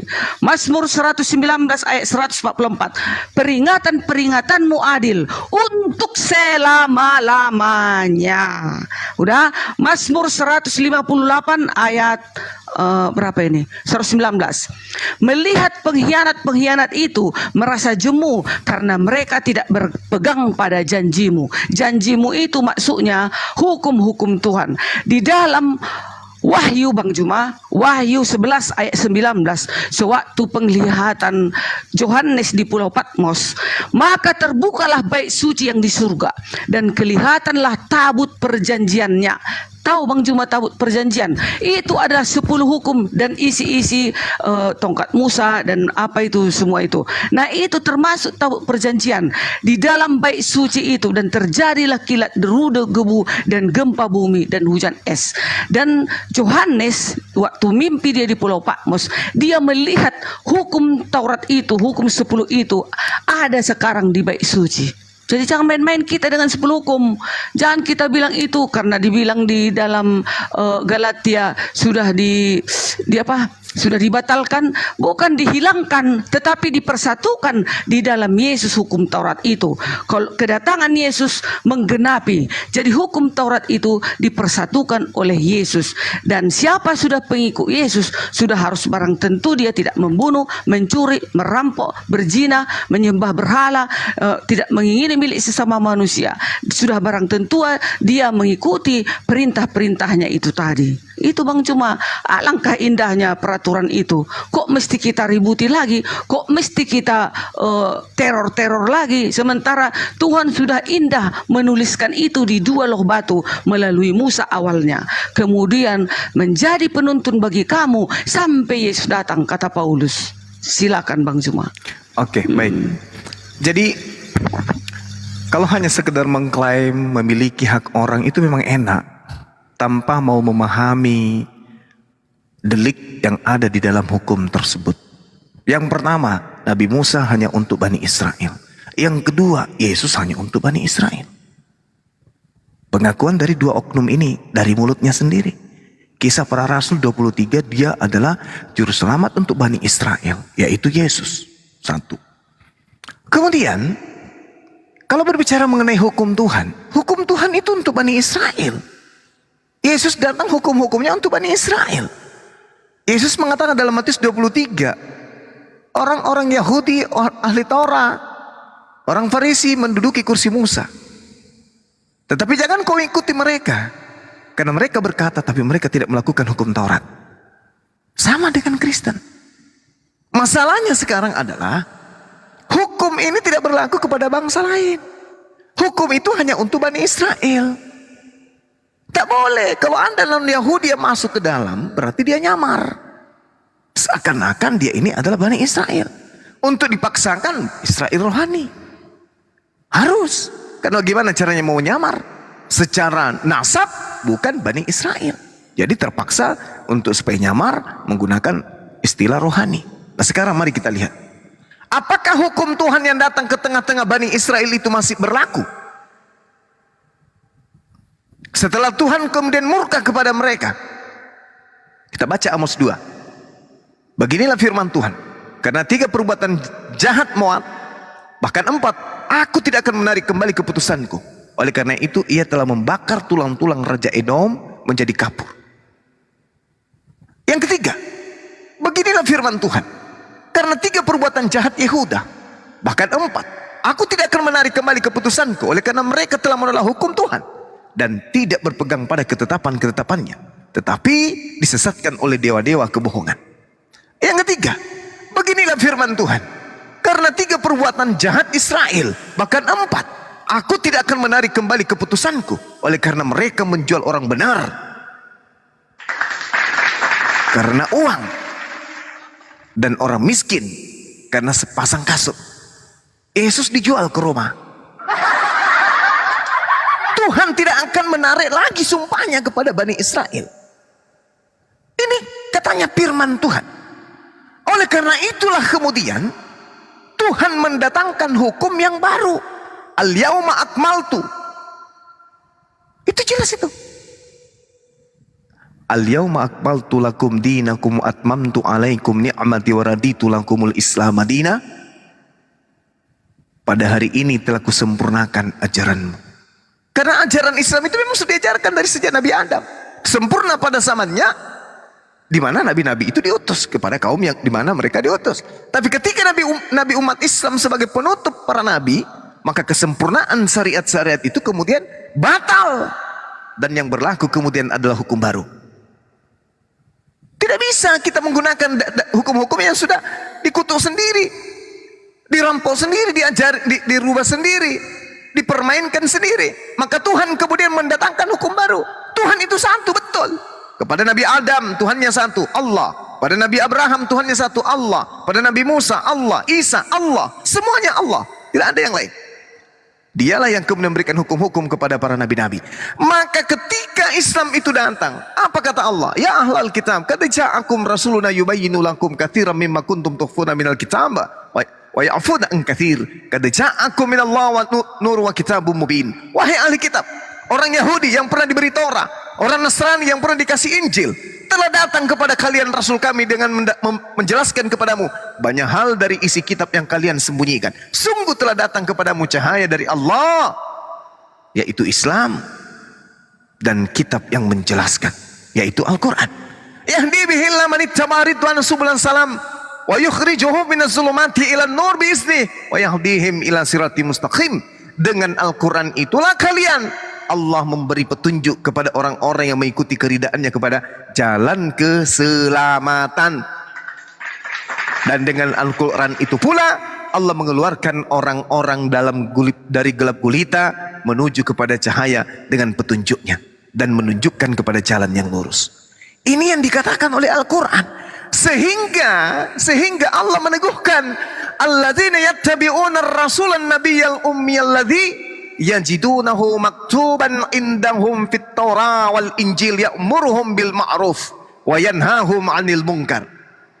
Allah mengatakan orang-orang yang mengikuti Rasul Nabi yang ummi, baginda Rasulullah Muhammad sallallahu alaihi wasallam, yang mereka dapati tanda-tanda keberadaannya dalam Torah, di dalam Injil yang ada pada mereka, yang menyuruh mereka berbuat kebaikan dan mencegah kepada perbuatan yang jahat, dan yang menghalalkan segala yang baik bagi mereka dan mengharamkan segala yang buruk bagi mereka, dan yang membebaskan beban-beban dan belenggu-belenggu yang ada pada mereka. Rasulullah Muhammad sallallahu alaihi wasallam kemudian membebaskan hukum-hukum itu merujuk kepada hukum Islam. Adapun orang-orang yang beriman kepada Nabi Muhammad, memuliakannya, menolongnya, mengikuti cahaya yang terang yang diturunkan kepadanya berupa Al-Quran, apa kata Allah? Ulaika humul muflihun. Mereka itulah orang-orang yang beruntung. Jadi orang Yahudi, orang Nasrani harus ikut. Kenapa? Karena hukum itu hanya untuk satu kaum saja. Bukan untuk orang Batak, bukan untuk orang Toraja, bukan untuk orang Papua, bukan untuk orang Makassar, bukan. Itu untuk mereka saja. Maka Tuhan yang satu ini memberi hukum untuk cakupan universal litubayyina linnasi berupa Al-Quran, yaitu Islam. Makanya dikatakan di dalam kitabnya orang Yahudi sendiri, di dalam Yeremia 29, di situ jelas dikatakan bahwa aku tahu rancangan-rancanganku tentang kalian, yaitu rancangan tentang Salom, rancangan tentang Islam. Sebab aku Tuhan mengetahui rancangan-rancanganku, apa yang ada padaku mengenai kalian. Demikianlah firman Tuhan, yaitu rancangan tentang Islam, damai sejahtera. Bukan rancangan kecelakaan sampai harus ada mati di atas tiang salib. Bukan. Aku memberikan kepadamu hari depan yang penuh dengan harapan. Jadi hukum itu bertambah, bertambah, dan bertambah. Makanya sudah dirancang ini. Rancang itu berarti sudah direncanakan, sudah disetting oleh Allah akan mendatangkan hukum yang jauh lebih sempurna. Makanya Yesus mengatakan dalam Matius 5 nomor 20, jika hidup keberagamaanmu tidak lebih baik daripada hukum Taurat, maka engkau tidak akan masuk ke dalam surga. Masih banyak yang ingin aku ajarkan kepadamu, tapi kalian belum sanggup untuk menanggungnya. Tapi ketika ia datang, yaitu Nabi kebenaran, dialah yang akan mengajarkan segala sesuatu kepada engkau, yang mengajarkan tentang keadilan. Inilah yang dimaksud dalam Al-Quran. Yahdi bihillah manittaba'a ridwanahu subulan salam wa yukhrijuhum minaz zulumati ilan nur bi'izni wa yahdihim ila siratim mustaqim. Dengan Al-Quran kemudian orang bisa menuju kepada keselamatan. Yang lain sudah bubar, sudah bukan zamannya. Nabi Musa sudah selesai, Nabi Isa sudah selesai. Saatnya sekarang adalah baginda Rasulullah Muhammad sallallahu alaihi wasallam yang diutus untuk kaffatan linnas, yang diutus kepada litubayyina linnas, yang diutus kepada rahmatan lil alamin. Itu. Karena apa pembuktiannya? 30 detik. Apa pembuktiannya? Perpuluhan tak ada jatah di situ untuk orang-orang Kristen. Tak ada jatah. Menyembah Yesus tak ada jatah. Menyembah dewa tak ada jatah. Ibadah minggu tak ada jatah. Ibadah makan babi tak ada jatah. Dan hukum-hukum ini hanya untuk Bani Israel. Yeremia 31 sampai 33. Saya kira begitu, silakan. Tadi Bang Zuma. Bu Darmi. Oh? Bu Darmi. Iya, Ya. sebentar kita mau sambut ada 3 orang nih datang. Bro Sue Second 82. Selamat malam. Selamat malam. Berhala. Bro Admin. Selamat malam, Selamat malam. Assalamualaikum warahmatullahi wabarakatuh, Bunda Rahma. Assalamualaikum warahmatullahi wabarakatuh. Waalaikumsalam. Bro Admin, ada yang mau ditambahin? Ada yang mau ditambahin dari narasi Bu Darmi atau ada yang? Sebelum ke Bu Darni izin dulu ya. Jadi saya perhatikan Bu Darni, dia sangat menguntungkan dalam hal dia berbicara. Tapi dia akan lupa. Pertama dia bilang begini, kami ini Israel rohani. Apa salahnya sih kalau kami meniru yang baik? Kan gitu ya. Saya kombinasikan dengan pendapat pendeta Henry Tan, ya memang kalau masalah duit harus ditiru. Persoalannya adalah benar nih, kenapa enggak meniru sekaligus kalau memang meniru gitu loh. Mau meniru suku Lewi atau Bani Israel, tiru sekalian, jangan berhubungan duit ditiru doang gitu loh. Tirulah misalnya Bani Lewi itu menyembah siapa? Tuhannya Bani Lewi siapa? Kenapa nggak ditiru gitu ya? Ini yang si Weni di-mute dulu dong, gua lagi ngomong nih. Ya, kenapa duitnya saja perpuluhan ditiru? Kenapa nggak konsep ketuhanannya Bani Lewi, Bani Israel nggak ditiru juga? Bani Israel tidak menuhankan Yesus. Anda nggak niru itu, satu. Kedua, cara ibadah mereka juga Anda nggak tiru. Sunat. Ya termasuk ke sana nanti. Cara ibadah mereka Anda nggak tiru. Mereka ke sinagog, Anda ke gereja, Anda nggak tiru gitu. Yang kedua ya mengenai sunat juga nggak ditiru. Haram babi nggak ditiru gitu loh. Jadi hanya satu yang ditiru oleh Bani Lewi, Yang konsentrasi tadi pada data itu yang dibahas di sini adalah duit. Duitnya saja yang ditiru. Selain itu nggak ada. Dibuatkan hal-hal baru sebagaimana yang Anda di perjanjian baru itu. Jadi dibuatkan hukum-hukum baru, dikonsilikan. Ya. Jadi kesimpulannya saya ikuti pendapat Pak Henry Tan adalah kalau berhubungan duit, karena ini memang diperlukan manusia harus ditiru. Tapi kalau hal-hal yang lain, ibadah, konsep ketuhanan, jangan ditiru. Buatkan aturan baru. Itu dari saya. Oke, gini, lanjut ya. Nah, tirulah Bani Lewi. Yes, kami organisasi Advent tetap meniru Bani Lewi. Contoh, cara kami beribadah tetap menguduskan hari Sabat. Ya, Sabtu. Kami tetap menguduskan hari Sabat, masuk ke sinagog dan membaca Taurat. Pendeta-pendeta kami mengajarkan dan membaca di dalam Alkitab, Taurat dan Injil. Benar. Hari sunat, kami diperbolehkan sunat. Tidak diharamkan, tidak dilarang. Tetapi kami hanya diperbolehkan menyunatkan hati kami, membuang segala kejahatan dari hati kami ini. Sunatlah kulit katan hatimu dari segala bentuk kejahatan. Yes, kami tetap mengikuti itu. Terus apa tadi? Haram, makanan haram, babi haram. Ikutilah Bani Lewi mengharamkan babi. Kami umat Advent Masehi hari ke-7 mengharamkan babi, mengharamkan segala ikan yang tidak bersisik, mengharamkan binatang-binatang buas dan banyak lagi yang kami haramkan. Kami tidak diperbolehkan memakai perhiasan. Kami tidak boleh bermegah-megah memakai perhiasan di tubuh kami ini, para wanita. Kami hanya disuruh berpakaian yang sederhana dan kami tetap meniru orang-orang Lewi. Tirulah Bani Lewi menyembah Tuhan yang Esa. Yes, kami tetap menyembah Tuhan yang Esa. Itulah Elohim yang di surga. Nah, Elohim yang di surga mengatakan di dalam perjanjian lama, di dalam Yesaya, akulah Allah penebusmu, akulah juru selamatmu. Tidak ada juru selamat, tidak ada penebus selain daripada aku. Dulu bangsa belum, masih sedikit lagi. Dulu bangsa Israel ditebus, diselamatkan, dibebaskan dari perbudakan Mesir oleh siapa? Oleh Musa. Nah, sekarang siapa menyelamatkan manusia akhir zaman sekarang ini? Itulah diturunkanlah siapa? Firman Elohim yang menjadi manusia turun ke bumi untuk misi penyelamatan dunia. Dia juga itu yang menyelamatkan, tapi dia tidak turun. Elohim itu tidak turun karena Elohim itu adalah roh. Dia tidak akan kelihatan, dia tidak akan bisa datang ke bumi ini, akan hancur bumi ini. Maka diturunkanlah, dikirimnyalah firman-Nya yang telah menjadi manusia. Itulah Yesus untuk misi penyelamatan dunia. Nah, itu dia. Sebelum ke Banyuma tambahin dikit ya. Ibu Darni, silakan saja berusaha untuk itu. Tapi semakin panjang penjelasannya, ya semakin Anda tidak mengikuti Lewi, Israel, kecuali karena duit saja perpuluhan. Anda mengatakan bahwa keraklah kulit hatanmu, itu kan wajib hukumnya di sana. Anda mengatakan ya kami sunat hati. Ya matilah kalau dikerak hatimu itu gitu loh. Itu satu. Yang kedua adalah yang paling penting nih.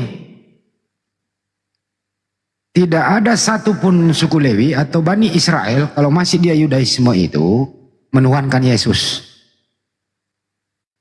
Sekali lagi saya ulang ya. Ini perubahan sangat dramatis nih. Dan sangat drastis dan sangat signifikan. Perbedaan antara Bani Israel dengan teman kita, saudara kita Kristen ini, saudara sebangsa dan setanah air begitu, adalah perubahan Tuhan. Perubahan yang disembah itu. Suku Lewi tidak pernah menyembah Yesus. Suku Lewi tidak mengenal Yesus. Suku Lewi bahkan Bani Israel menolak dia. Nah, ini perbedaannya yang sangat signifikan, Bu Darni. Jadi kesimpulannya adalah tidak semua juga orang Kristen itu adalah Advent. Advent ini kan lahir belakangan, berasal dari Amerika. Karena mayoritas ya Kristen itu pemakan babi, tidak disunat. Kalau Advent is oke lah. Jadi yang paling signifikan Bu Darni adalah dua yang berbeda. Duit silakan ditiru, perpuluhan. tapi konsep ketuhanannya sangat berubah. Suku Lewi tidak menuhankan Yesus, Kristen menuhankan Yesus. Kenapa tidak konsisten? Silakan Bu Darni. Dan dilanjut sama Bang Juma nanti. Ini sebelum ke Bu Darni lagi ya, Bang Andi, Guruna, aku dikit ya. Ini informasi penting nih. Siapa tahu langsung mengerti ini kawan-kawan Muslim. Jadi coba aku tanya dulu Bu Darni. Bu Darni, perpuluhan itu tiap kapan diberikannya? Itu tergantung penghasilan manusianya, umat itu. Kalau ada berikan, kalau tidak ada nggak apa-apa juga. Itu dia, nggak dipaksa. Enggak, maksudnya tiap hari, seminggu sekali, sebulan sekali, berapa kali biasanya? Iya, terserah keuangan umat itu. Kalau ada berikan, kalau nggak ada nggak apa-apa. Kosong pun boleh. Nah ya, berikannya itu per berapa kali sekali gitu loh. Contoh kayak Bu Darni kan jelas nih ada usaha Bu Darni. Nah setiap hari kan Bu Darni penghasilannya sekian. Nanti untungnya kan ada catatannya, untungnya sekian. Nah nanti 1 minggu pas hari Sabat Bu Darni di rumah sudah mengisinya di amplop. Habis itu nanti kan ada nyanyian persembahannya juga. Kita antarkanlah itu, kita kembalikanlah ke persembahan gitu. Oke, jadi Bu Darni itu seminggu sekali ya, tiap Sabat gitu. Ya, setiap Sabat. Boleh, terserah. Mantap, seminggu sekali ya. Oke. Iya. Nah, Kalau ada juga yang ya, terserah. Kalau ada ada juga ya. kalau kita lihat Pendeta Gilbert itu dia sebulan sekali ya. Boleh, itu. boleh. Ibu Darni juga boleh sebulan sekali.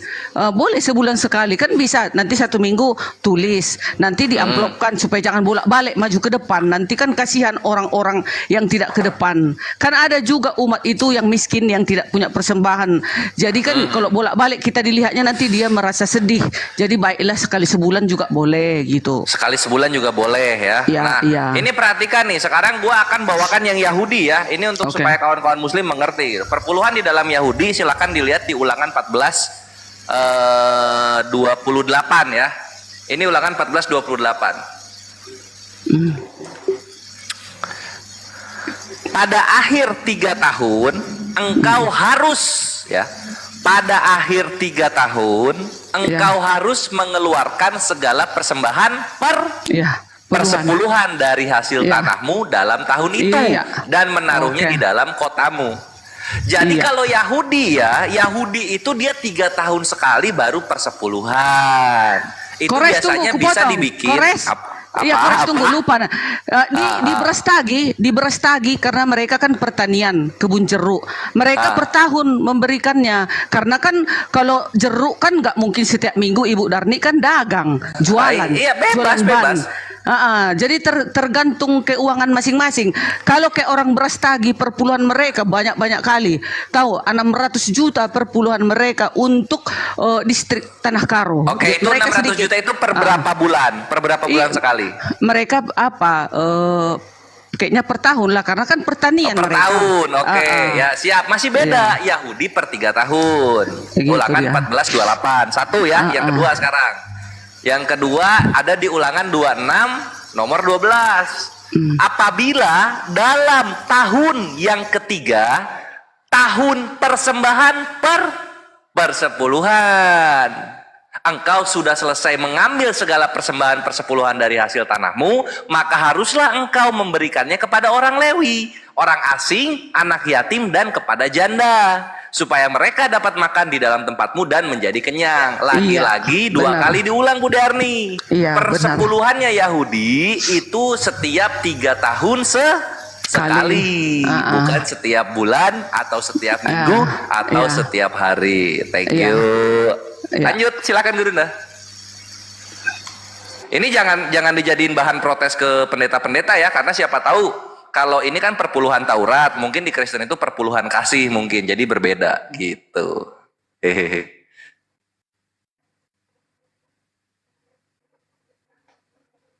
Itu tadi Bu Darni dijawab dulu, kenapa hanya perpuluhannya saja yang ditiru?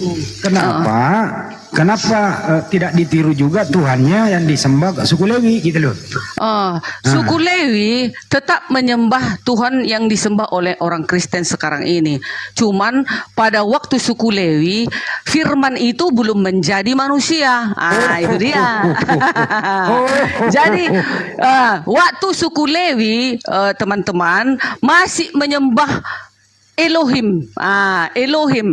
Tetapi umat Kristen, firman Elohim itu sudah menjadi manusia dan diam di antara kamu dan tinggal di antara kamu. Yohanes 1 ayat 14. Gitu dia. Udah tanggapi Kores itu. Ya. Per 3 tahun, per tahun apa per pekan, silakan. Silakan Bunda tanggapi itu per pekan kah, per tahun kah, per 3 Yang mana? tahun? Oh, kalau itu kan bagi suku Lewi pada zaman itu kayak begitu per 3 tahun, per 3 tahun. Nah, kalau kami sekarang itu per 3 tahun itu perkebunan itu kayaknya. Kalau tanam-tanaman kan nggak setiap bulan berhasil. Kalau kerja di kantor, kalau kerja di kantor gajinya dong setiap bulan. Mantap. Kan kantor kan dia kan digaji orang, ibaratnya digaji orang, gajinya contoh 5 juta. Nah, gaji bersihnya 5 juta berapa diserahkanlah dengan sepenuh hatinya. Jangan dia bersungut-sungut, dengan sepenuh hatilah dia memberikan itu. Gitu dia. Oh, artinya gini ya Bu Darni. Artinya kan misalnya contoh Yakob kerja di Laban gitu kan. Nah, kalau Laban dia per 3 tahun, kalau Yakob karena dia kerja di orang dia per bulan gitu ya. Kalau dia itu kan per berapa tahun itu ditagih si Laban itu?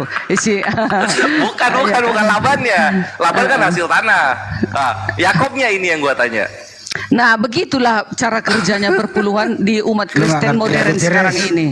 Gitu ya. Kalau dari gini, kalau petani itu per tahun atau per tahun.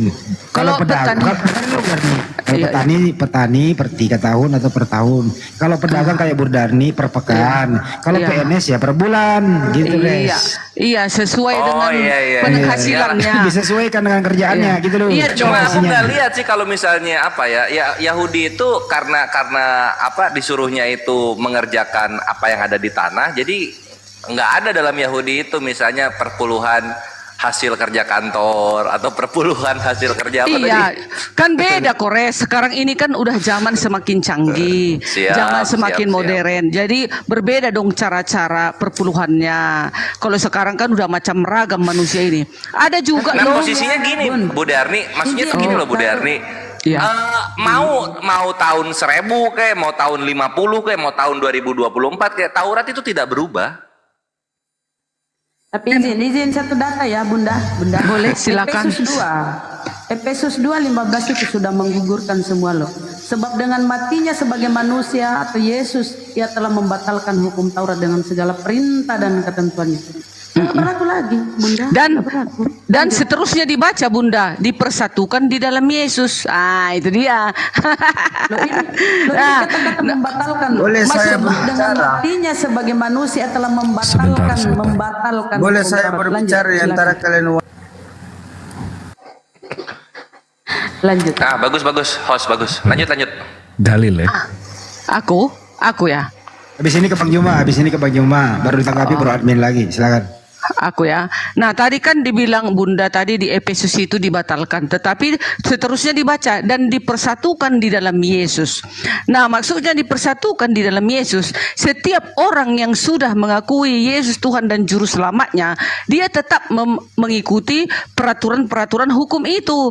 Jika saya umat Yesus, tetapi aku melacur, membunuh, berzina, aku termasuk bukan umat Yesus. Tapi kalau aku lari-lari itu perpuluhannya yang dibahas. Enggak, tadi kan Bunda Rahma dibatalkan katanya sesuai dengan Efesus. Biar ku terangkan dulu Efesus. Maksudnya di Efesus itu dipersatukan di dalam Yesus. Kalau sudah dipersatukan di dalam Yesus, tetap itu hukum itu tetap berjalan. Tetapi di dalam Yesus semuanya itu. Itu. Gitu. Kalau tentang persembahan Untuk membantah sedikit satu lagi ya, baru ke Bang Zuma, ke Gurunda. Nih, coba baca Galatia 2 Bunda, Galatia 2:16. Tidak ada seorang pun yang dibenarkan oleh karena melakukan hukum Taurat. Oke, lanjut saudaraku, itu aja hanya data. Lanjut. Tidak seorang pun. Masih aku kan? Iya. Makanya datanglah Yesus. Karena semua tak bisa sanggup melakukan hukum Taurat. Makanya Yesuslah menggenapinya. Atas kasih karunia Yesuslah kelak mengatakan bahwa saya ini Bu Darni ini selamat atau tidak. 10 hukum tidak sanggup aku melakukannya, tapi aku berjuang untuk melakukannya. Nah, kasih karunia Yesuslah menyelamatkan Bu Darni kelak. Gitu dia. Gitu kami Kristen. Silakan. Lanjut Gurunda.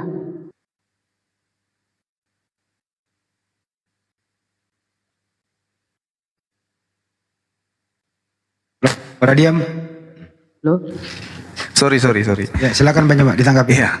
Jadi gini, yang perlu dipahami dulu, Nabi Musa alaihissalam adalah juru selamat bagi Bani Israel. Yesaya 63 nomor 9. Lalu kemudian Nabi yang datang ke tengah-tengah Bani Israel, lahir tanpa ayah, itu juga adalah juru selamat bagi Bani Israel. Kisah Para Rasul 13 nomor 23. Dari keturunannya lah, sesuai dengan yang telah dijanjikannya, Tuhan telah membangkitkan juru selamat bagi Bani Israel, yaitu Yesus. Nah, sekarang permasalahannya, Advent ini dari mana? Apakah dari Bani Israel atau dari Roma? Itu. Karena kalau dari Roma, Kristen tertua, penyembah Yesus pertama itu bukan Yahudi. Orang-orang Yahudi tidak pernah menyembah Yesus. Penyembah Yesus pertama adalah Roma Yunani. Siapa orang-orang Roma Yunani ini? Orang yang menyembah dewa-dewa. Kenapa kemudian berbeda antara sembahan Romawi dan sembahan Yahudi? Orang Yahudi tidak menyembah roh menjadi daging. Orang Romawi menyembah roh menjadi daging. Orang Yahudi tidak mengenal Theos. Orang Romawi mengenal Theos. Tuhan di dalam Yahudi tidak pernah menjelma menjadi makhluk. Sementara Tuhan di Romawi, dewa menjelma menjadi makhluk. Sehingga perjanjian lama tidak lulus sensor untuk masuk ke dalam meja sinagoge. Buku-buku Kristen Romawi tidak dijadikan sebagai kitab suci orang Yahudi. Ini yang perlu dipahami dulu. Bahwa konsep yang ditanamkan oleh orang-orang Kristen sekte apapun itu sumbernya adalah Roma. Ini dulu. Apa sih Roma ini sebelum Kristen Katolik? Kok bisa buku-bukunya perjanjian lama perjanjian baru kok identik? Aromanya, baunya itu kok jadi paganisme. Tuhan, dewa, Theos, nuzul jadi manusia. Dulu ya Tuhan belum menjadi daging, belum menjadi firman.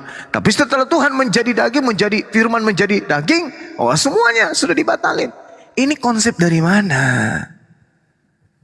Bukankah hukum Taurat itu hanya untuk Bani Israel? Sehingga ketika ada dewa yang nusul ke bumi harus jadi tumbal di atas tiang salib, membatalkan hukum Taurat. Apa hubungannya? Wong kitab Tuhan pencipta langit dan bumi untuk Bani Israel. Lalu kemudian ada ajaran dari barat, dari Roma, mengajarkan kemudian doktrin dewa, Theos, nuzul menjadi daging. Untuk membatalkan ini maka daging ini kudu mati lagi. Ini ajaran dari mana? Ini ajaran dari mana? Nah, kenapa semakin jauh tersesat? Karena orang-orang Kristen hari ini, sumbernya dari manapun mereka, sektenya apapun mereka, selalu berkiblat ke Yahudi. Lupa kepada kiblat utamanya yaitu Roma. Sedikit-sedikit Yahudi, sedikit-sedikit Yerusalem, sedikit-sedikit Israel.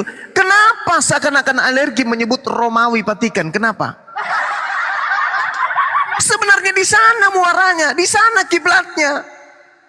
Harus berpacu kepada nenek moyang. Jangan berpacu kepada tetangga. Yahudi nggak bisa diganggu gugat. Yahudi Tuhannya Elohim, kitabnya Tanak, Taurat, Nevi'im, Ketubin. Bukan perjanjian lama kitab orang Yahudi itu. Ini Kristen semakin jauh, semakin merasa nyaman dengan kekristenannya. Kenapa? Karena payung yang mereka gunakan adalah Israel. Orang yang selalu menyebut Shema Israel Adonai Elohenu, itu yang selalu mereka jadikan sandaran. Seakan-akan mereka berasal dari sana. Lupa kalau nenek moyangnya itu sumbernya dari Roma. Ini kesalahan fatal yang tidak disadari kemudian. Sehingga begitu dia masuk ke Indonesia, semakin jauh dia dari cangkangnya. Kitabnya masuk menyentuh hal-hal yang esensial di dalam tubuh keagamaan Islam.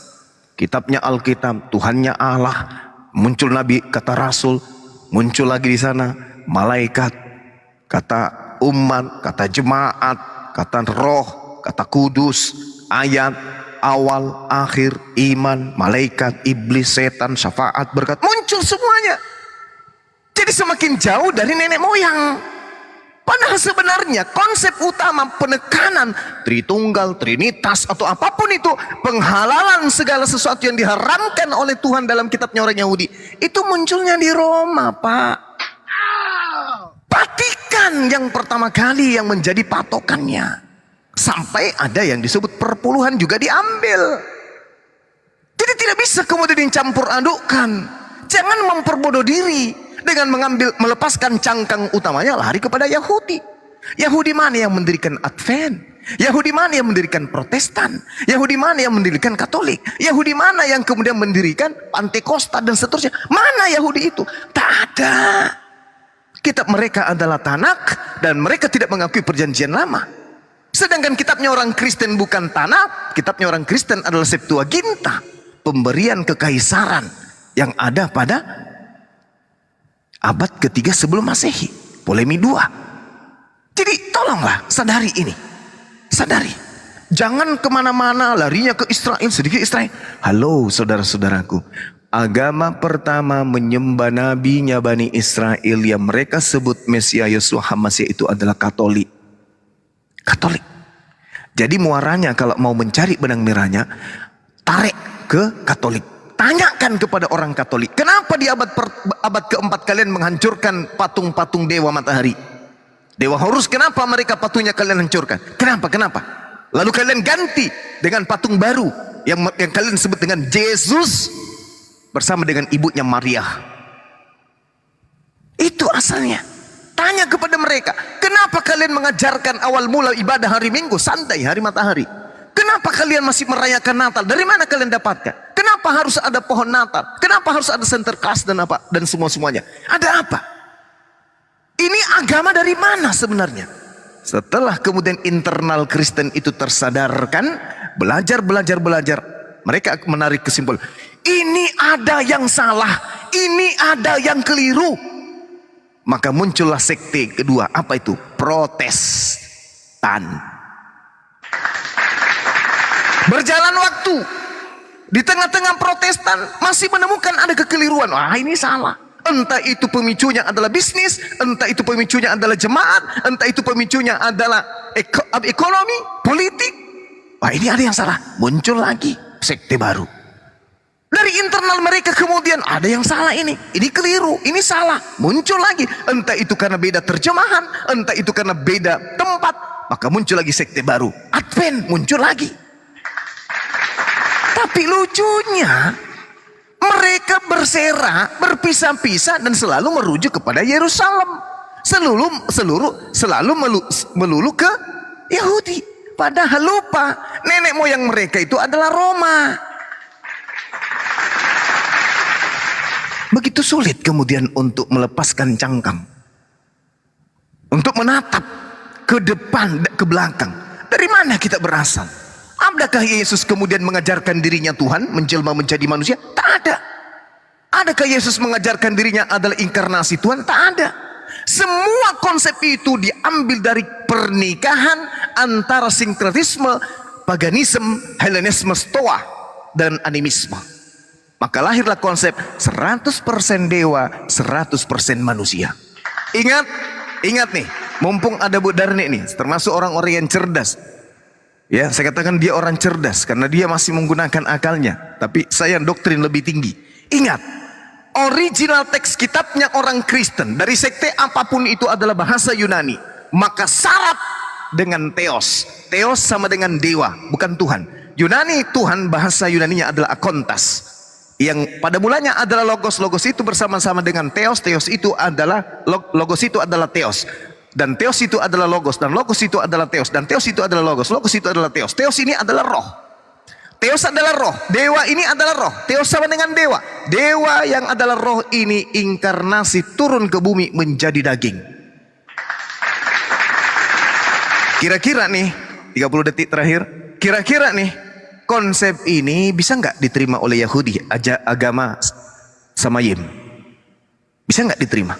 Tidak bisa. Nah pertanyaannya, kira-kira nih konsep yang kayak begini, dewa, roh, nuzul menjadi daging, yang adalah inkarnasi dewa, bisa nggak diterima ruang? Diterima. Apalagi disuguhkan, diperlengkapi dengan buku-buku kitab. Ribuan tahun kemudian agama kepercayaan tua di dunia, mereka tidak memiliki kitab. Tiba masa ada orang Parisi menghadiahkan buku-buku, maka muncul istilah kanonik, maka buku-buku itu diterima, tapi konsep ajaran nenek moyang mereka tidak buang. Apa itu? Jelmaan dewa yang nusul menjadi manusia di tengah-tengah kita sebagai juru selamat. Itulah konsep yang diimani kepercayaan Romawi Yunani, dari Mesir, dari India, nyebrang, maka muncul istilah Trinitas. Trinitas, pecahan dari Trimurti dan seterusnya. Ini, jadi kalau hanya mengatakan, oh kami ini juga dari bilangan, dari ulang, iya, kalau kita lihat di situ, oh memang mirip-mirip dengan Yahudi. Tapi ingat asal usul kalian dari mana, Cak Ayu? Enyahlah daripadaku, kalian semua adalah pembuat kejahatan. Tanda-tanda nabi palsu itu mencakup seluruh mimbar gereja sekte apapun di Kristen. Demikian tuh sementara. Saya minum dulu, cari kopi dulu. Demikian. Oke, aku ya. Advent ini dari mana? Kan itu tadi kan. Advent ini, organisasi ini datangnya dari hukum-hukum Tuhan. Karena, tunggu dulu. Karena seluruh para nabi tetap mengajarkan 10 hukum. Jika ada para nabi tidak mengajarkan 10 hukum, jika ada nabi tidak mengajarkan, memberitahukan ini kepada umat-umat, berarti dia adalah pembohong. Organisasi Advent tetap patokannya adalah Yahudi yang Kristen, ya. Ada dong Yahudi yang beragama Kristen, ya. Jadi jangan salah. Jadi orang Yahudi itu bukan semuanya Yahudi itu, bukan semua itu Yahudi, tidak. Di sana sekarang ada 3 agama, Yahudi, Kristen, dan Islam. Nah, jadi kami ini Advent ini datang dari mana? Dari hukum Tuhan. Kami termasuk umat-umat Tuhan. Jadi kalau sudah termasuk hukum Tuhan, umat Tuhan wajib melakukan hukum 10 perintahnya. Makanya di dalam organisasi itu tetap mengarahkan kepada hukum-hukumnya. Udah, itu dari mana Advent berasal. Orang Yahudi tidak mengenal Yesus. Ada dong orang Yahudi yang Kristen mengenal Yesus. Jangan tanya dong Yahudi yang menolak Yesus, Yahudi yang menyalibkan Yesus. Jangan tanya itu. Tanya kepada orang Yahudi yang percaya kepada Yesus ada Tuhan dan Juru Selamatnya. Udah, benar kami. Tidak ada yang salah lagi. Kenapa patung-patung diganti? Oh, tidak ada. Di gereja kami tidak ada patung. Makanya diturunkan 10 hukum. Hukum kedua, jangan membuat bagimu patung, baik menyerupai apapun di darat, di laut, di udara. Jangan kau sujud kepadanya, membungkuk. Jangan kau membungkuk kepada patung itu. Jangan kau beribadah kepada patung itu. Kami, organisasi Masehi Advent hari ke-7, tidak ada membuat patung di dalam gereja kami. Haram itu patung, karena sudah dilarang. Ya, kami tidak sujud kepada patung itu. Kami buang itu patung itu. Kami campakkan itu patung itu, karena itu adalah melanggar hukum Tuhan. Itulah kenapa berdiri Masehi Advent hari ke-7. Karena kami masih tetap berpatokan kepada siapa? Kepada terdahulu. Masih kami berpatokan kepada terdahulu. Karena seluruh para nabi mengajarkan hukum-hukum itu, mengajarkan 10 hukum itu. Termasuk Joshua 24 ayat 26 mengatakan, melalui batu inilah engkau akan diadili, kan katanya. Batu yang mana? Bukan batu untuk disembah ya, bukan batu untuk membungkuk kita ke hadapan itu ya, bukan. Batu hukum 10 didirikan itu, batu hukum 10 itu agar dipatuhi oleh bangsa Israel dan bangsa-bangsa yang hadir pada saat itu. Ya, jangan salah kita. Hukum 10 ini kalau udah kubilang, kalau ada nabi atau petinggi agama tidak mengajarkan, tidak dia berari sahabat, membunuh, mencuri, berzina, tidak ada itu diajarkan di dalam 10 hukum, itu adalah pendusta, kata Yesus. Jadi kami Masehi Advent hari ke-7 masih tetap di dalam koridor hukum Tuhan. Sekian. Itu yang paling penting. Di luar dari situ nggak ada pentingnya. Tentang Yesus tadi, orang Yahudi, ada orang Yahudi yang percaya kepada Yesus. Katanya kami mengikuti itu. Ah, itu dia. Maaf. Iya. Ini ada Bro Admin. Gimana Bang? Ada tambahan? Bro Admin. Bro Admin. Tadi ini W2ND naik turun. Muslim, non Muslim? Selamat pagi.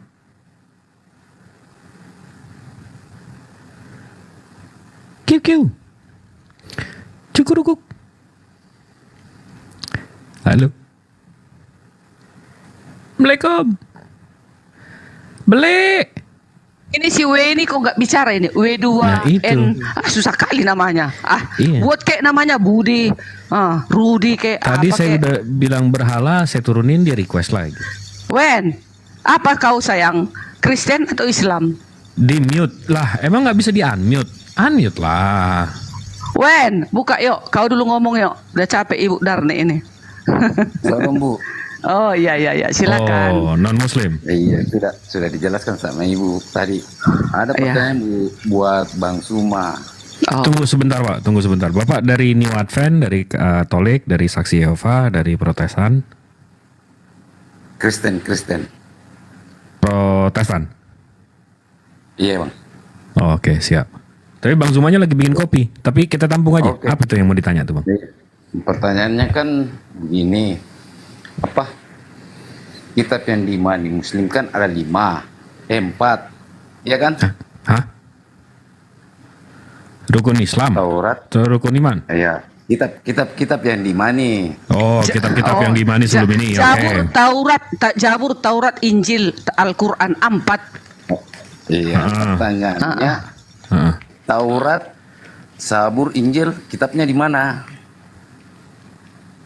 Isinya bagaimana, ayatnya bagaimana? Kami ini sebelum Bang Zuma menjelaskan ya, tapi kami mengimani memang kitab-kitab itu diturunkan terhadap nabi-nabi yang disebutkan tadi. Tapi kita nggak tahu dan kita nggak pasti bahwa kitab-kitab yang sekarang Bapak pegang itu asli yang mereka pegang, gitu loh.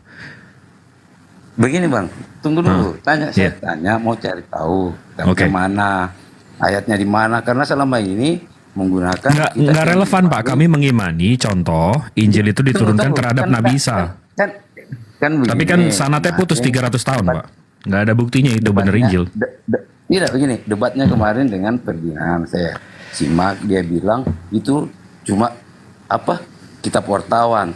Terus kok kalau kitab wartawan, terus kok kalau debat dia sering make untuk membenarkan dalilnya. Loh, kan itu kan pakai kitab Taurat. Itu kan yang itu kan enggak begini. Itu kan kitab yang Bapak imani. Kalau kita pakai Al-Quran kan Bapak nggak imani Al-Quran Pak. Begini, yang dimani Taurat kitabnya mana? Yang dimani Injil kitabnya mana? Ayatnya mana? Bapak belum paham nih. Jangan ini. Ya, jadi Akhi Jibril aku masuk ya. Silakan. Jadi gini, kawan-kawan kekristenan itu mengambil istilah kitab dari bahasa Arab tapi nggak tahu artinya gitu loh. Kitab itu artinya bisa buku, bisa ketetapan. Nah, ketika ada kitab Taurat itu artinya apa? Ketetapan Allah kepada Nabi Musa alaihi salam. Jadi bukan buku, bukan. Gitu loh. Contoh An-Nisa ayat 24. Kitaballahu alaihim gitu. Ketetapan Allah kepada kalian. Bukan nggak dibilang buku Allah kepada kalian, enggak. Gitu.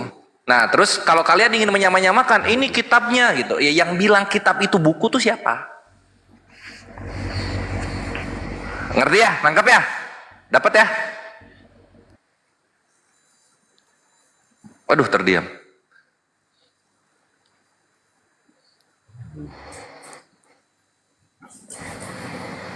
Jadi itu jawabannya gitu. Menyala bangku. Jadi gitu jawabannya. Ayo pertanyaan berikutnya. Ini kita sapa dulu nih. Hedos Atelia. Hodos. Aletia. Hodos Aletia itu kebenaran. Hodos itu nggak tahu. Zoe hidup.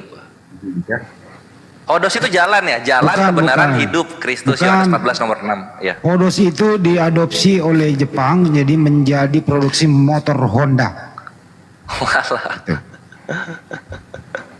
Nah itu dia. Muslim itu kan suka mau. Ya silakan Hodos. Gurunda udah bangkit di menit ketiga. Silakan Gurunda. Mau nambahin nggak? Kalau Anda mengikuti agama Anda, Gimana, Dek? Iya, tunggu Hodos, tunggu bentar ya. Tunggu ya. Kita masih yang W2 apa nih?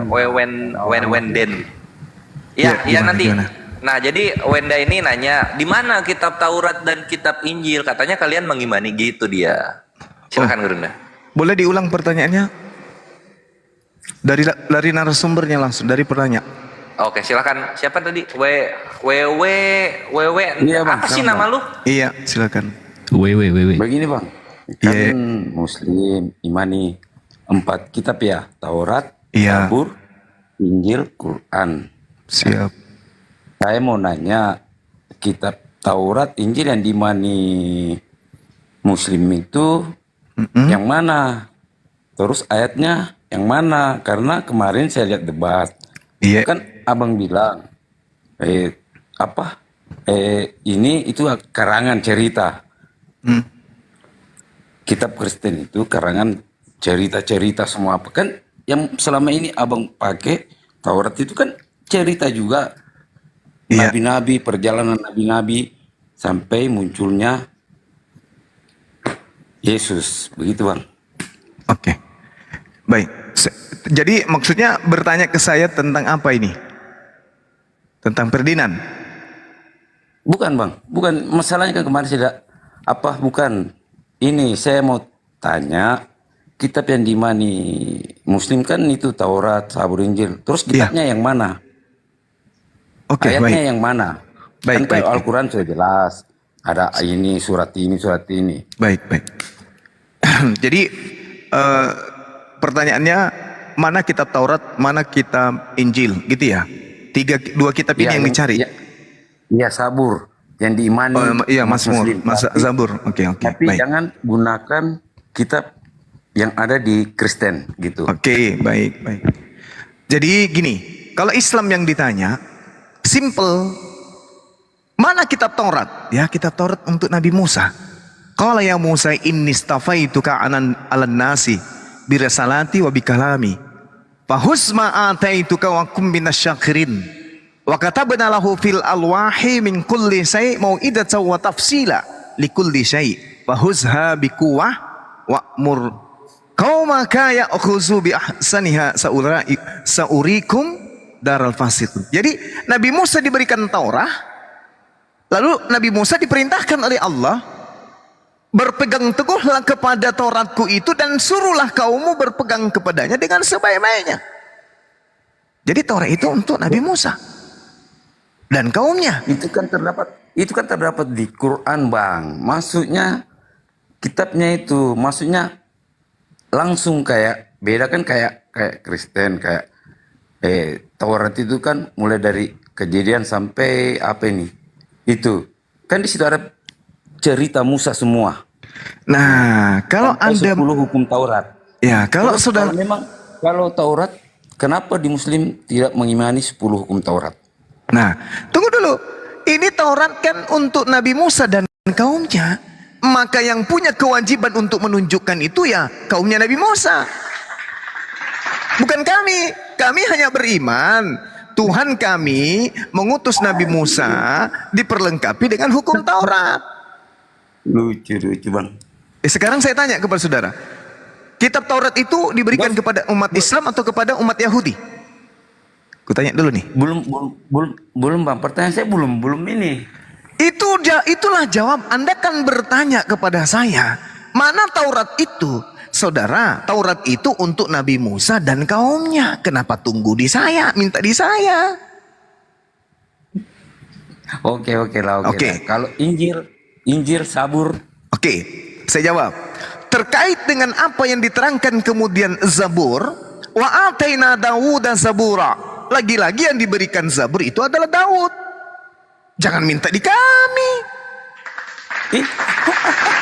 Tuh, sekarang menurut saudara kitab Taurat itu tunggu. Kitab Taurat, sorry. Kitab Zabur itu, menurut saudara, kitab Zabur itu diberikan kepada siapa? Umat Islam atau kepada Daud? Umatnya Daud? Begini Bang. Berarti Al-Quran untuk Muhammad. Iya. Ya, betul.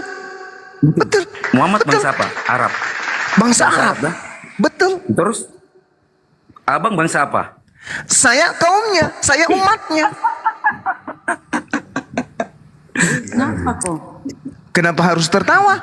Al-Quran itu diturunkan untuk seluruh umat manusia, bukan untuk orang Arab saja. Bil bayyinati waz zubur wa anzalna ilaika dzikra litubayyana lin-nasi ma nuzzila ilaihim wa la'allahum yatafakkarun. Litubayyana lin-nas, untuk seluruh umat manusia. Bahkan Al-Quran itu diwahyukan untuk rahmatan lil alamin, untuk semesta alam. Kenapa jadi tertawa? Kemarin Abang cerita debat sama Ferdinand, bilang ini karangan, ini cuma cerita. Tunggu, saya belum sampai ke situ. Tunggu. Di setiap debat digunakan untuk membenarkan dalil. Saya belum sampai ke situ. Nanti akan masuk ke situ. Tadi Zabur, Taurat sudah, sekarang Injil. Al-Quranul Karim menjelaskan, Inni Abdullah atani al-kitab wa ja'alani nabiyan. Sesungguhnya aku ini adalah nabi, diberikan kepadaku Injil. Aku ini adalah hamba Allah yang diberikan kepadaku Injil ketetapan berupa hikmat, Injil pengetahuan. Lalu aku ini adalah seorang nabi, diutus kepada Bani Israel. Ya Bani Israel, ini Rasulullahi ilaikum. Nah, Allah memberikan Nabi Isa Injil untuk Bani Israel. Injil untuk Bani Israel, jangan minta ke kami. Oke, jadi sudah lengkap 3. Taurat untuk Nabi Musa, Mazmur atau Zabur untuk Nabi Daud, kemudian Injil untuk Nabi Isa. Pertanyaannya, kenapa ada di Roma? Kok bisa agama pagan Roma kok bisa pegang buku yang mereka katakan Taurat, yang mereka katakan Mazmur, yang mereka katakan Injil? Ini dari mana, Mas Ayu? Makanya, itu Bang, kitabnya Nabi Musa, itu kitabnya Daud, itu kitabnya Israel, Bani Israel. Kok ada di kalian? Seluruh dunia. Sekarang saya tanya, kenapa ada di Anda? Apakah Anda kaumnya Nabi Daud? Apakah Anda kaumnya Nabi Musa? Apakah Anda kaumnya Nabi Isa? Justru Anda yang saya pertanyakan. Makanya kenapa Anda bertanya, kenapa selalu bawa Bible? Kenapa selalu bawa Bible? Kenapa selalu bawa Bible? Karena Al-Quran mengatakan apa tentang Bible? Dengarkan saya. Fawailul lilladzina yaktubuna al-kitaba bi'aydihim thumma yaquluna hadza min indillah liyastaru bihi thamanan qalila.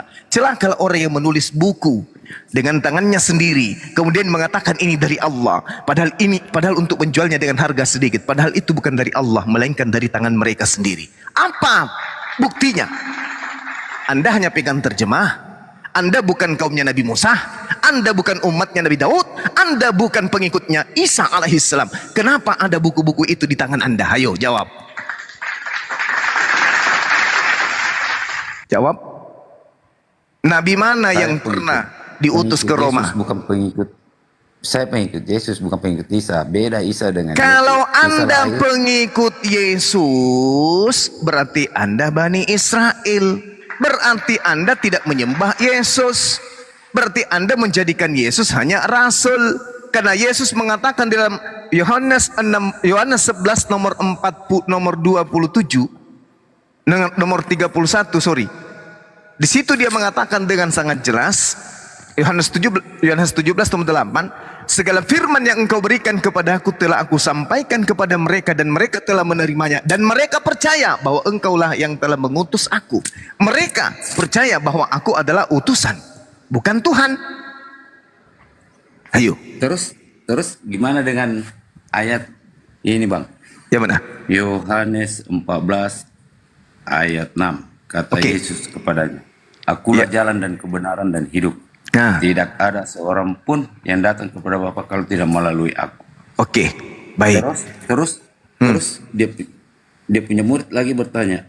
Kata Filipus kepadanya, Tuhan tunjukkanlah Bapa itu kepada kami. Oke. Itu sudah cukup bagi kami.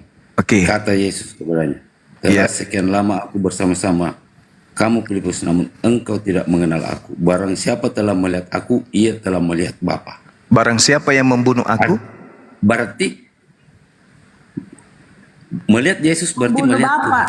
Barang siapa yang membunuh aku, berarti membunuh Bapak. Jangan placebo. Terus ada lagi aku ini. Ayo saudara belajar. Satu. Oke.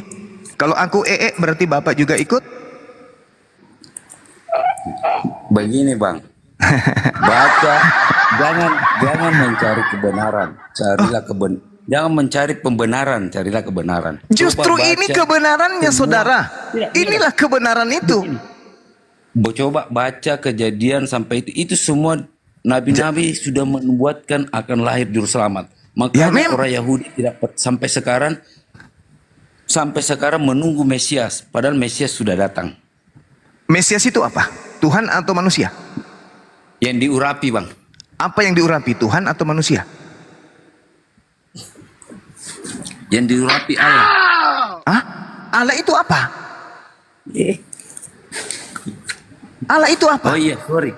Allah itu kan waktu di Arab kan nama-nama Allah ada 3, Lata, Lusa, sama Almanat. Oh, ada ilmu dari mana lagi tuh?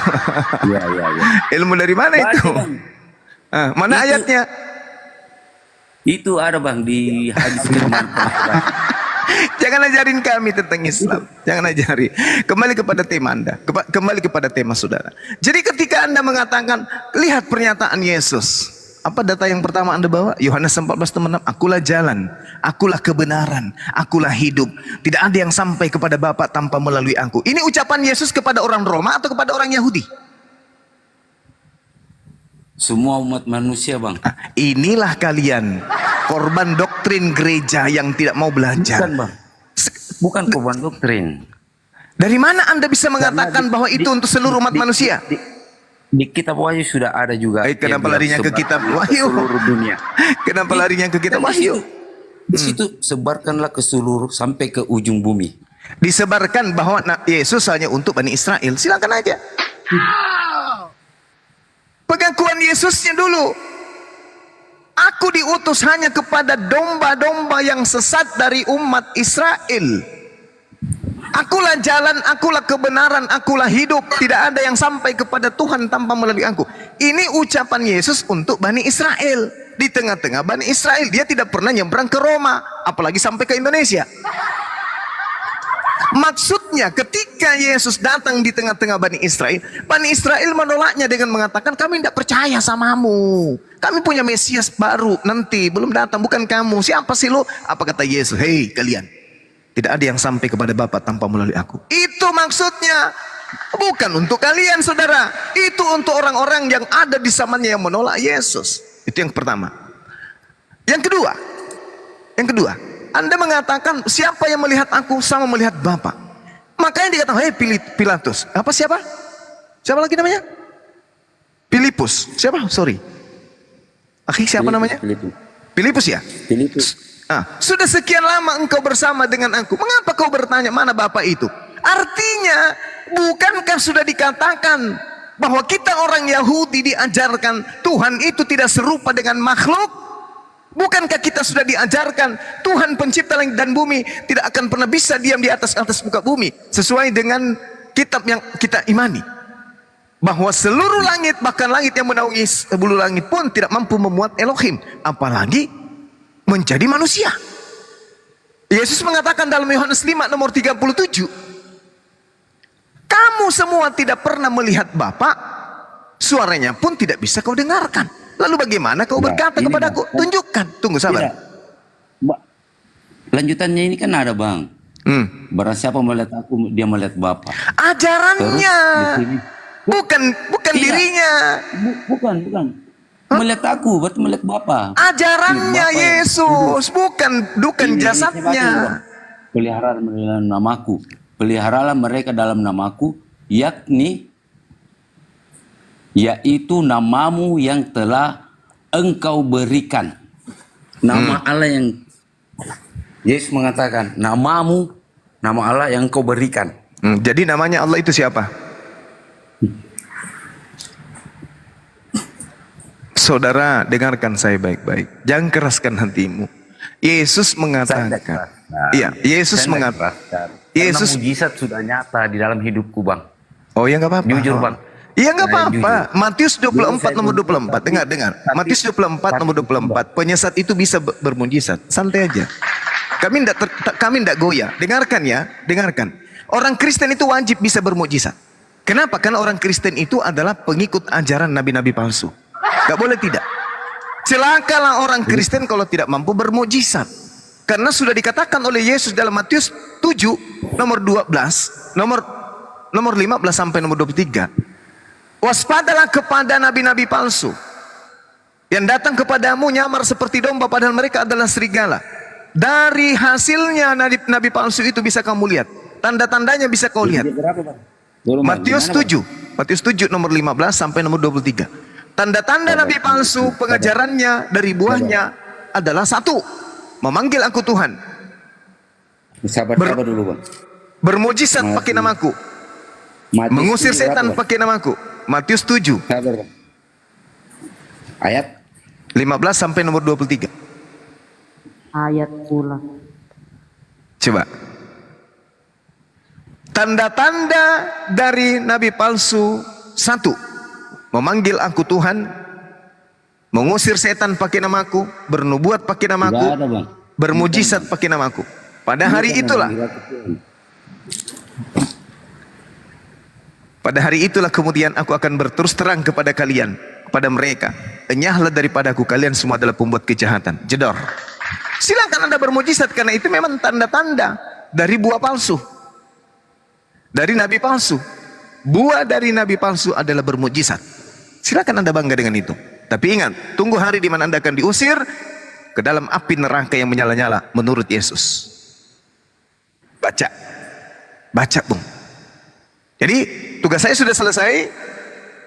Bahwa ketika Anda bertanya tentang Torah, bertanya tentang Mazmur, bertanya tentang Injil, itu adalah kitabnya orang Yahudi. Pertanyaannya, Anda bukan Yahudi, Anda bukan umatnya Nabi Daud, Anda bukan umatnya Nabi Musa, kenapa ada kitabnya ada di Anda? Ini dari mana datangnya? Bukankah ini dari serigala yang nyamar domba, lalu menjualnya ke Roma, lalu kemudian Anda imani? Gimana? Masih mau bangga dengan mujizat? Mujizat Yesus memang nyata Bang. Mujizatnya Yesus nyata. Yang saya maksud itu tanda-tanda nabi palsu yang Yesus ramalkan kemudian kepada muridnya adalah memanggil Yesus Tuhan, bernubuat pakai nama Yesus, mengusir setan pakai nama Yesus, bermujizat pakai nama Yesus. Dan Anda tadi mengaku Anda bisa bermujizat. Artinya Anda siap-siap untuk diusir oleh Yesus.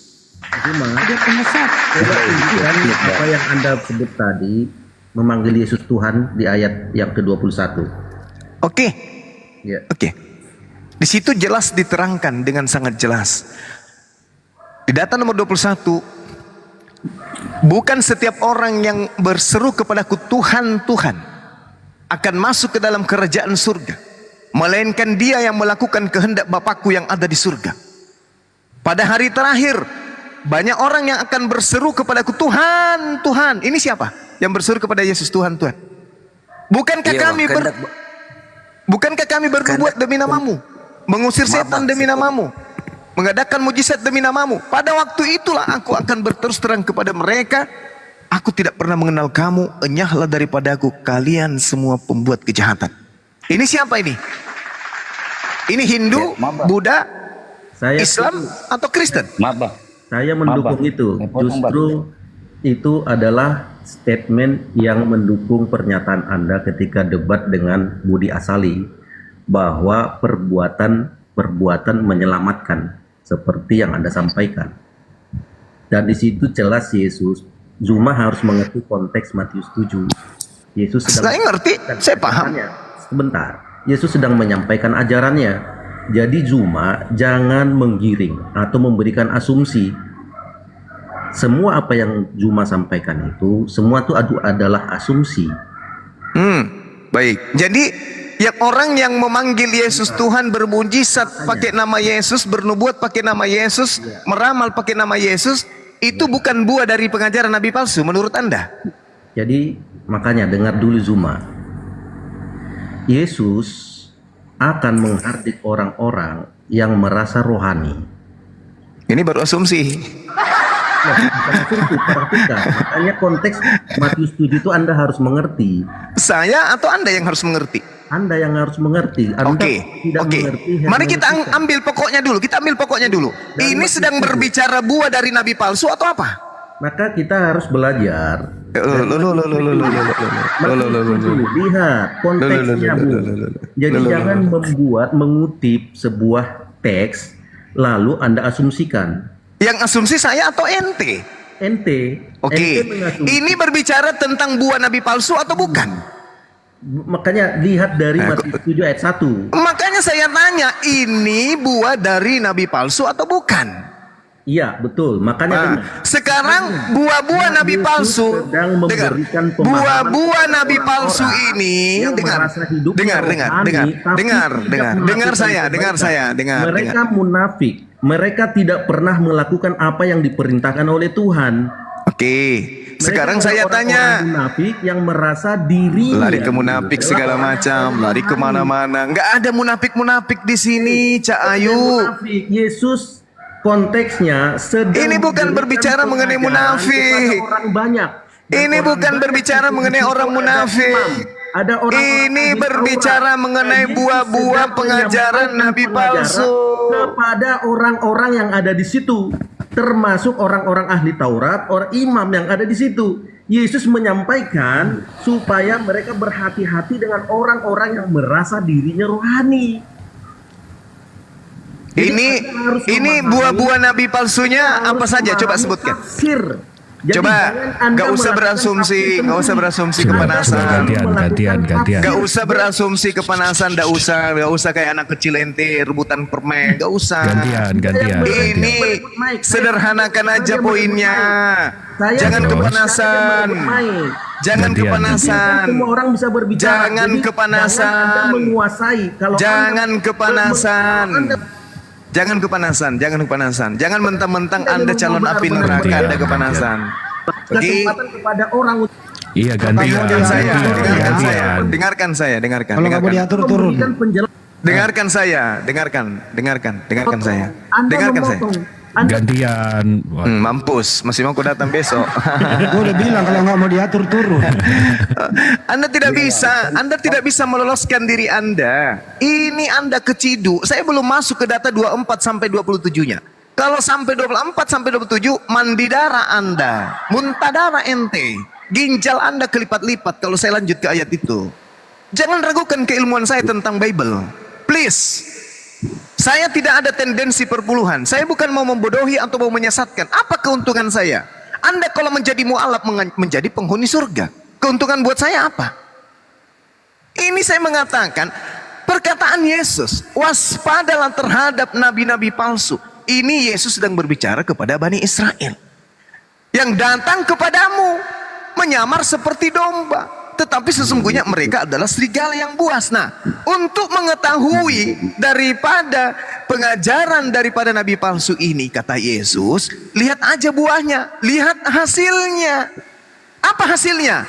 Kau tengoklah orang-orang di sekelilingmu. Kalau ada yang memanggil aku Tuhan, nah itu tanda-tandanya.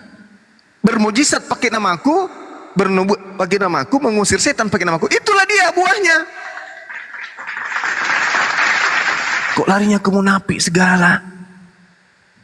Ini buahnya. Yesus sudah jelaskan. Sekarang permasalahannya adalah apakah buah ini ada di Islam, apakah ada di Hindu atau ada di Katolik atau ada di Kristen maksud saya. Nah itu. Jangan bawanya rocos ke sini, jangan bawa doktrin. Kita pakai data, diskusi pakai data. Jangan kayak Ferdinand, jadi bulan-bulanan. Silakan.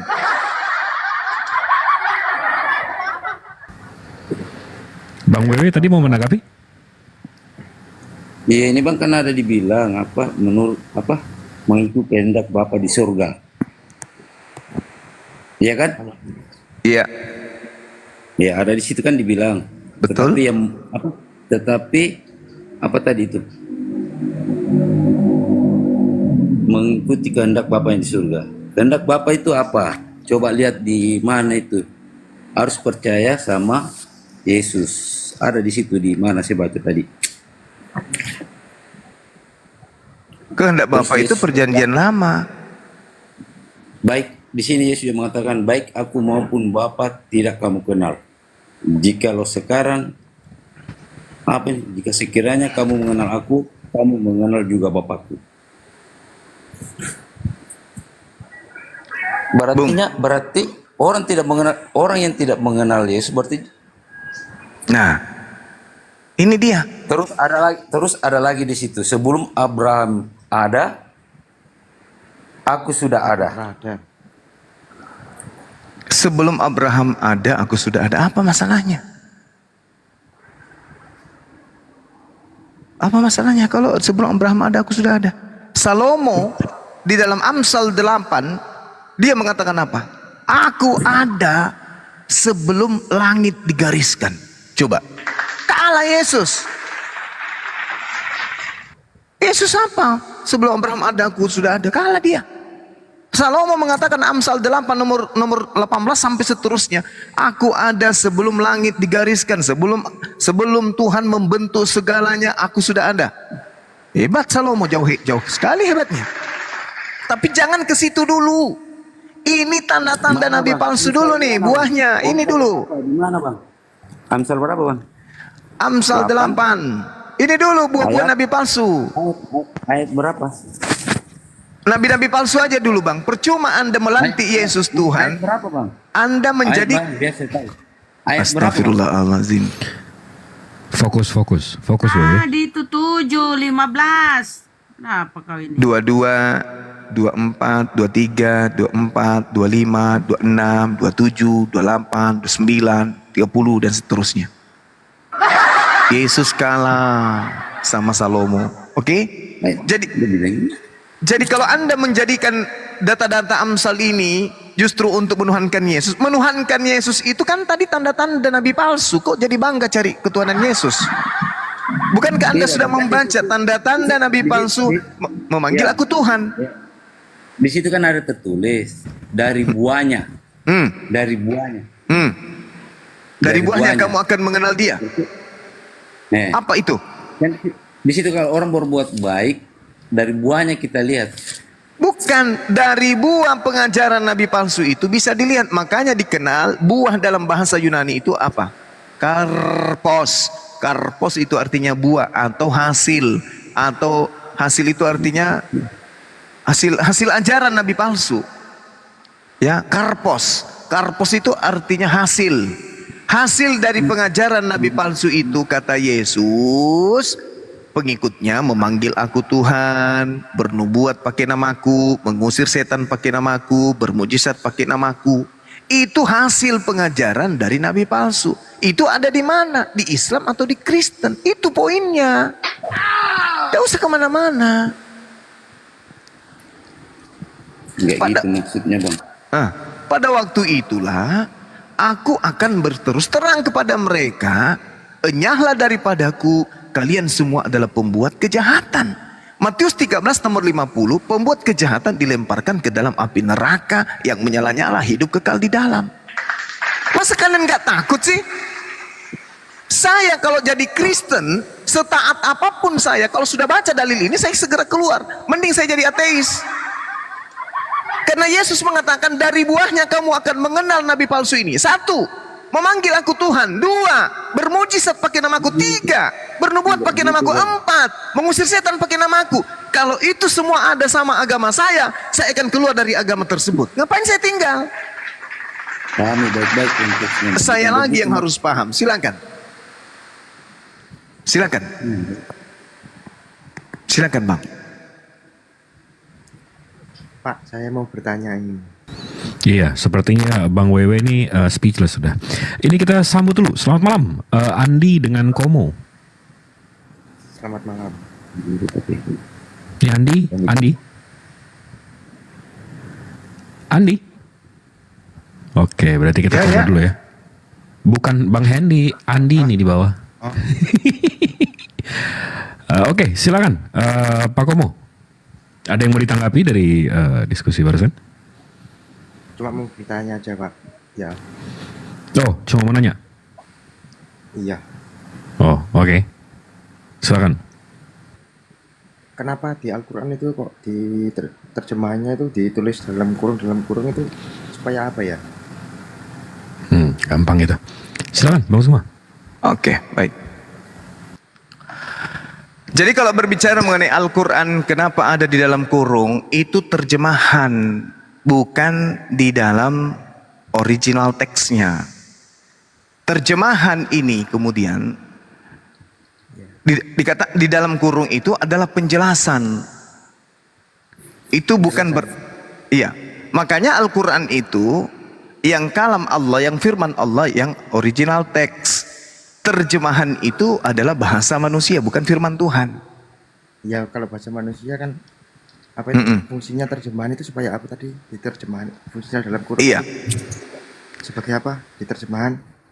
Terjemahan ini adalah salah satu ilmu dari belasan ilmu disiplin Al-Quran yang dimiliki oleh ahli Al-Quran untuk memaknai isi dari ayat. Saya ulang lagi. Fungsinya maksudnya fungsinya itu untuk apa itu? Fungsinya untuk mengetahui isi Al-Quran, isi ayat. Berarti kalau tidak ada terjemahan Al-Quran tidak. Kalau orang yang paham ilmunya, nahwu sharaf paham, balaghah paham, bahasa Arab tahu, mengerti ilmu nahwu, mengerti ilmu asbabun nuzul, mengerti ilmu i'rab, tajwid, mereka pasti tahu meskipun tidak diterjemahkan. Makanya terjemahan itu diperuntukkan untuk manula dan juga pemula. Anda juga ngomong fungsinya untuk menjelaskan. Bang, suaranya makin kecil, Bang Komo. Bang Komo. Iya, tadi kan. Suaranya kecil banget, Bang. Tadi kan Anda kan apa itu berbicara tanda kurung untuk menjelaskan. Berarti kalau tidak ada tanda dalam kurung Al-Quran itu tidak jelas. Tidak jelas bagi orang yang tidak mengerti bahasa Al-Quran. Itu pasti. Makanya dijelaskan oleh orang yang mampu menerjemahkan. Kan gitu. Ya menerjemahkan ayat suci Al-Quran tadi. Coba kasih saya contoh deh. Kasih contoh. Ayat mana yang ada terjemahannya dalam kurung. Silakan. Sebentar. Iya. Kalau nggak ketemu Pak Komo, saya bisa tunjukkan. Iya. Surat Al-Haqqaf ayat 40. Al-Haqqaf. Surah Al-Haqqaf. Ayat 40. Coba ditunjukkan deh. Surat Al-Haqqaf ayat Surat keberapa itu? Sebentar ya. Al-Haqqo ya.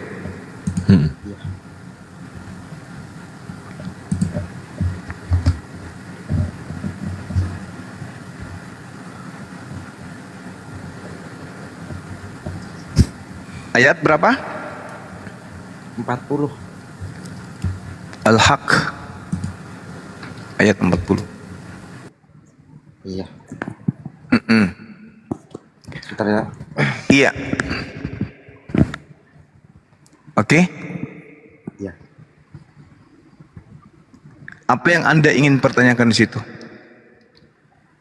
Nah, ini kan artinya kan sesungguhnya Al-Quran itu adalah benar-benar wahyu, rasul yang mulia. Iya. Sebenarnya firman Tuhan apa firman siapa? Ya jelas firman Allah. Kalau udah jelas Al-Quran. Coba ya, sukunya Al-Quran itu.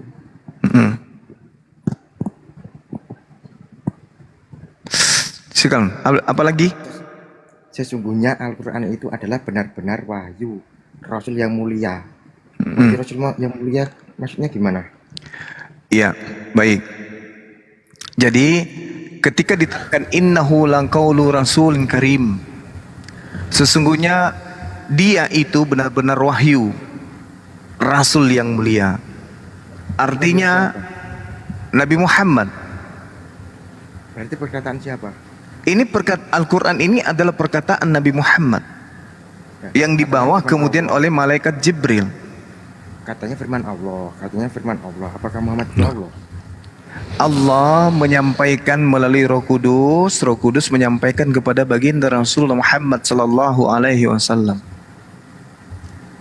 Terus? Pertanyaannya itu loh. Pertanyaan saya itu simple. Jawaban saya juga simple. Al-Quran itu adalah kalamullah yang datang kepada baginda Rasulullah Muhammad SAW melalui Roh Kudus. Lalu apa yang Anda pertanyakan? Kapan datangnya? Kapan datangnya? Pada masa Rasulullah Muhammad SAW menerima wahyu. Lalu ada lagi? Wahyu siapa? Wahyu dari Allah Subhanahu wa Ta'ala disampaikan kepada Roh Kudus. Roh Kudus menyampaikan kepada Nabi Muhammad sallallahu alaihi wasallam. Makanya di ayat setelahnya dikatakan wa ma huwa biqauli syair, dan ia Al-Quran bukanlah perkataan seorang penyair. Sedikit sekali kamu beriman kepadanya. Lalu dikatakan wala biqauli kahin, dan itu bukan pula perkataan seorang penenung. Qalilan ma tazakkarun, sekali kamu mengambil pelajaran darinya. Lalu ditegaskan tanzilum mir rabbil alamin, dia adalah wahyu yang diturunkan dari Tuhan semesta alam. Dah selesai. Apa masalahnya? Di Al-Haqqah 40 itu loh, kamu kok lari-lari kemana-mana sih? Loh, ini Al-Quran. Ini Al-Quran, harus begitu cara belajarnya. Kenapa kamu membatasi umat Islam membahas kitabnya? Kenapa harus mengikuti maumu? Innahu laqaulu rasulin karim. Sesungguhnya Al-Quran itu benar-benar wahyu yang diturunkan kepada Rasul yang mulia. Ketika diturunkan kepada Rasul yang mulia, yang mengucapkan kepada umatnya, kepada sahabatnya siapa? Ya Rasul. Yang diturunkan mana? Apa yang diturunkan? Gimana dengan ini, Bang? Allahu Akbar. Satu. Bang Komo, coba dilihat 2 ayat sebelumnya. Itu sebenarnya udah dijelaskan wahyu itu siapa yang menurunkan. Dari 2 ayat sebelumnya itu dia udah jelas tuh. Maka aku bersumpah. Ini loh. Itu kembali ke Allah itu. Itu jelas itu ayatnya. Kalau mau dipotong 1 ayat kayak gitu jangan ya bingung memang. Apa ada yang diturunkan? Itu loh di dalam kurung. Loh, Rasul itu utusan. Utusan siapa? Utusan siapa? Kutanya dulu, Rasul itu utusan siapa? Pertanyaan saya itu tadi. Iya, ini makanya saya kasih penjelasan. Ketika berbicara mengenai Rasul, berarti itu utusan. Ini lu. Gak sopan kau ya. Nah, sekarang kita masuk ke dalam Bible. Kenapa di dalam kitabmu, dengar, kamu ngatain aku goblok kan? Nah sekarang saya tanya samamu, Markus 16:8, kenapa ada tanda kurung di situ? Kutanya samamu. Ini loh, ini. Kutanya dulu samamu, kenapa ada tanda kurung di situ? Ayo. Mulai nangis. Markus 16:8, kenapa ada tanda kurung di situ? Ayo. Alah.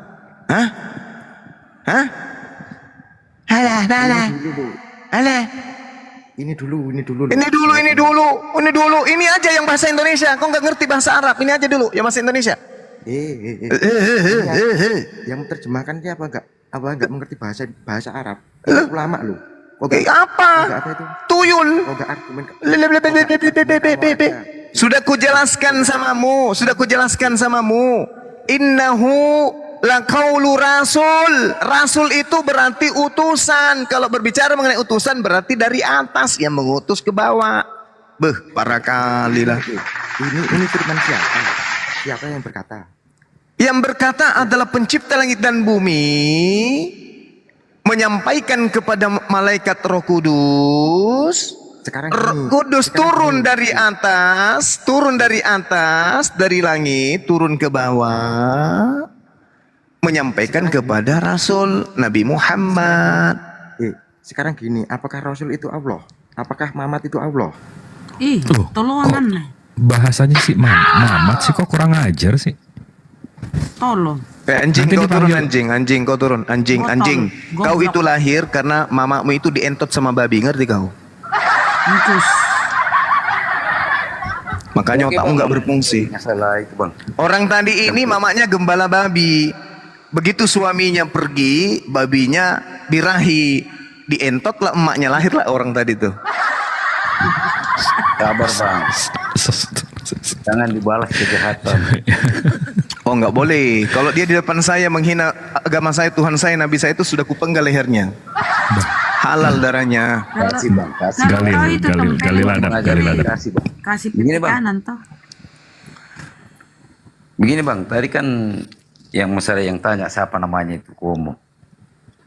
Tidak, kalau saya lihat ini semua kayak wahyu itu, kenapa mesti kayak begini bang? Ada perantara, kayak Musa kan Tuhan langsung berbicara. Oh nggak ada itu, Anda salah kalau Musa Tuhan langsung. Tidak. Bukan. Tidak, maksudnya Tuhan langsung berbicara sama Musa. Oh bukan. Ketemu langsung dalam bentuk api. Tidak, malaikat itu yang bertemu langsung dengan Musa, bukan Tuhan. Itu ada di situ berbentuk api Tuhan, makanya Iya, di situ dibilang. itu bukan Tuhan. Kubacakan dalilnya. Kisah Para Rasul 7. Di ulangan juga, di ulangan. Dengarkan Ulangan dulu, di situ, ini ulangan kitabmu 18. sendiri. Dia bilang, Ini kitabmu, dengarkan. Jangan ngeyel bang, karena saya lebih tahu daripada kalian. Al-Quran saya lebih tahu dari kalian. Bible pun saya lebih tahu dari kalian. Ini buktikan. Tidak. Kisah Para Rasul 7 nomor 35. Musa inilah yang telah mereka tolak dengan mengatakan, siapakah yang mengangkat engkau menjadi pemimpin dan hakim? Musa ini yang telah diutus oleh Allah sebagai pemimpin dan penyelamat oleh malaikat yang menampakkan diri kepadanya di semak duri itu. Malaikat kan? Jadi jangan bantah saya. Bang Suma itu ahli kitab, ahli Bible. Jangan bantah. Masya Allah. Jangan Anda bantah. Ulangan ini bang. Ini ulangan berapa? Berarti ini salah. Di situ. Berarti ini salah. Ulangan. Ini salah. Ulangan. Jadi kisah para rasul ini salah. Ulangan. Salah enggak ini?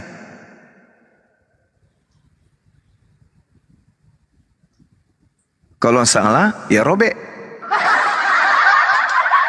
Ini malaikat yang menampakkan dirinya, yang berkata kepadanya melalui semak duri.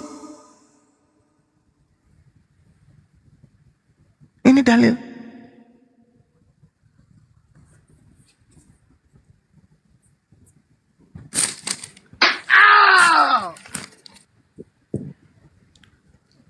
Si Komo jangan naik lagi ke sini ya. Siap. Saya cabut giginya satu-satu pakai kaki. Orang bicara, dia yang bertanya, kita yang menjawab, dia yang emosi. Ditanya. Waalaikumsalam. Waalaikumsalam. Bang Anas Muslim? Muslim. Coba oten-oten itu, coba kalau naik jangan menghina Nabi saya ya. Iya. Wah, itu dia bang. Enggak usah menghina Nabi, enggak usah. Kami juga Islam itu datang, kita bayangkan 24 jam hampir tiap hari kita menyatakan Yesus tidak disalibkan. Kenapa? Karena Yesus itu manusia suci. Yesus itu hamba yang suci. Yesus itu nabi yang suci, enggak boleh dibunuh. Kalian yang ngotot. Oh tidak, dia adalah manusia terkutuk yang harus mati di atas tiang salib demi dosa-dosa kami. Kan parah. Kami yang mati-matian bela Yesus, kalian yang justru menghina Yesus. Lucu kan? Oten-oten tuh kalau naik jangan menghina Nabi, jangan menghina umat Islam gitu. Kalau naik mau debat yang pakai akal. Kecil banget suaranya. Siap. Terima kasih Bang Anas. Ya. Kalau mau menghina, hina aja saya. Hina saya sebagai oknum. Jangan hina Nabi saya, agama saya, Tuhan saya, jangan. Mau katakan Bang Suma itu pancuri, paluka, karloba, kablampets, tak masalah. Saya nggak pernah marah kalau oknum diri saya ini yang Anda hina. Nggak pernah saya marah tuh. Nggak pernah. Mana ada pernah marah saya dibilang-bilangi oknum saya, pribadi saya, enggak. Tapi janganlah bawa-bawa Nabi. Jangan bawa-bawa Nabi Muhammad dihina-hinakan kayak gitu. Seperti kami yang tidak pernah menghina Yesus. Justru kami memuliakan dia. Kalian yang merendahkan dia. Bayangkan itu. Kami tidak mau Yesus itu disalibkan. Kami nggak mau Yesus disebut manusia terkutuk di atas tiang salib. Nggak mau kami. Nggak mau Yesus itu ditampar, diludahin dan seterusnya. Kami nggak mau. Kami nggak terima. Karena beliau adalah Nabi suci. Dalam iman kami sebut dengan Nabi Isa. Gitu. Tapi kalian ngotot, dia harus mati terkutuk demi dosa-dosa kalian. Apa-apaan? Janganlah gitu. Naik ke sini, mari kita diskusi. Jangan emosi. Anda bertanya tentang Al-Quran, saya layani kok. Begitu Anda ngotot, tidak mau nerima, saya masuk ke Bible. Kenapa dalam Bibelmu ada dalam kurung? Ayo, jelaskan. Nah, pusing kan? Itu artinya Anda tajam menyerang. Ketika Anda diserang, tumpul. Nyerang, tapi ingat, kalau kita diserang harus ada tangkisan. Gitu loh Paman. Persoalannya dia yang nanya, giliran orang menjawab dia ngomong juga. Baru emosi Bang. Emosi. Habis itu dia maki-maki, dibilangin kita bodoh. Oke, nggak apa-apa. Nabi Muhammad dibawa-bawa. Katanya ajaran kasih. Mana sih? Gue bisa counter jawaban kita kok marah-marah. Nah itu dia. Kalau kita mau melihat jujur ya, dalam kurung di dalam kitab kalian Markus 6 nomor 13 itu ada di dalam kurung. Matius 6 nomor 13 ada juga di dalam kurung. Kenapa? Kayak gitu-gitu. Yohanes 57. Lagi dalam kurung. Penambahan pasal. Oh, kita mending satu kata, lu satu kalimat lu ditambah itu. Markus 16 itu satu kalimat itu lengkap. Markus 16 15 8 itu hanya sampai kata takut. Kan begitu ya? Tak satu paragraf nambah bawahnya tuh, coba ya buka. Matius 28 cuma sampai data nomor 15. Jadi 16 17 28 15 16 17 18 19 20 5 ayat ditambah. Yang lawak ini Guru Nda, Markus 7:13. Itu kata-kata tambahan di sana jadi dalil semua makanan boleh dimakan. Belum Maka lagi di sini tertulis begini nih, yang Markus 7 ya. Ini lucu nih. Tunggu. Mana sih Markus tuh? Ini Markus 7. Nah, Markus 7:13. Janganlah begitu, kawan. Markus 7:19. Di sini kan dibilang ini. Karena bukan masuk ke dalam hati, tetapi ke dalam perutnya, lalu dibuang di jamban. Nah, Yesus tuh yang ngomong tuh, merah tuh. Habis itu dengan ada demikian, begini. Dengan demikian ia menyatakan semua makanan halal. Apa? Apa anjir? Markus 1 nomor 1. Markus 1 nomor 1. Anak Allah penambahan itu gak ada di dalam orientasi. Inilah permulaan Injil tentang Yesus Kristus anak. Ini saya berbicara untuk kalian semua. Belum lagi Markus 16. Markus 16 itu kan cuma sampai nomor 28 kan? Nomor 8. Iya. Nah, 16, 9, 10, 11, 12, 13, 14, 15, 16, 17, 18, 19, 20. Wih, berapa ayat penambahannya itu? Lumayan. Jangan kau berkata cuma biru-biru. Iya, sinyal ini naik jadi mabok. 5 biru, 6 biru, 7 biru. 8 biru, 9 biru, 10 biru. Ulang dari 1 biru coba. Coba ulang dari 1 biru sampai 10 biru yang kencang. 1 biru, 2 biru, 3 biru, 4 biru. Kurang cepat. 7 biru, 8 biru, 9 biru, 10 biru. Kurang cepat. Baru mau dikasih mawar. Apa kamu bisa mengatakan itu? Ayo. Terlalu tidak cepat, lambat itu. 1 biru, 2 biru, 3 biru, 4 biru, 5 biru, 6 biru, 7 biru, 8 biru, 9 biru, 10 biru. Ternyata selama sebulan ini dia latihan. Sekarang ada lagi nih. Ada lagi yang kau harus cepat-cepat nih ya. Ayo kasih mawar. Habis angka 2 langsung 8. 1 biru, 2 biru, 8 biru, 10 biru. Hilang. Hilang berapa? Ada lagi buat kamu pekerjaan rumah. Anjing bawa paku, percepat coba. Anjing bawa paku coba. Oke. 1 biru, 2 biru, 3 biru. Udah lulus itu udah. 5 biru, 6 biru, 7 biru, 8 biru, 9 biru, 10 biru. Diskon tadi itu. Loncat korupsi. Korupsi apa yang kita katakan? Iya, karena tidak ada angka 6-nya sampai angka 4-nya sampai angka 6. Aku mengatakan angka 4. Mengapa kamu tidak? Coba ulang. 1 biru, 2 biru, 3 biru, 4 biru, 5 biru, 6 biru, 7 biru, 8 biru, 9 biru. 9.000.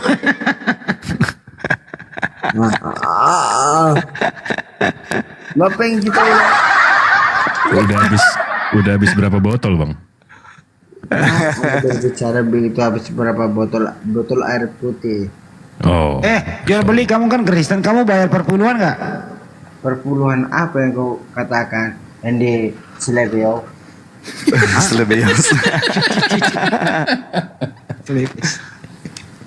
Nah, kamu bayar per puluhan nggak?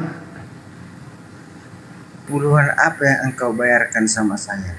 Iya. Ya, kamu jual beli kan? Kalau aku mengataskan nama jual beli, apa kamu bisa menganggap namaku jual beli? Iya. Sebenarnya kamu ini jual beli angin apa jual beli nitrogen? Semuanya butuh uang. Oh. Ya udahlah, kau diam dulu, ada tamu nih, Cia ya. Ini kita sapa dulu nih. Selamat pagi, Cia. Udah nonton lebih dari setengah jam nih, Cia.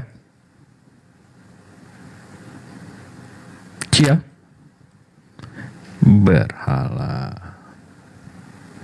Tiduran ya di bangunan ini. Saya turun dulu dia. Oke, terima kasih Bang Iya, waktunya. Makasih, Bang. Ya, Bang Andi. Iya, Tes gue. Bisa turun sendiri kan Bang, diantar apa enggak nih? Ya pakai antar lah. Iya tahu. Diantar. Bang Andi yang antar. Iya ini loh ya, belah kiri sana no, enggak sebelah kanan selokan, yang belah kiri. Nah, lewat situ. Ya. Oke. Jurang itu jurang. Aku potong dari cara ya Bang Andi. Kalian. Assalamualaikum Bang Andi. Cara pembicaraan kalian. Salam warahmatullahi wabarakatuh. Mana si Nora tadi itu? Aku pengen melawan si Nora tadi. Nora mana? Si Nora orang mabuk ini mabuk. Dan ada Nora di sini. Rasmi. Nora itu, Nora. Pertama-tama aku tengok akunnya itu Nora. Aku pengen lawan dia. Nggak ada Nora di sini. Darni, Jesslyn. Pertamanya itu Permen. Mana ada Nora? Permen apa? Permen apa yang dia katakan? Korum, beda room nih. Enggak ada Nora sini ya, lu yang Nora. Salah room dia nih. Dari tadi aku udah menyimak omongan dia. Ya Nora itu kamu, kalau Nora udah ada. Kalian dari antara Nora. Karena kalian ikutin omongan Nora, makanya kalian terjerumus dengan Nora.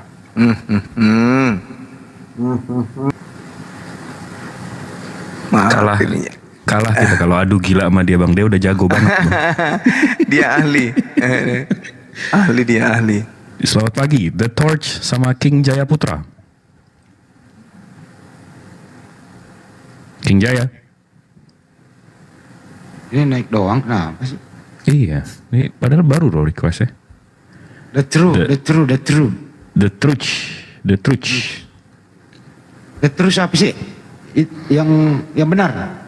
Bukan, itu the truth. Oh, terus apa tuh? Ini kayaknya obor, the truth. Obor. Oh, itu the torch ya? Nggak tahu. Ini banyak nggak ada artinya dong. Nggak tahu nih. Menambah-nambahin kata bahasa Inggris ada. Ini namanya menambah pasal ini. Oh, tapi nama ID-nya itu The Lamb of God 18. Wah, domba Tuhan 18. Ayo bro, bicara bro.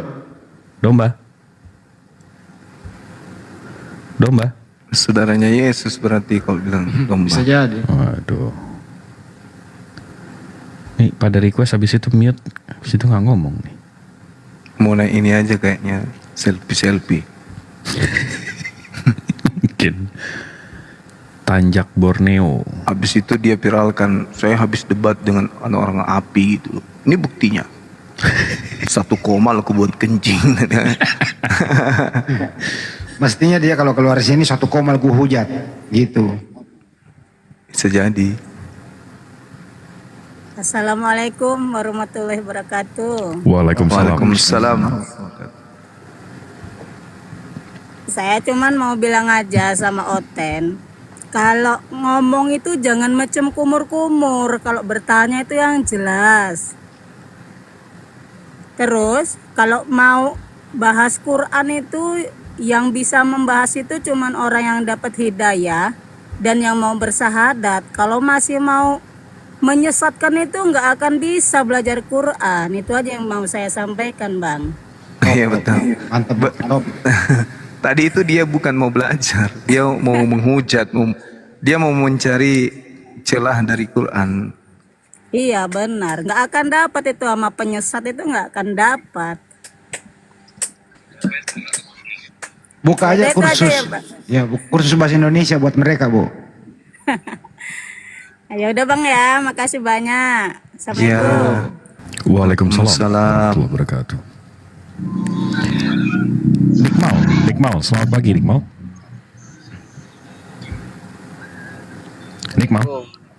Waalaikumsalam warahmatullahi wabarakatuh. Muslim Bang?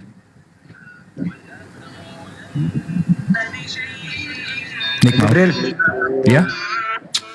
Satu atau nanti ya ngopi kita. Ayo. Ya. Nanti sama Pak Hen. Ayo, gas. Ya. Gaspol rempol. Oke. Sibuk sekali beliau ya. Itu dia. Katanya lagi sibuk kerja. Sempat chat tadi. Tadi juga datang ke sini Bang, 3-4 kali ya. Oh ya? Tadi yang pas jam Tiap hari sih aku WA-an sama teleponan tiap hari sih. Nikmal. Sibuk benar adik. Nikmal jadi. Ical. Kalau Dinda Ali di mana sekarang? Di Aceh atau di Jakarta beliau? Aceh kayaknya. Boleh juga sibuk. Ical. Assalamualaikum Bang. Waalaikumsalam. Sibuk-sibuk ya. Muslim Bang? Enggak ada kesibukan. Muslim, alhamdulillah Muslim Bang. Alhamdulillah. Gimana Bang? Ada yang mau disampaikan? Ada pertanyaan yang mau ditanyakan? Ada topik yang mau diangkat? Atau ada yang mau diajak ribut di sini Bang? Gimana Bang? Iya benar amat tuh, ajak. Saya mau silaturahmi saja Bang dengan teman-teman Masya Allah. semua. Terutama dengan Bang Suma. Ternyata kita satu kampung Bang, dari Makassar Bang. Wih, mantap sekali, Masya Allah. Iya, Ewaki Deng.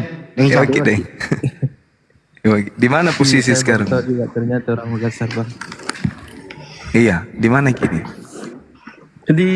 Saya di Maros Bang Suma. Mantap Mija.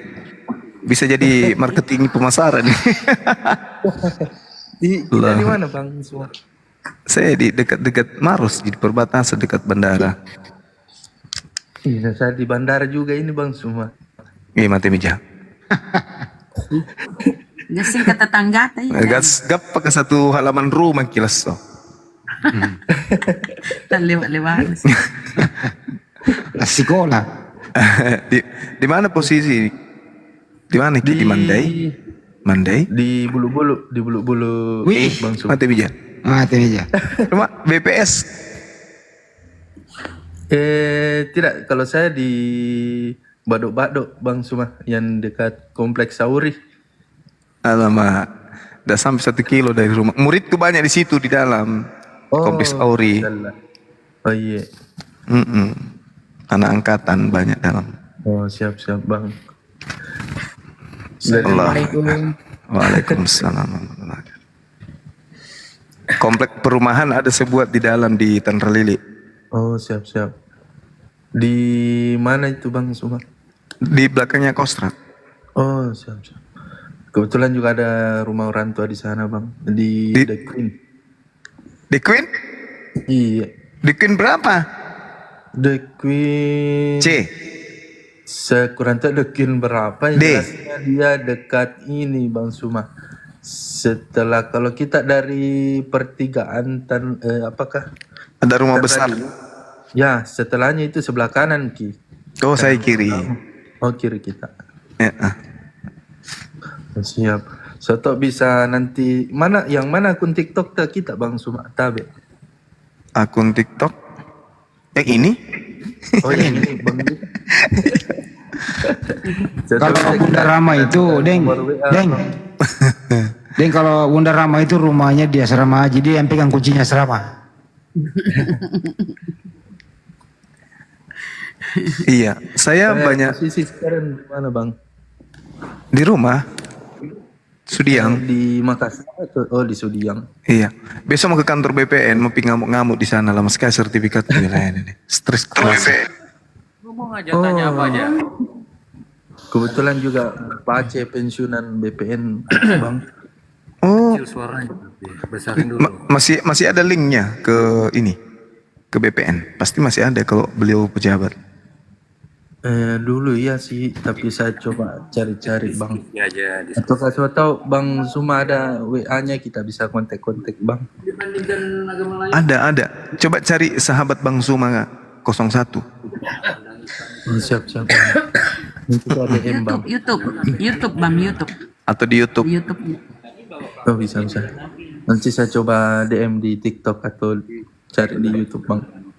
Kecil suaranya. Manusia yang bawa ajaran itu.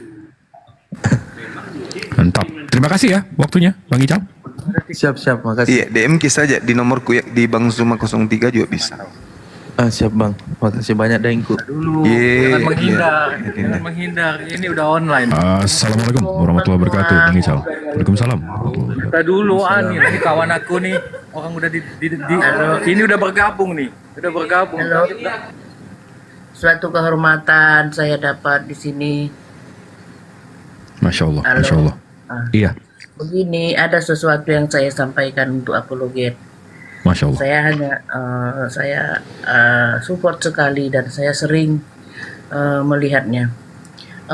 Begini, adik-adik sekalian, karena saya mungkin udah lebih tua.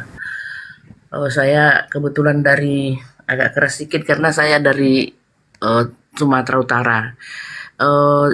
Kalau seandainya, karena saya melihat betapa banyak dan besarnya kebenaran di sini, di antara perdebatan ini, alangkah baiknya itu satu-satu adalah misalnya dibikin kelompok di apologet untuk menuliskan biar bisa diturunkan pada generasi berikutnya. Jadi dia menuliskan yang mana antara ini dia sangkalannya. Jadi untuk pengembangan apologet, dan sekiranya ini bisa dimasukkan dalam suatu pelajaran di sekolah, jadi seperti silabus bahwasanya ini untuk pengembangan daripada artinya gini, jangan sampai begini-begini aja mau saya tentang kebenaran itu. Kenapa? Karena saya melihat perkembangan Islam itu diperkirakan di Indonesia ini. Mudah-mudahan inilah awal titik untuk di dunia perkembangan Islam itu, untuk di dunia di Indonesia inilah awalnya. Disinilah nampak sudah kebenaran. Kebenaran itu udah nampak sekali. Jadi jangan sampai stagnan di sini aja, karena apologet ini kan udah berkembang di Indonesia, di daerah-daerah. Bagaimana kalau kita bikin misalnya program untuk seperti tadi, bagaimana penguatannya untuk diakui di dalam negara, diakui untuk berkembang. Artinya ini kan, bagaimana lah, lebih pintar lah kalian, maksud saya ini, maksudnya maaf ya, biar dimasukkan bagaimana ke generasi ke depan, jangan mengambang, maaf ya, jangan habis itu, sementara itu adalah sangat bagus sekali. Seperti Bang Juma kalau membilangkan ini ke sini benar, Benar, dan kebenaran itu terakhirnya mengambang begitu saja karena tidak ada dituliskan ataupun diapakan gitu. Iya, Jadi iya, iya. ada satu Harus poin ada buku ya, misalnya. harus ada buku ya, Bun. Harus ada Nanti buku. kita bukukan. Ada lagi ibu itu apa namanya itu yang no debat itu, aduh, yang gambar nyamuk dia itu pun pintar kali orangnya. Dia tinggal di Amerika, itu bisa Semangkut. direkrut itu. Ya, semangkut. Iya. Itu juga pintar sekali bisa direkrut. Artinya alangkah baiknya kalau duduk bersama bagaimana untuk one by one yang mana keburukannya dan mana bantahannya. Begitu. Dia terproses semua. Cantik dia dan biar ada apa kita ke generasi. Keduanya untuk ke badan hukum, untuk kekuatan hukum kita. Dan saya yakin apologet ini otomatis sudah pakai badan hukum. Bagaimana misalnya biar kita ada di MUI, ada apologet ini di MUI didudukkan. Satu, kedua ada dia di silabus bahwasanya ini pelajaran ini ada untuk anak-anak sekolah. Apalagi sekarang kita tahu justru agama bakalan dihapuskan. Masukkan ini biar nampak memang benar ini adanya, udah terang-terangan, udah nampaknya semua untuk kita. Makanya saya bilang untuk perkembangan secara saya ingat dulu itu masih saya masih muda saya, kemungkinan perkembangan Islam itu untuk di dunia itu di Indonesia, karena Indonesia kan otomatis lebih banyak orangnya yang Muslim ya, bukan negara Islam, tapi kan karena penduduknya lebih banyak, tentu lebih banyak orang Islam dalam satu negara ini. Saya sangat support sekali ya apalah ditanggapilah, kok diam semua Bang Juma. Saya mendengarkan Ibu. Kami mendengarkan Ibu. Sampai Ibu itu puas betul. Jadi sebenarnya gini Bu, sebenarnya memang luapkan. Saya itu punya catatan, ada catatan buku keramat saya. Setiap penanya tentang Al-Quran, itu saya sudah ada jawabannya, data-data dari Bible.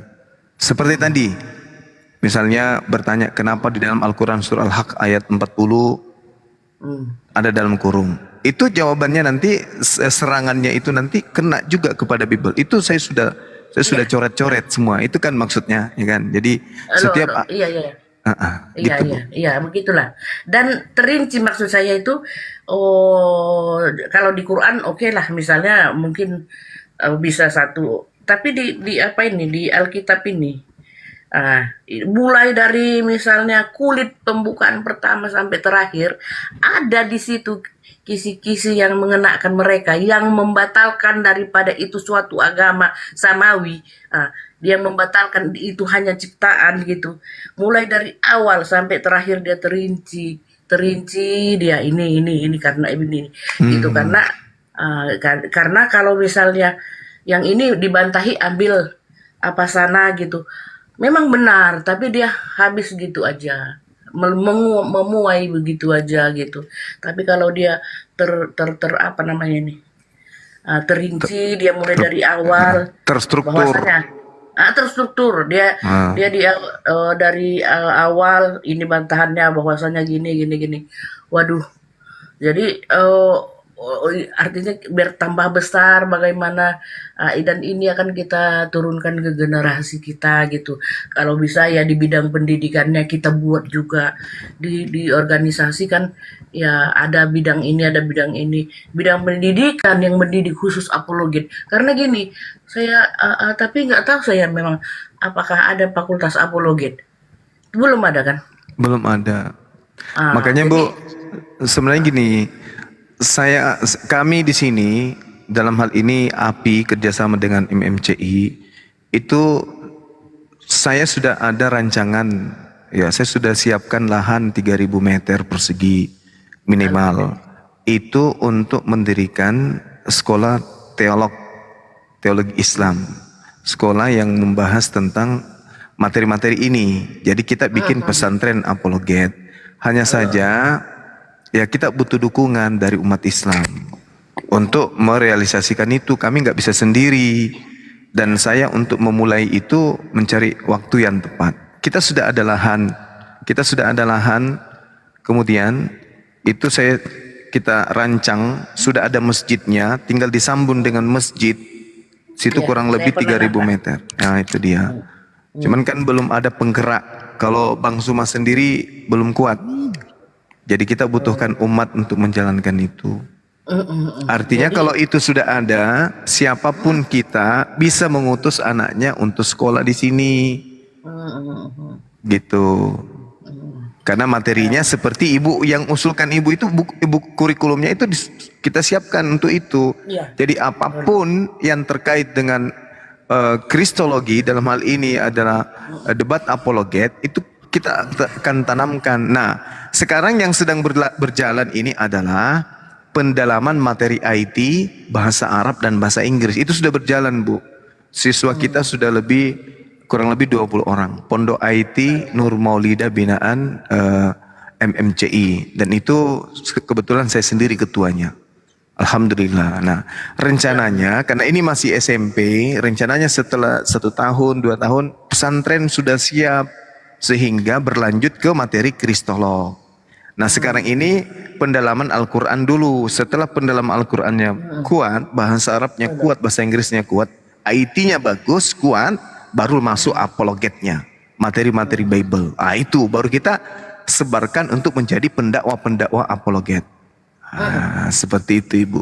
Alhamdulillah siswa sudah ada kurang lebih 20, tinggal pesantrennya aja nih yang kita mau buat. Hanya saja ya itu tadi, tentu Ibu tahu kita butuh dukungan. Seperti itu, Ibu.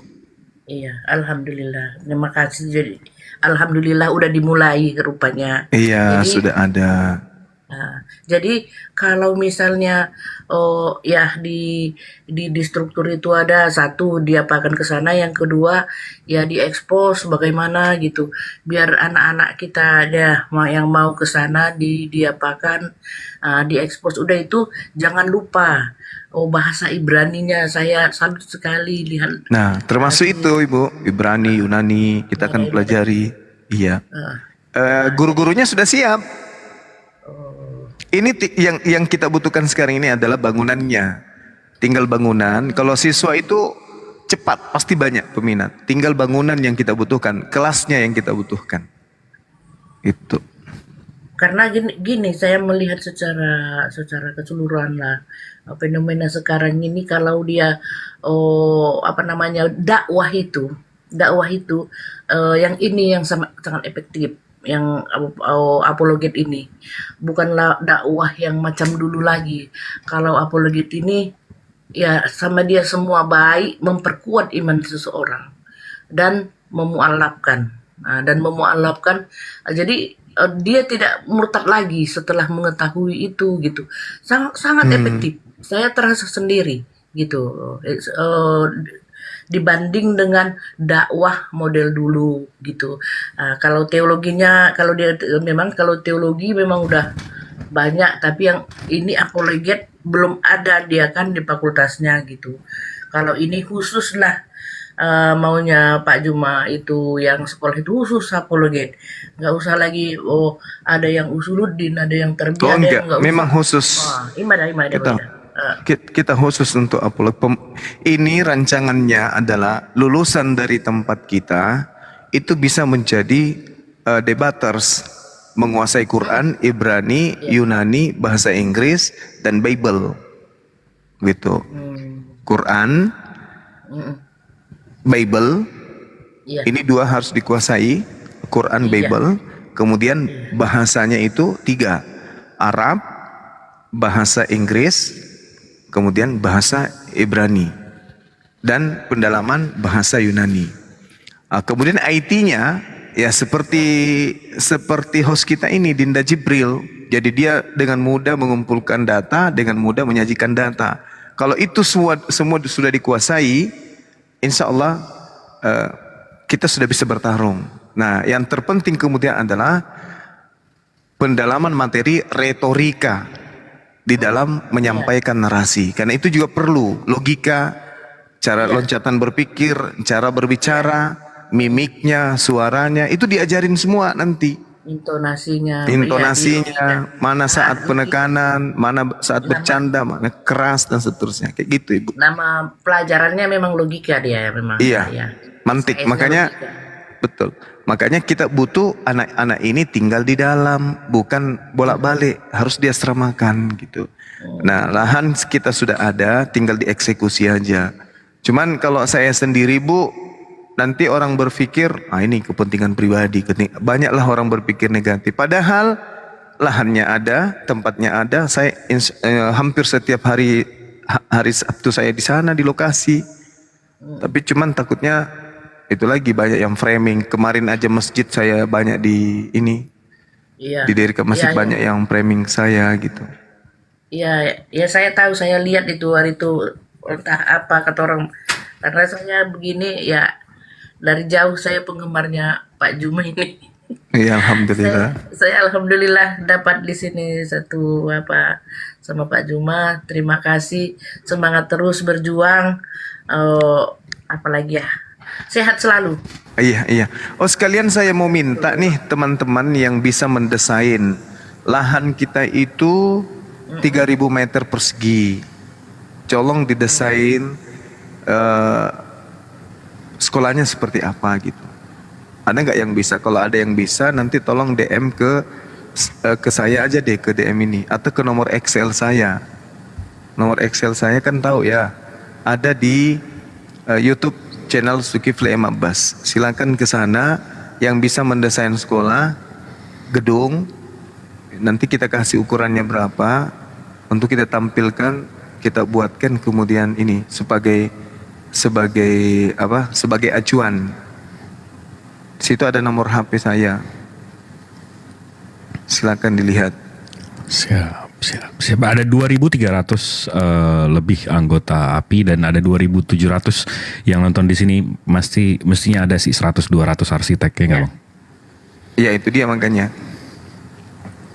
Oke. Ada semua. Iya, Ibu Maisaro, Oke. udah disampaikan semua, udah diluapkan.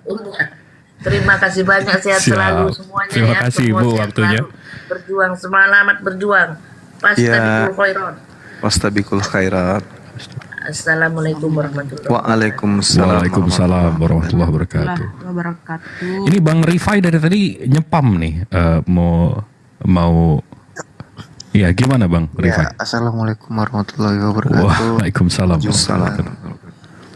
Bang Andi, Bang Gores, sama Bunda Rama, sama Bang Jibril. Siap, Bangku. Gimana? Ya, sebenarnya udah ngikuti Bang Juma itu dari Zoom. Terus Bang Juma pindah ke TikTok, saya ikutin terus. Jadi baru kali ini naik nyapa Bang Juma. Alhamdulillah, salam kenal Bang. Iya, cuman itu aja pengen nyapa Bang Juma sih.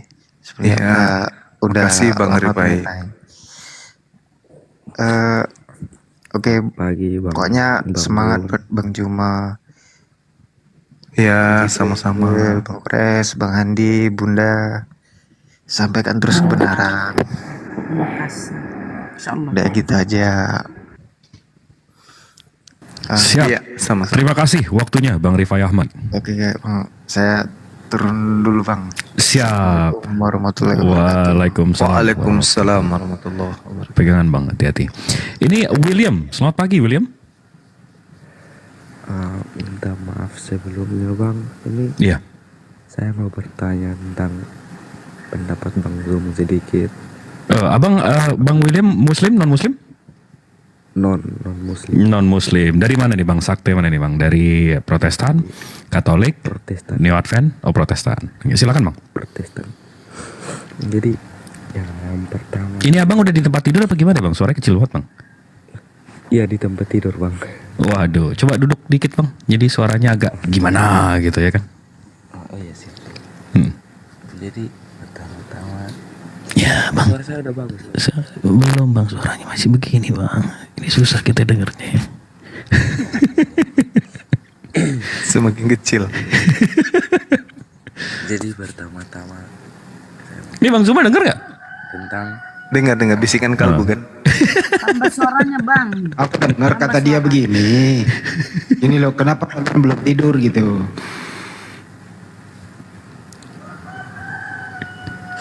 Nih, kayak mau cerita malam gitu Bang ceritanya. Coba gimana Bang? Coba nanya ya. saya mau bertanya. Dengan? Kan?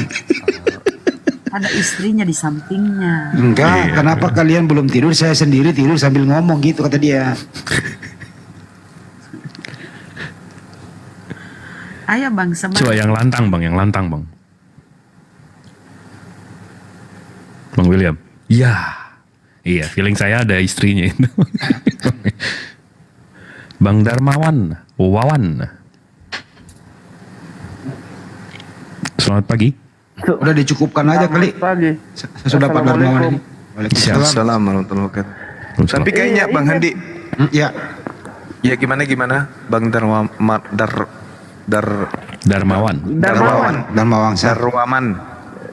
Iya, ini terakhir kan saya sempat nonton di YouTube ini tentang perpuluhan versi Yahudi. Sebenarnya itu tidak ada dalam bentuk uang, semuanya itu bentuk barang, barang, domba. Dan itu semua, ya.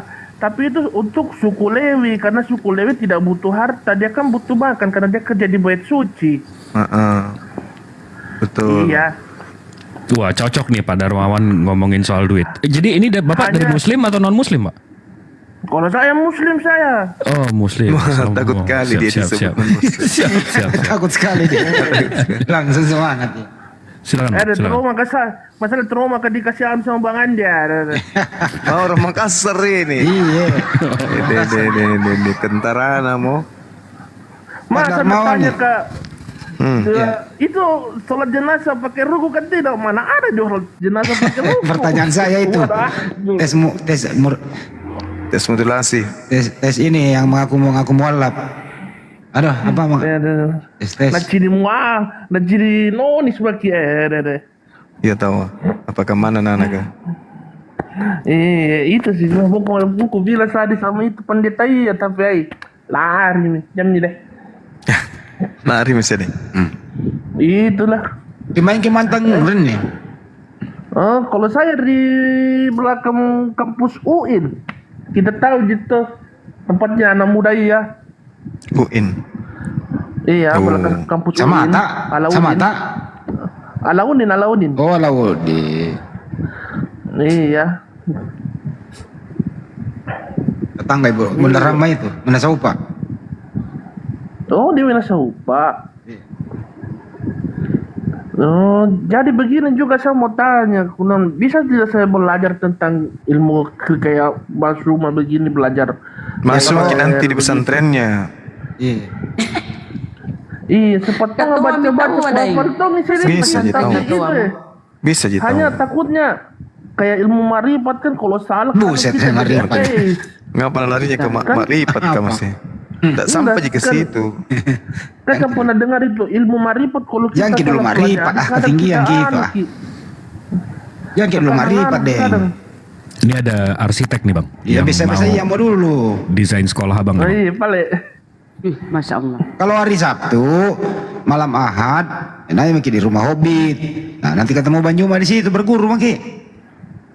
Oh, mah Hobbit di? Iya, di Bolangi. Iya. Nanti kalau di Makassar pakai. Aku cuma bentar aja, Bang Zuma sama yang lain nih. Cuman bentar aja karena aku masih buka komal. Gini, aku lihat kan ada 17 orang yang antri tuh. Maksudnya gini, teman-teman, kalian yang tak antri itu, kalian kasih tahu kalian Islam atau Kristen gitu. Jadi Bang Jibril atau moderator lain tahu mana yang diprioritaskan buat naik. Itu aku aku hitung tadi 17 orang antri di bawah. Nah, typing tuh biar host bisa memprioritaskan mana yang naik gitu. Aku izin turun, cuma ngomong itu aja. Semuanya aku turun ya. Assalamualaikum warahmatullahi wabarakatuh. Waalaikumsalam. Tapi sekarang TikTok keren, Uni. Maksudnya sekarang nih saya bisa lihat nih ada 14 request. Contoh ada Kledidoy dia request. Saya bisa lihat komen dia sebelumnya, itu dia ada komen, dia bilang alhamdulillah muslim. Habis itu dia ada ngobrol juga. Jadi saya bisa lihat komen yang request itu kalau muslim ya saya nggak angkat. Gitu. Jadi Nah, kita kan kasihan sama teman-teman non muslim, mana tahu mereka ingin meluruskan Bang Zuma, menginjili Bang Zuma kan. Waduh. Jadi prioritaskan mereka. Maksudnya kan netizen di bawah juga dari tadi tuh saya lihat pengen lihat teman-teman non muslim gitu. Bukan berarti teman muslim nggak boleh naik. Tapi boleh. kasihan juga kalau ada yang Kristen di bawah antri. Udah itu aja, aku turun, komalku aja belum kurusin juga. Assalamualaikum warahmatullahi wabarakatuh. Waalaikumsalam. Bisa juga bergabung dengan Bang Bisa Zuma, dekat-dekat ya. sama Bang Zuma soalnya. Nanti aku debat sama Bang Zuma lagian. Selamat malam Bang Zuma. Kalah Bang Zuma nanti kayak sama. Saya pamit dulu Bang Sumadi. Iya, hati-hati Turun Ki dulu. Rijal. Bang Zum. Iya, deh, iya deh. Assalamualaikum. Iya. Waalaikumsalam. Kenapa Ki? Bang Zuma, saya Iya. mau nanya ini. Bang Farkrai sebentar ya, gantian. Bang Daran udah, abis itu nih Bang Suharyadi ini barusan bilang dia arsitek dan dia mau desain ini abang nih bang. Siap, Bang. Silakan Bang Suharyadi. Masya Allah. Ya, assalamualaikum bang. Waalaikumsalam. Semua. Iya. Salam kenal bang. Salam kenal Ya juga. beberapa kali itu minta tolong sama bang Andi. Kalau ada desain-desain Saya bisa dengan disalahkan. Saya sering WA bang Andi tuh. Bang Andi. Iya, dicek dulu WA bang. Iya bang. Iya. Oh iya. Iya. Iya bang. Itu bang untuk tadi ada Bang Zuma ngobrol bahwasanya mau ini bang ya, mau desain pesantren ya. Betul. Iya bang. Ini Insyaallah sudah rela hati bang ngerjakan. Mantap. Kontaknya Bang Handi tahu? Tahu lah bang. Wah aman berarti. Udah sip. Karena memang Bang Handi ini dipersiapkan untuk menjadi pengurus pesantrennya nanti. Masa. Siap bang, siap bang. Jadi beliau yang harus Saya- selesaikan. Saya kodong apa di situ? Kan api sama MMCI kan? Iya bang. Lanjut. Siap. Iya. Nanti data-datanya minta dari Bang Andi aja berarti bang ya. Oke sip. Iya, makasih ya Bang ya. Siap. Aduh, alhamdulillah. Izin Bang, boleh saya bicara dulu Bang? Gratis bang ya. Siap, Suryadi. iya. Terima kasih ya Bang Suryadi waktunya. Pasti bunda. Pasti gratis. Alhamdulillah. Wih, Amin. Terima kasih Bang Suryadi waktunya. Assalamualaikum. Waalaikumsalam warahmatullahi. Nah, biar mereka di atas dulu host. Nggak apa-apa, ini ada. Ini terus bergulir nih. Bang Farkrai dari tadi sampai spam nih. Naikkan saya. Gimana Bang? Ada yang mau dibahas Bang? Saya tadi sangat terharu melihat. Izin dulu ya Bang ya, Bang Zuma, Bang Host ya. Sangat terharu melihat live di TikToknya Bang Pendi Aceh. Jadi Pendi Aceh ini adalah seorang Kristen Bang. Nah ada saudara kita tadi yang bergabung live dari Aceh juga. Nah tadi sempat kewalahan lah debat karena gini Bang Zum, saya mau nanyakan. Jadi Kenapa bang Zoom? Cocok tahu. Nah, jadi mereka menyanggah Quran surah Al-A'raf ayat 157 Bang, bahwasannya mereka mengatakan bahwa isi dari makna dari Al-A'raf 157 itu mengambil dari Injil Yohanes kalau nggak salah Bang. Yohanes ayat 16. Begitu Bang. Jadi sempat juga nggak terjawab dari saudara kita yang muslim tadi Bang. Begitu Bang. Mohon pencerahannya dari Bang Zuma Bang. Ini apa maksudnya? Al-Araf ayat 157, alladzina yattabi'una ar-rasul nabiyyal ummiyal ladzi yajiduna maktuban indahum fit-Taurah wal Injil. Maksudnya di mana? Begini Bang, tadi kan saudara Kristen itu menyebutkan di Quran Al-A'raf 157 itu bahwasannya dari kita, makna dari Al-A'raf itu bahwasanya mengambil dari mengambil makna dari kitab orang itu, dari Yohanes ayat 16 Bang, kata mereka. Jadi seolah-olah itu mereka menggunjing Nabi Muhammad begitu Bang. Ya, kalau ngambil dari Yohanes 16 udah benar itu. Nomor 7 sampai nomor 15 memang itu bercerita tentang Nabi Muhammad di sana. Nggak ada yang salah. Memang betul. Tapi Di mereka mengatakan tidak Bang. Dari Yang pihak membawa Yohanes 16 mengatakan tidak ini siapa? dari pihak Kristen Bang. Gak pasti menolak. Sedangkan Yesus aja mereka tolak. Saya bacakan dalilnya ya.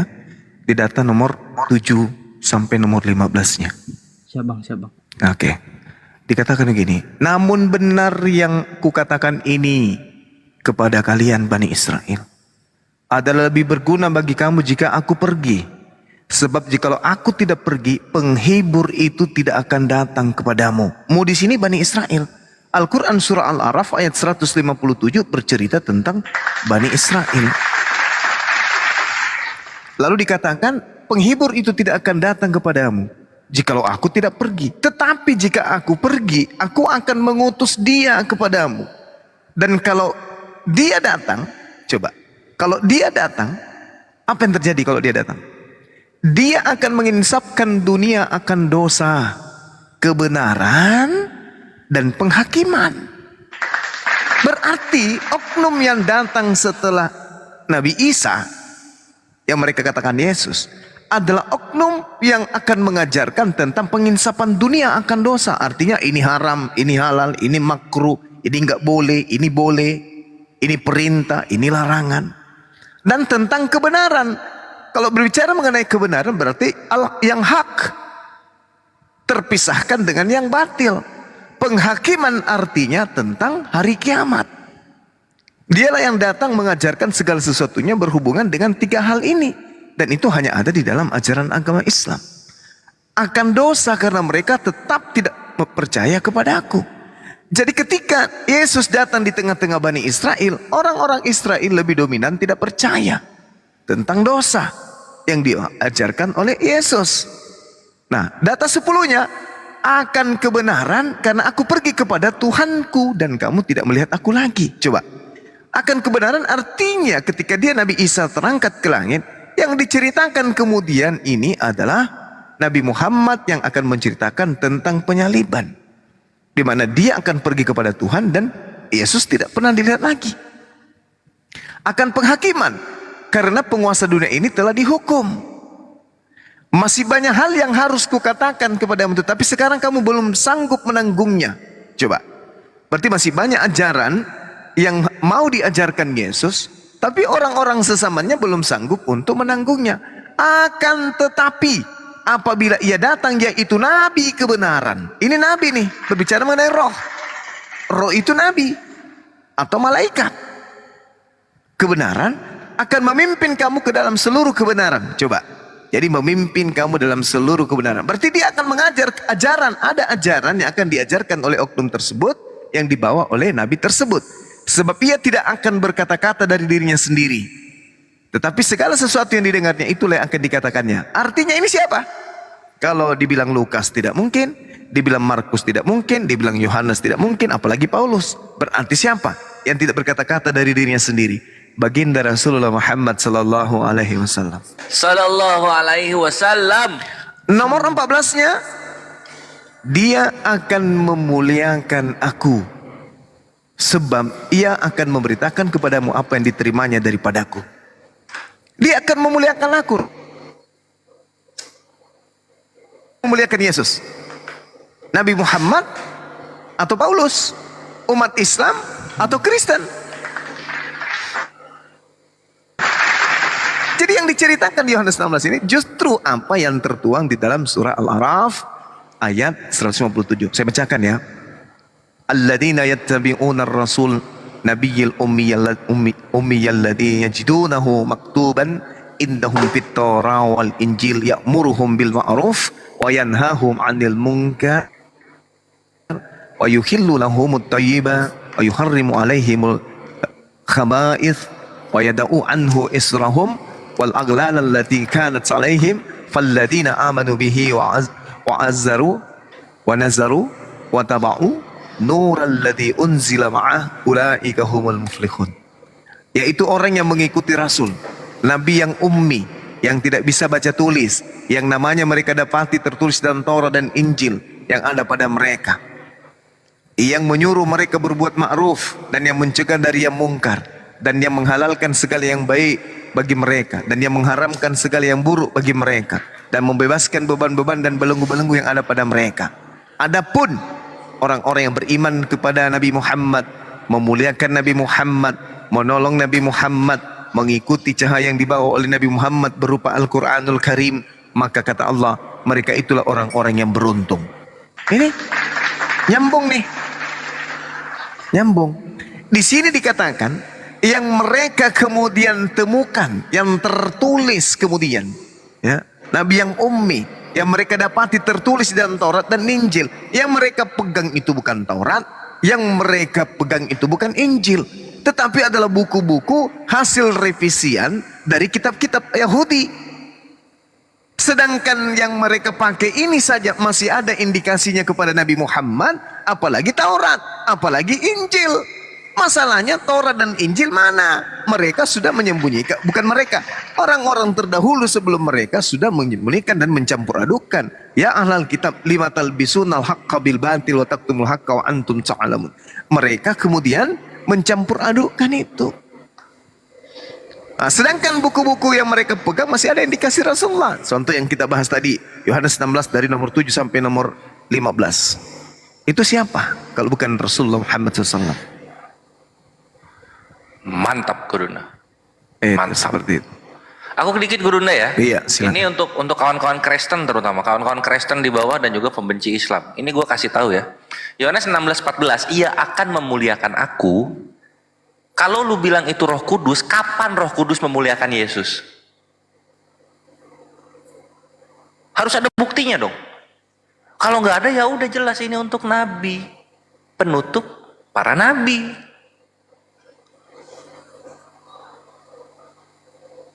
Ya, jadi coba dipikir di bawah tidur gitu. Emang pernah Roh Kudus memuliakan Yesus? Pernah emang? Gak pernah bre. Udah fix ini Nabi Muhammad. Dikisahkan kalau dalam hadis itu banyak banget. Nabi Muhammad memberitahukan bahwa julukan Nabi Isa alaihissalam ketika nanti di akhir zaman itu adalah hakaman adlan. Ada Roh Kudus ngasih julukan ke Yesus? Gak ada. Jadi jangan bencilah kepada kami ketika kebenaran itu menyeruak ke dalam logika kalian. Anak binatang, anak domba. Oh ya, kapan Roh Kudus ngomong gitu? Itu di Yohanes 1 nomor 29. Yohanes 1:29. Iya coba, ayo. Coba kita lihat. Kemuliaan kan itu kalau disebut anak binatang kan? Yohanes 1:29. Pada kesempatan harinya ya Yohanes yang ngomong. Berikut Tapi ini kan anak domba lagi. Yohanes ini kan dari sejak rahim dia penuh dengan Roh Kudus. Oh. Kayak gitu jatuhnya. Ya kalau mereka mau mengakui Yohanes adalah Roh Kudus ya udah gas. Cuma itulah kenyataannya ya. Kenyataannya itu ya kawan-kawan. Dari sejak dalam rahim dia itu penuh dengan Roh Kudus tuh. Si Yohanes. Yesus Roh Kudusnya nanti di Sungai Yordan kalah Yesus. Ah, iya. Masih bagusan Yohanes gitu Roh Kudusnya dari masih lahir. Cuman Simeon ini Gurunda. Tuh kan banyak orang ada Roh Kudusnya tapi tidak bisa menyelamatkan mereka dari kematian. Ini gimana Gurunda? Itu dia makanya.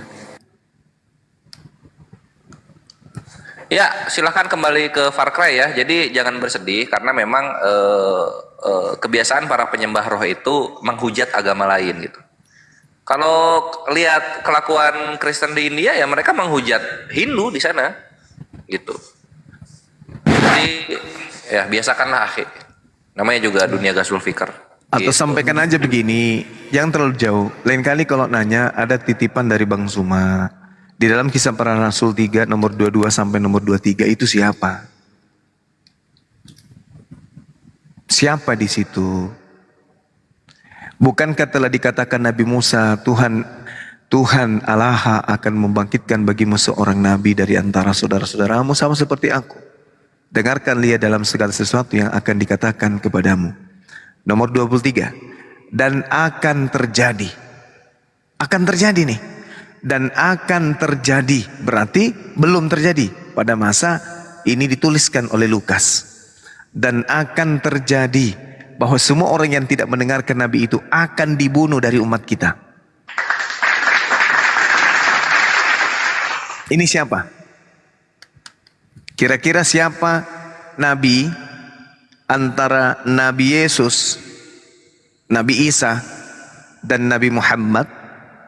Orang-orang yang tidak mendengarkan kemudian dakwah hukum-hukum yang dibawanya itu dibasmi, diperangi maksudnya. Ini diperangi nih maksudnya. Coba Anda lihat di dalam original teksnya, apa maksud di sana dibasmi? Dalam Kisah Para Rasul 23 tuh. Apa indikasinya di sana? Diperangi, kemudian dibunuh, dimatikan. Nah tuh. Berarti Nabi setelah Nabi Musa adalah Nabi yang mengajarkan hukum-hukum. Barang siapa yang tidak mendengarkan hukum yang dibawa oleh Nabi tersebut akan terjadi. Mereka akan dibunuh, dibasmi, diperangi. Nah, Yesus ketika datang di tengah-tengah Bani Israel, Yesus ketika datang di tengah-tengah Bani Israel membawa hukum. Kemudian orang-orang yang menolak hukum-hukumnya dibunuh atau justru Yesus yang dibunuh. Kalau ini adalah Nabi untuk Yesus, maka tertulis akan terjadi bahwa semua orang yang tidak mendengarkan Nabi itu membuat Nabi itu dibasmi. Itu baru cocok dalilnya. Ya kan? Tapi yang terjadi kemudian adalah akan terjadi bahwa semua orang yang tidak mendengarkan Nabi itu akan dibasmi dari umat kita. Jadi Nabi ini datang membawa hukum, orang-orang yang melawan hukum yang dibawa oleh Nabi tersebut diperangi. Jadi nggak bisa Yesus duduk di situ. Karena Yesus ketika dia datang, orang-orang yang menolak Yesus, justru Yesus yang dibasmi. Gak bisa Yesus. Itu PR untuk siapa namanya? Pendicea. Pendi tulul. Yang murtad demi duit. Mudah-mudahan mencerahkan ya Bang Far Cry. Ini nama game nih. Bang Far Cry, saran saya sih nggak usah nongkrong di tempat-tempat kayak gitu Bang. Lebih banyak mudorotnya daripada faedahnya. Saya cuman mengamati saja sih Bang, karena ada beberapa kawan-kawan muslim juga Bang. Siap. Abang nongkrong di kafe saya sambil ngopi. Gini Bang, masalahnya tadi karena ada keterbatasan ilmu kan, jadi sempat. Udah cukup lah Bang, ya. Nah, jadi saya cuma mengamati saja sih Bang. Oke Bang, makasih Bang.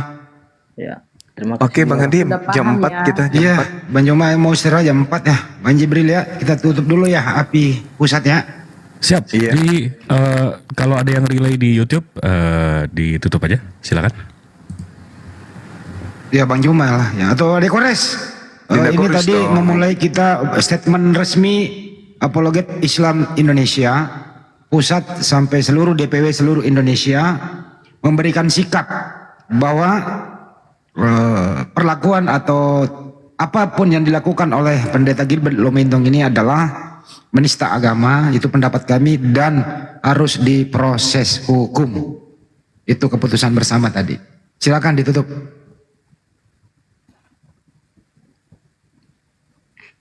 Koresnya nggak ada, baju aja deh. Silakan Bang Zuma, saya terakhir karena saya putar lagu untuk nurunin viewer dan kasih tahu ada pemberitahuan. Oke, baik sahabat-sahabat sekalian, terima kasih atas dukungan antum semua, baik yang ada di Komal Apologet Islam Indonesia Pusat dan juga yang ada di channel YouTube Zulkifli M. Abbas Official serta channel Bunda Rahma Muslima Channel dan juga Handi Salawes Channel. Trillion Cell Command Center Compact Disc. Ya, semoga semua kita ya yang ada di Komal-Komal dan yang akan mendengarkan nanti setelahnya, yang menonton kembali yang ada di YouTube, mudah-mudahan semua apa yang kita berikan untuk agama ini menjadi amal jariah untuk kita semua. Waktu kita, kota kita, pendengaran kita, apapun itu, ya, penglihatan kita, semua mendapatkan nilai amal jariah di sisi Allah Subhanahu wa taala. Amin. Dan yang terpenting kemudian, apa yang kita upayakan untuk Pendeta Gilbert itu bisa didengarkan oleh aparat negara untuk ditindak tegas kepada penghujat, penista, yang salah satu dosa beliau kepada Bang Suma adalah mengedit suara Bang Suma, membuat piti-piti seakan-akan diskusi dengan Bang Suma, padahal itu palsu, itu bukan Bang Suma, itu adalah bohongan. Dia tidak mau berdialog dengan Bang Suma, tetapi dia bikin suara Bang Suma, dimirip-miripkan Bang Suma seakan-akan beliau berdiskusi dengan Bang Suma. Itu adalah hal yang memalukan menurut saya. Malu sebagai seorang pendeta besar, bukannya mau berdebat dengan Bang Suma, malah bikin suara-suara palsu, mengatasnamakan Bang Suma. Habis itu dia kuar-kuar, habis itu dia share kemana-mana seakan-akan dia sudah berdialog dengan Bang Suma. Padahal itu hoax, itu buatan sendiri, ya. Sehingga kami berharap API dalam hal ini, Apologet Islam Indonesia berharap kepada aparatur negara, dalam hal ini pihak kepolisian, untuk mengambil tindakan tegas kepada pendeta tersebut, dikarenakan beliau bukan hanya menista dalam hal kecil, tapi ini adalah penistaan terhadap data, akidah, syariat Islam, tentang cara ibadah umat Islam. Ya, itu adalah sesuatu yang sangat-sangat fundamental dalam kaidah Islam. Oleh karena itu kita berharap kalau orang ini sampai lolos, maka akan muncul penista-penista yang baru, di mana mereka akan berpikir, buktinya pendeta GL aja nggak ditangkap kok, akhirnya memudahkan mereka untuk kemudian menghujat Islam dengan seenak-enaknya. Kalau itu dibiarkan, kita tidak bisa menahan gerakan massa Islam. Kalau mereka sudah tidak tahan, agamanya dihina, dinista, maka jangan salahkan kemudian kalau ada sesuatu yang terjadi yang tentu kita semua tidak menginginkan itu bisa terjadi, itu agar terjadi. Untuk itu, kalau mereka para pendeta, para narasumber Kristen, apapun itu, debater Kristen, agar kalian terpuaskan berbicara mengenai Islam, kami siap. 24 jam boleh dibilang, tinggal Anda hubungi salah satu dari kami. Kami ingin berdiskusi, kami ingin memuaskan diri kami untuk bercerita tentang Al-Quran, untuk bercerita tentang Islam, untuk bercerita tentang apapun itu di Islam. Kami ada tempat, kita ada wadah. Selayaknya kami ingin berbicara Al-Quran, ingin berbicara mengenai Bible, kita buka Yayasan Apologet Islam Indonesia. Apologet itu artinya adalah membela atau pembelaan. Apologet Islam artinya pembelaan akidah Islam. Nah, silakan, ada pembela akidah Islam nih. Apologet Islam Indonesia itu tujuannya dibentuk dengan nama apologet, pembela. Ada kata Islamnya, pembela Islam.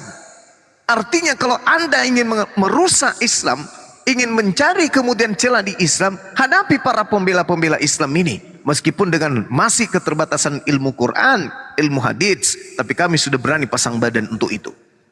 Ada kalian juga, kalau buat juga apologet Kristen, buat juga pembela iman Kristen, kita ketemu di meja akademisi debat seperti ini.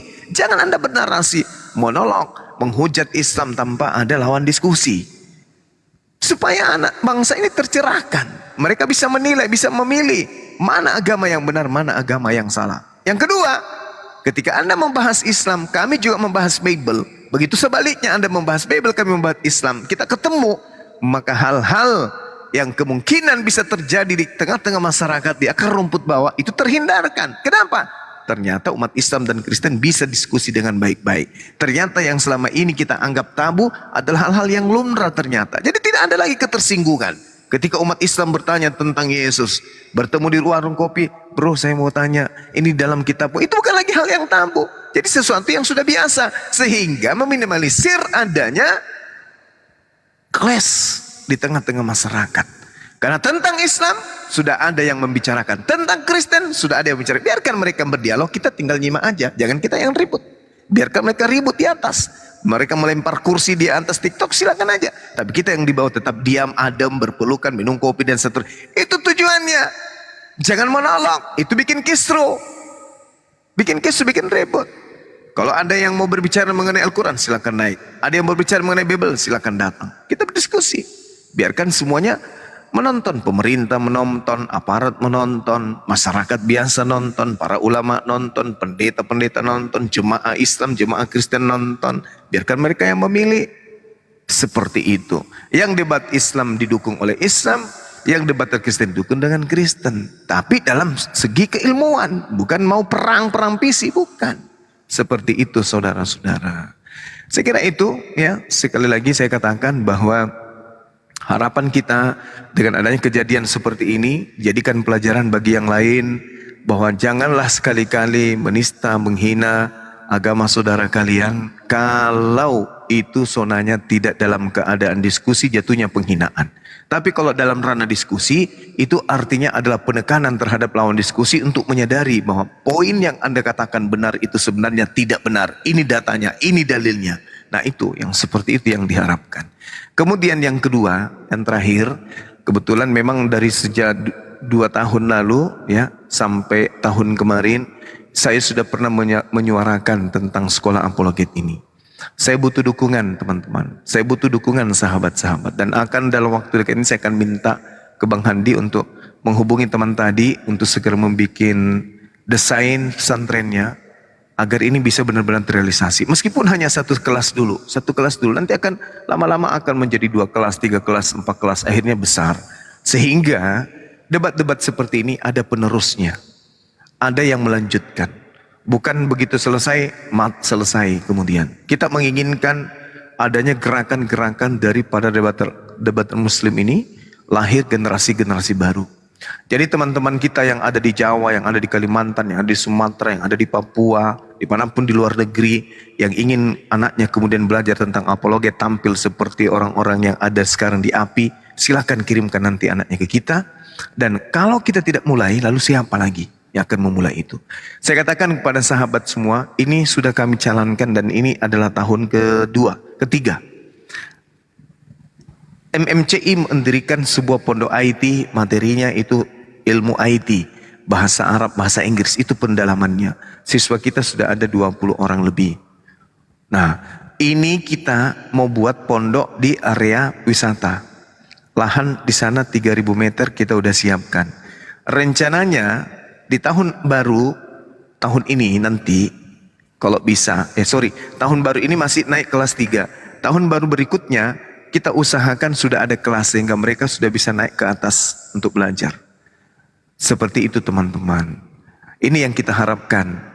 Dan saya minta kesediaan Bang Handi untuk mengawal ini semua. Karena Bang Handi itu nanti akan pulang dari Jawa ke Makassar. Saya harap beliau bisa menjadi salah satu pilar untuk membantu bagaimana pesantren ini bisa terjaga, berjalan dengan baik. Nah, ini nanti kita kerjasamakan antara MMCI dengan Apologet Islam Indonesia. Seperti itu. Mungkin ini untuk penyampaian awal terkait dengan ini. Kita tutup untuk beristirahat. Insya Allah besok kita akan mulai kembali bertemu lagi, tentu dalam sesi yang berbeda dengan tema-tema yang tidak jauh dari apa yang sering kita perbincangkan. Terima kasih atas segala perhatiannya. Mohon maaf atas segala kekurangan. Wabillahi taufiq wal hidayah. Summassalam. Salam tauhid, salam satu Tuhan. Jayalah Islamku, jayalah Indonesiaku. Assalamualaikum warahmatullahi wabarakatuh. Waalaikumsalam warahmatullahi wabarakatuh. Waalaikumsalam warahmatullahi wabarakatuh. Jadi mudah-mudahan udah nggak ada yang relay ya. Biar saya tutup ini dari API seperti biasa. Bismillahirrahmanirrahim.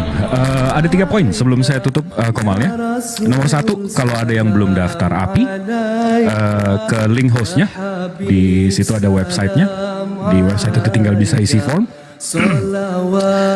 Nanti tinggal dikabarin 2-3 minggu setelah ini akan ada verifikasinya. Nah nanti akan masuk ke grup Telegram keluarga besar API. Nomor 2, nggak salah ngeramein room-room kafir yang tendensinya menghina ajaran kita. Sekarang yang saya lihat di sini ada Uniriva live dengan 247 viewers. Habis itu Api Jabodetabek juga live. Habis itu ada Abostani. Nah, kalau kurang atau nggak menarik, bisa sholat malam, nunggu subuh, atau ke YouTube yang tadi abang-abang kita di sini sebutkan. Dan yang ketiga, terakhir, selalu maha benar Allah dengan segala firman-Nya. Assalamualaikum warahmatullahi wabarakatuh. Waalaikumsalam.